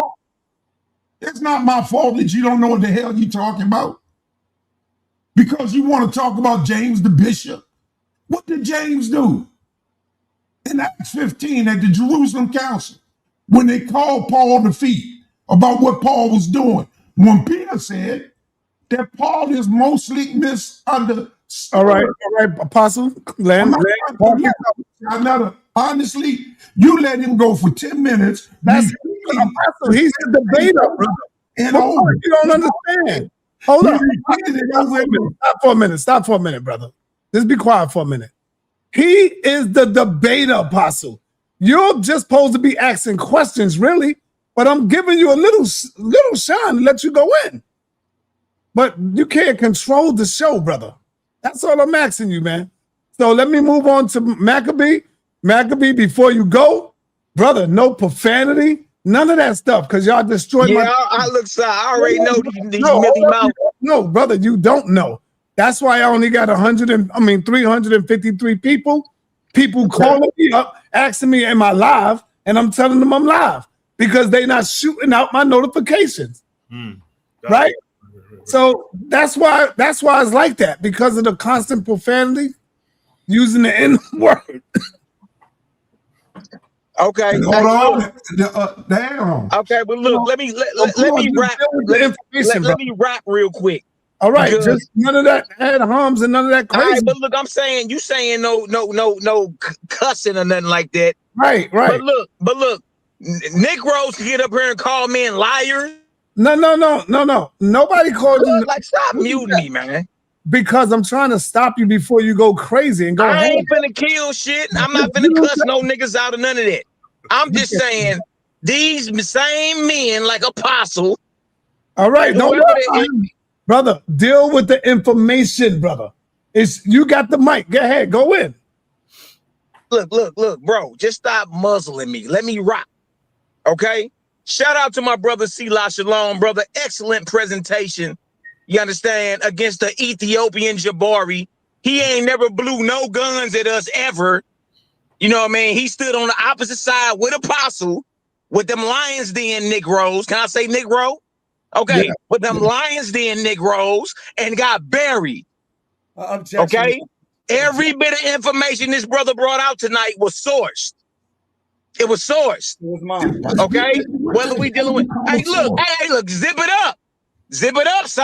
Like, why is they allowed to talk? They not. I just Right, so look, everything this brother brought out tonight was sourced. You dig?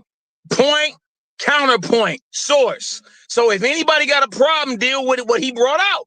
Secondly, he's not lying about James the Just versus Paul versus Mark or whoever you talking about. Look, before we get to any of Selah's sources, we can go to Acts 15, the Jerusalem Council. We can go to Acts 21 when Paul brought his monkey ass back up to Jerusalem. Okay? The chief apostle, according to Paul, is James the Just. What are you talking about? What are you talking about, apostle? No, so-called apostle, because you're not an apostle. all right, come on, none of that, man. We don't want that. What do you mean? Cuz, come on, man. This is crazy. Come on, man. Let me rap, because according to the Bible, he's not an apostle. He's not a Bible according to he's not an apostle according to the Bible. Okay, let me rock. Respond. Now look, let me rock. Look, let me rock. Okay, now when Paul brings his monkey ass up to Jerusalem in Acts 15, there's a man that stands up and gives his judgment. Easy band know this. Acts 15 and 13, James stands up. He said, my judgment is this. That means, look, what's his name? Xion Warchild. Zip it up, Hot. This is a kill shot. James the Just stands up. It is not. Side, if you don't know, James the Just is Yahshua's biological brother. He stands up. He gives a judgment. Matter. He tell Paul, this is what you teach. Why are you letting this? Hey, look, zip it up. Hold on, man. Zip it up. Man, shut up, Zion. Zip it up. Yeah. Nigga, I'm speaking scripture. Look, zip it up. All right, park your car, man. Come on, man. All right, so look, Acts 15, James the Just. Look, when Paul comes to Jerusalem, he got to validate what he been teaching. He comes to Jerusalem. Just in case he done ran in vain, he got to come and teach or talk to the men who are in reputation, just in case he done ran in vain. The men he talked to is James, Yahshua's biological brother, his younger brother. All right? James gives him instructions. He says, teach the Gentiles this, to abstain from meats offered to idols, from fornication, from things strangled, and from blood. He commands him to teach this.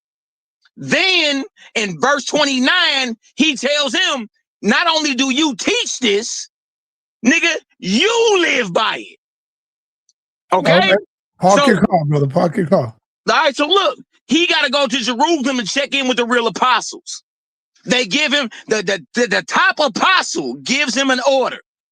This is what you teach. When he get out there, he teach something totally different. Totally different. And according to him in Galatians 1 and 19, James is an apostle. Quoted, Galatians 1 and 19, the brother of Jesus, James, is the apostle. When Paul goes to Jerusalem in Acts 15, Acts 21, James is in charge. Okay. Now, true about this. If you get into the Nazarene literature, easy bands don't know about this. Apostle don't know about this. Get into the Nazarene literature. The Nazarene Acts of the Apostles. Peter and Clement write to James. And they call him the chief presiding apostle and bishop over the whole movement. Wow. You see?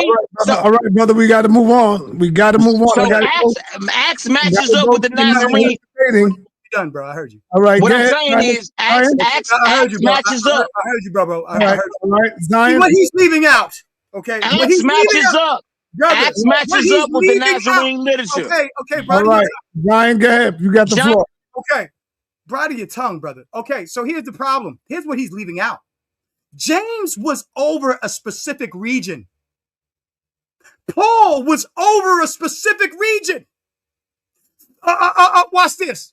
See, this is foolishness. What he's doing is telling you something that if you don't know the actual... Y'all got to go back to the topic, though. Come on now. Yeah, no. But what, it is the topic because this is about how Ethiopia and why Ethiopia was evangelized by a different prophet than Paul. See, they're trying to make it... See, the Greek and the Romans got from Paul.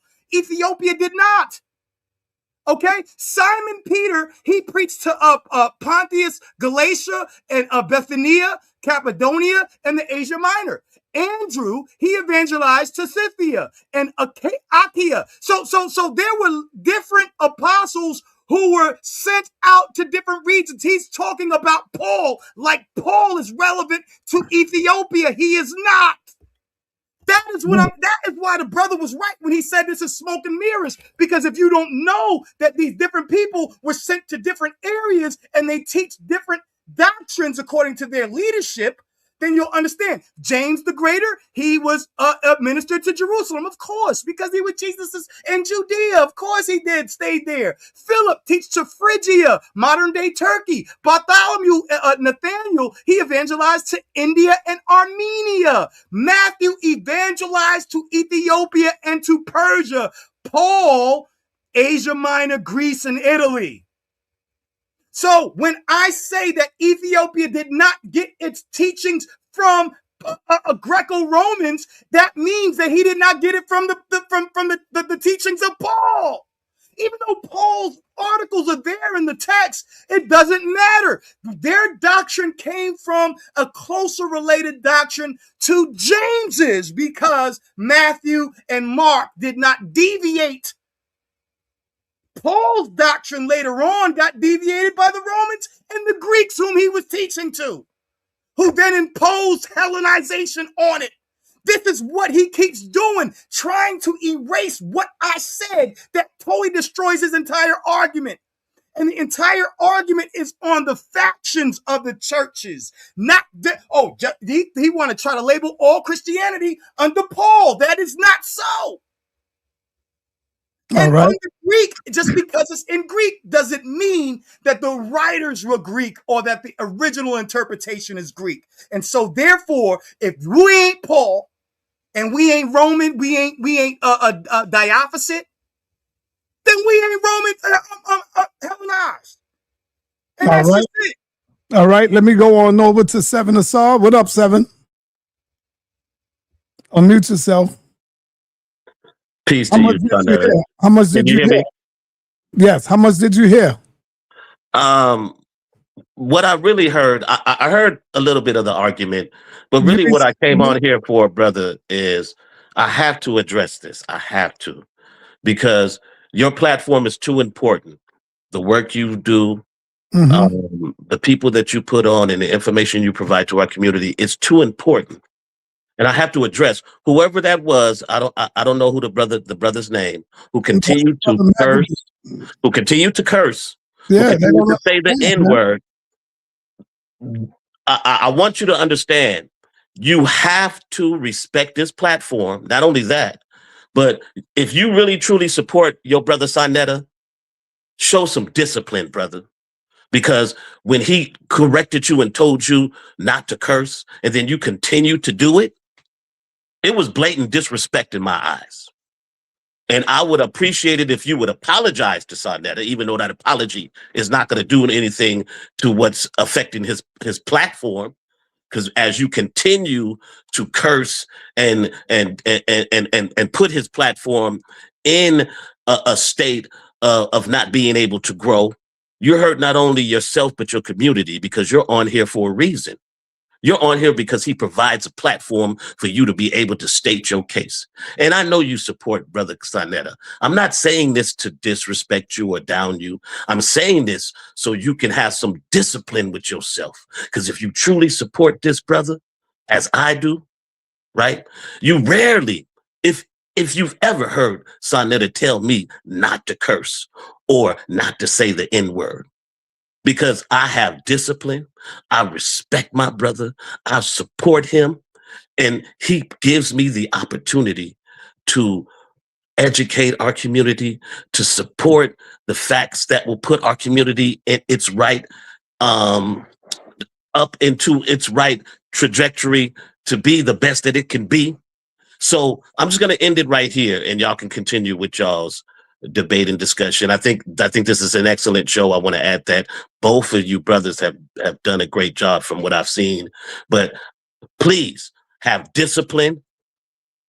Please refrain yourself from cursing or saying the N-word, and respect this platform, because it's all we have, and we don't have too many like this. Thank you.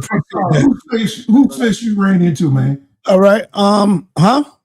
Look at his face. Look like he ran into a fist. Nah. Come on, man. Yo, you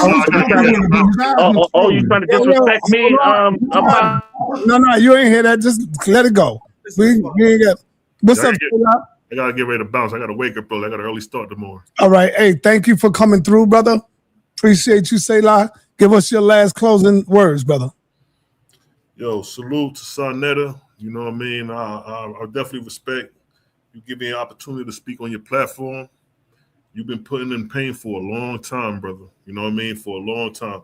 You know, I've been on these YouTube streets for a long time. You know what I'm saying? Like, right. When YouTube started, I've been dropping this information when a lot of these cats. Yeah, I met you in Atlanta, man, years ago. How many years was that ago? That was when you was cool with SETI still. Yeah. So, you know what I mean? Yeah, we always up in there. That was fire right there back then. Yeah, that was my first time bumping shoulders with you then. But I was watching you even before that. That was my first time actually bumping shoulders with you. So salute to you, man. You deserve your flowers, man. You know what I mean? Like, it kind of disappoints me sometimes that you don't get the numbers that you deserve. Yeah.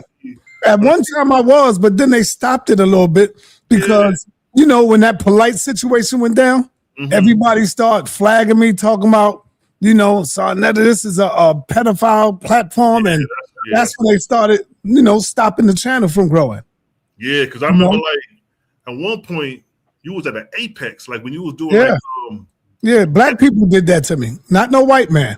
That's why I said, man, I'm not talking to white man. Ain't no devil no more, man. Not to me. Facts. I'm looking at our people. So it wasn't no white man that did that. That's sad. But like, even when you was at your apex, when you did the I think it was the Hebrew on trial or the Kemetic on trial, when you had rented the building, you had the line around the corner and all that. Yeah. I was like, damn, yo, start getting it in. You know what I mean? But you're right. You know what I mean? The hate started coming, especially with the polite thing. Then when the whole SETI thing fell out and all that, then, you know what I mean? The algorithm. And what happened with that one was SETI ended up listening to Young Pharaoh, and now look at him in Young Pharaoh. Exactly. And he ain't even come back like on some real, like on some men to men joint. I was kind of disappointed that at least the brother should have reached back out to you and said, you know what, let's wrap it up and keep it moving as men. You know what I mean? It's crazy to me because I see him over there doing this thing, but it's not the same when it ain't the same when nobody your platform nobody challenging you and all that. Yeah, no, I'm just saying like nobody. It's like SETI's doing his thing on his platform, but it's not the same when he on your platform. You know what I mean? Right. It goes with certain other cats. Like they cool with it yet, but when they come here, you know what I mean? It's the real deal joint. But yeah, tonight's debate was great. Shout out to Xion Warchild. You know what I mean? He did his thing. I ain't no hater. Appreciate you, know what brother. I mean? No shots fired. Still Rastafari. You don't know. Much love. You understand me? Yeah, man. Okay. So at the end of the day, you presented our sides. Y'all make the decision. He presented his sources. I presented my sources. And y'all make the decision. It's on y'all. So with that, your boy Selah. Thank you, brother. Peace to you. Y'all respect. Salute. All right. Peace. Salute to you. All right, y'all. We getting ready to close this thing down anyway. Apostle, you going live later? I seen you over there getting it in last night. Yeah, I might do it. Wait until tomorrow. I don't want to wear the people out, man. Make the people tired. No, you ain't wearing them out. Tomorrow's the football day, man. Why would you wait till the football day? Today was a football day for me. Oh, yeah, the college football. Nah, Sunday is tomorrow, but you got the day. Nah, Redskins played and the Eagles played today. They got their butt kicked too. Yeah, they did. They did. We just going for the draft pick now, man. College football, that was, yo, college football is exciting, brother. You know, and I can't get into it, man. Yeah. I can't get into it. Get the one with what's my man name? What's my man name that used to play for the Cowboys? Trying to disrespect the person and you know the other opposite debater. What's my man name that used to play for the Cowboys? He was on the sideline. I think he's the coach for one of the college games.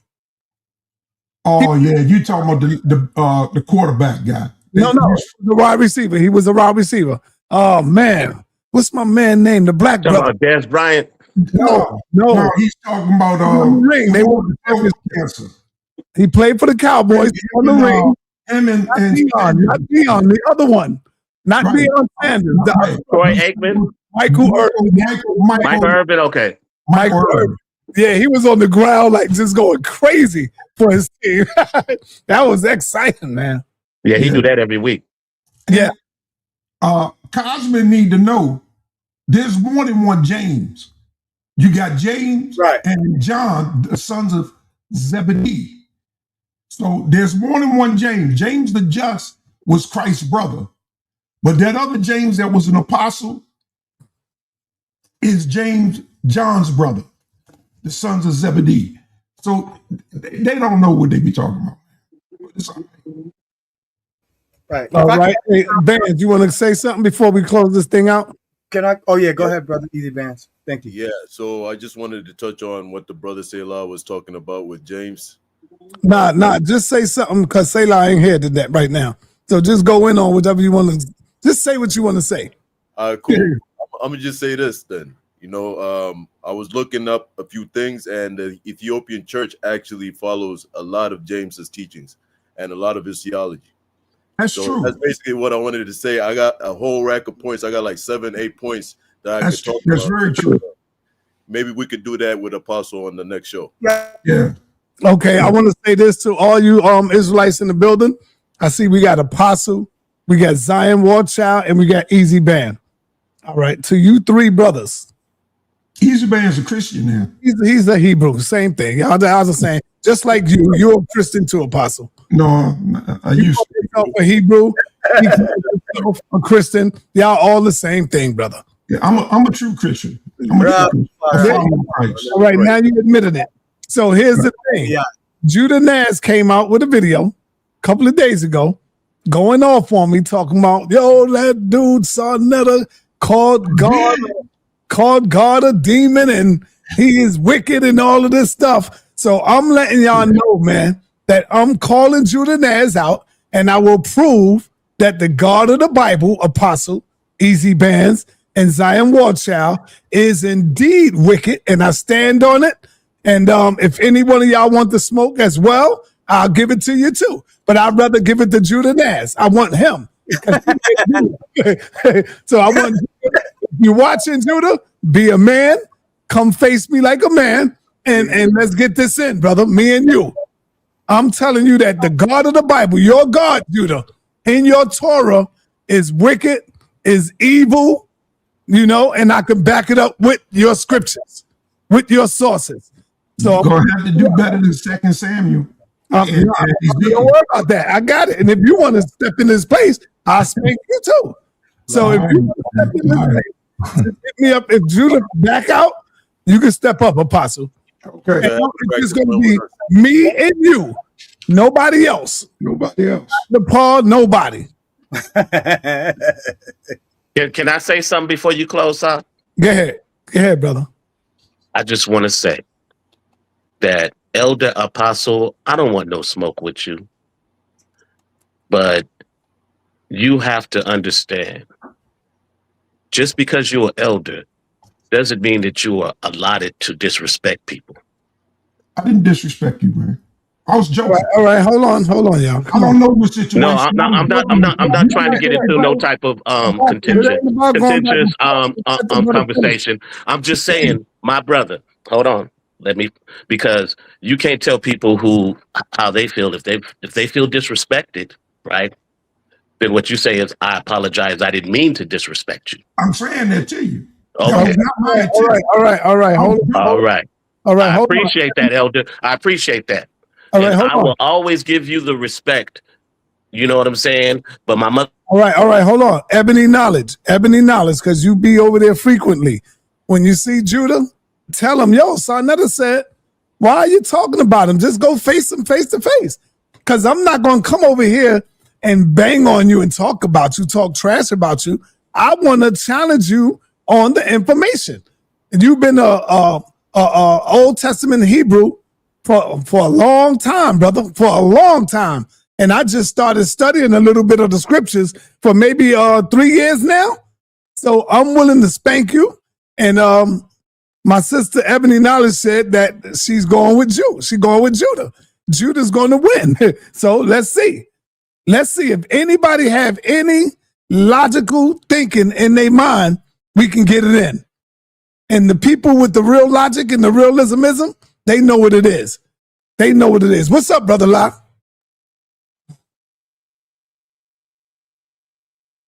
Peace. Peace and blessings to every brother that's on the panel, as well as every brother and sister that's in the chat, as well as your families. I had put something earlier in the conversation in regards to warlord. I see a lot of the stuff that you was putting up in the debate was a lot of woo stuff. And I was asking you if you was from the island. I'm from Long Island. Okay, because I see it. That's why I put in the chat. I'm from Long Island. Yeah, I'm a woo head, B. You know what I'm saying? Yeah, that's why I was asking if you was from Staple Town, the Hill, now born, like where you was from. Yeah, he talked. Yeah, he was talking daggone PM Dawn. I'm talking Wu-Tang, man. Yeah.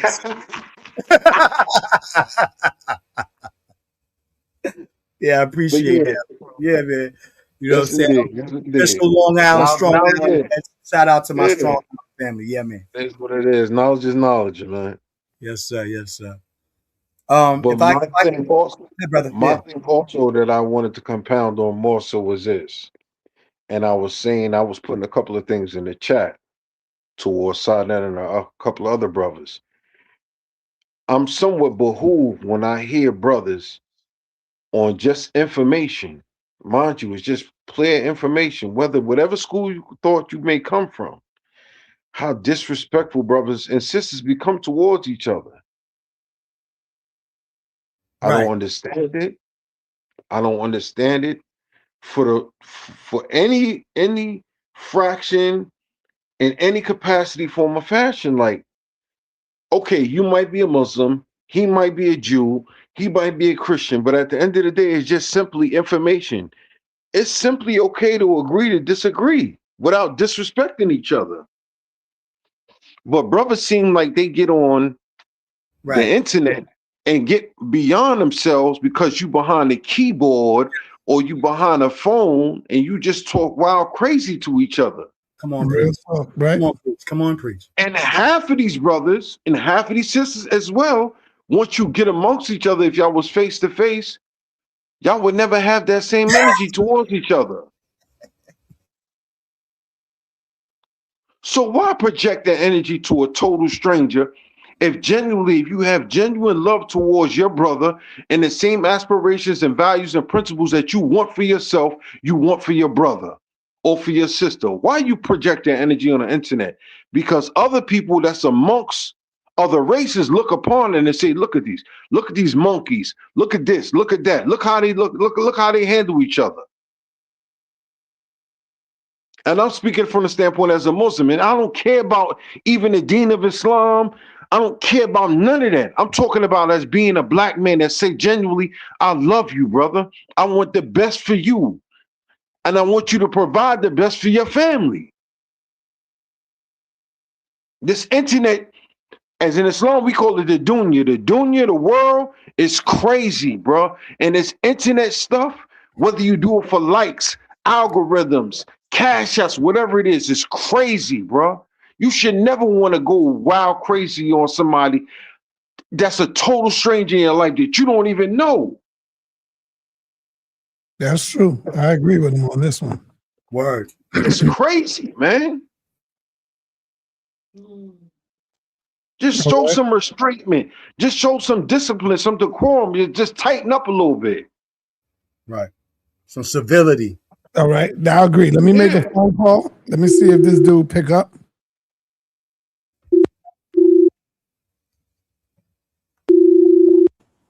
Who you calling, sir?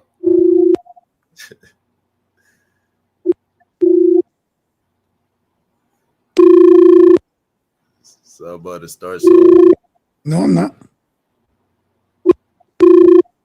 Brother Law, that's why I agree with you 95% of the time. Hold on, You be brother. on point. See, that's what I'm talking about. See, I calls Judah all the time. He never picks up his phone. All the time. Yeah. I call Judah. I'm just not. He never I'm just, picks for up me his personally, phone. I'm just not into degrading and disrespecting total strangers. Because half of y'all brothers, if not all these brothers on the panel, I don't know none of y'all from a can of paint. Right. But for me to get on the internet and just feel that I can say fuck F you or this or that and disrespect you, I don't I do know want you to from go a in can of about a paint. little bit of that too. I do want to go in a little bit about that when I I don't close. know y'all families. I don't know your mother. I don't know your father, Get your out, yo. kids. I need to prove It's just that. crazy to me, man. It's a lack of integrity going on. All right. Early in the morning over there where Judah's at right now, Yeah. it's early in the morning. It's about, I would say, it's about maybe Now 11 this is when he do his shows. This is when Yeah, hold on. It's about 11 o'clock. So the reason he went off on me was because he claims that I didn't answer my phone when he called me. And that's when he went because of that. You know? But he ain't think like, damn, did sa.neter really hear my phone call? I didn't hear him calling me. But I call him all the time, and this is what I get. Right. Look, see, y'all can see it. See? You don't see me going crazy because you ain't pick up my call. He go crazy. Yeah. You know, I'm calling 11 a.m. is not early in the morning either. The psychosis. The psychosis, man. So there it is, man. Hate to say it, but he said it himself. He admitted to it. He confessed it. He don't want no smoke with you, Sa. Peace and blessings, everybody. Thank y'all for tuning in. We out. Can I close out real quick? Close out real quick, brother. We out. Okay, real quick, you know what I'm saying? So, you know, I'm not going to go back over the debate. My brother Selah is not here. You know what I'm saying? However, what I don't like to see in the chat, like for instance, my people were here too. I had a whole bunch of Rastafari here. They weren't trying to tear down or attack, you know what I'm saying, Salah Shalom's character. So when you see cats who got the Cosmon name and all, and they're all a part of the, you know, Creator Gang and all of that stuff, doing that kind of rhetoric, just know that it's no different than any other cultist trying to minimize the argumenter for the audience. It's called tainting the jury pool, y'all. You know what I'm saying? It's dishonest. It's a lack of integrity. You know what I'm saying? So he want to talk about, you know what I'm saying, whether we, you know what I'm saying, God's, you know, will or whatever is righteous or just when people are so unjust. Man to man is so unjust, Bob Marley said. You know what I'm saying? So don't do that. You know what I mean? I'm not going to attack, you know, I can attack, you know what I'm saying? And they keep on bringing up that little situation with, I literally did not take the debate. I passed it over to somebody else. I wasn't debating, even though I still disagree with your doctrine. And I know the Roman influences. I wasn't even there in the debate. And they you know, but he keep on attacking me, talking about, oh yeah, you was with the Lions Den. See, that is called a broad stroke. These are fallacy arguments. These are oversimplifications. These are what they call swift or quick judgments. You know what I'm saying? Generalizations to try to minimize somebody to support their gang member. That is not integrity, yo. Integrity requires a level of respect for your own dignity. So if I hear somebody is right, even though they might not be a part of my team members, you know what I'm saying? I have to still be honest about where they're right and where the other person is wrong. Even if it's my team member is wrong. My team member is wrong. And I have my loyalty does not circumvent my daggone dignity. My integrity. Don't do that cultist crap, because then you look too stupid, right? I'm sorry. So at the end of the day, just understand that it's more complex than what they're saying. James, the brother just brought it out. James's doctrine was more closely related to the Ethiopian, and then Paul's doctrine was corrupted by the Gentiles, the Romans, and I don't believe that. I mean, I'm not saying that Paul himself was. I'm saying what came out of the churches that he brought forth became more Hellenized. You know what I'm saying? Because it was the Greeks that he was preaching to. Whereas the Egyptians and the Syrians and the people in Jerusalem and Judea that the other apostles were preaching to kept, and even Apostle Paul talks about it in Acts with Chloe, the church of Chloe and the church of Apollos and the different churches and their different beliefs. He addresses this in Acts. This is what they leave out. Because there was differences in opinions about how they viewed divinity and God and the messiahship and this is documented in the scriptures and outside of the scriptures in the apostolic teachings. I brought out Irenaeus and the images he brought out. He brought out images of stuff that was done of apostles and saints that were in the 3rd and 4th generation. Those paintings are in the 16th century, like France and Sicily. Of course they're going to be white. This is the smoke and mirrors, y'all.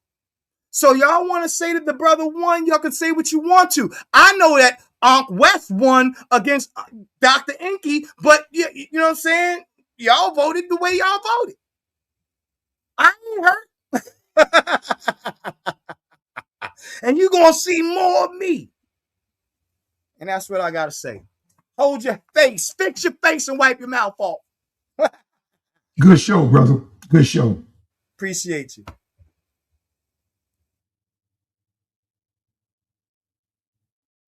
You there, sir?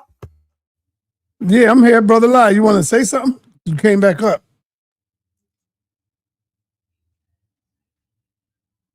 I thought I had fell off, but I see that you probably took me off of the chat. It's all right. No problem. I mean, I said what I had to say. Good debate. But they be doing some misrepresentations up here, man. Right. Can't oversimplify.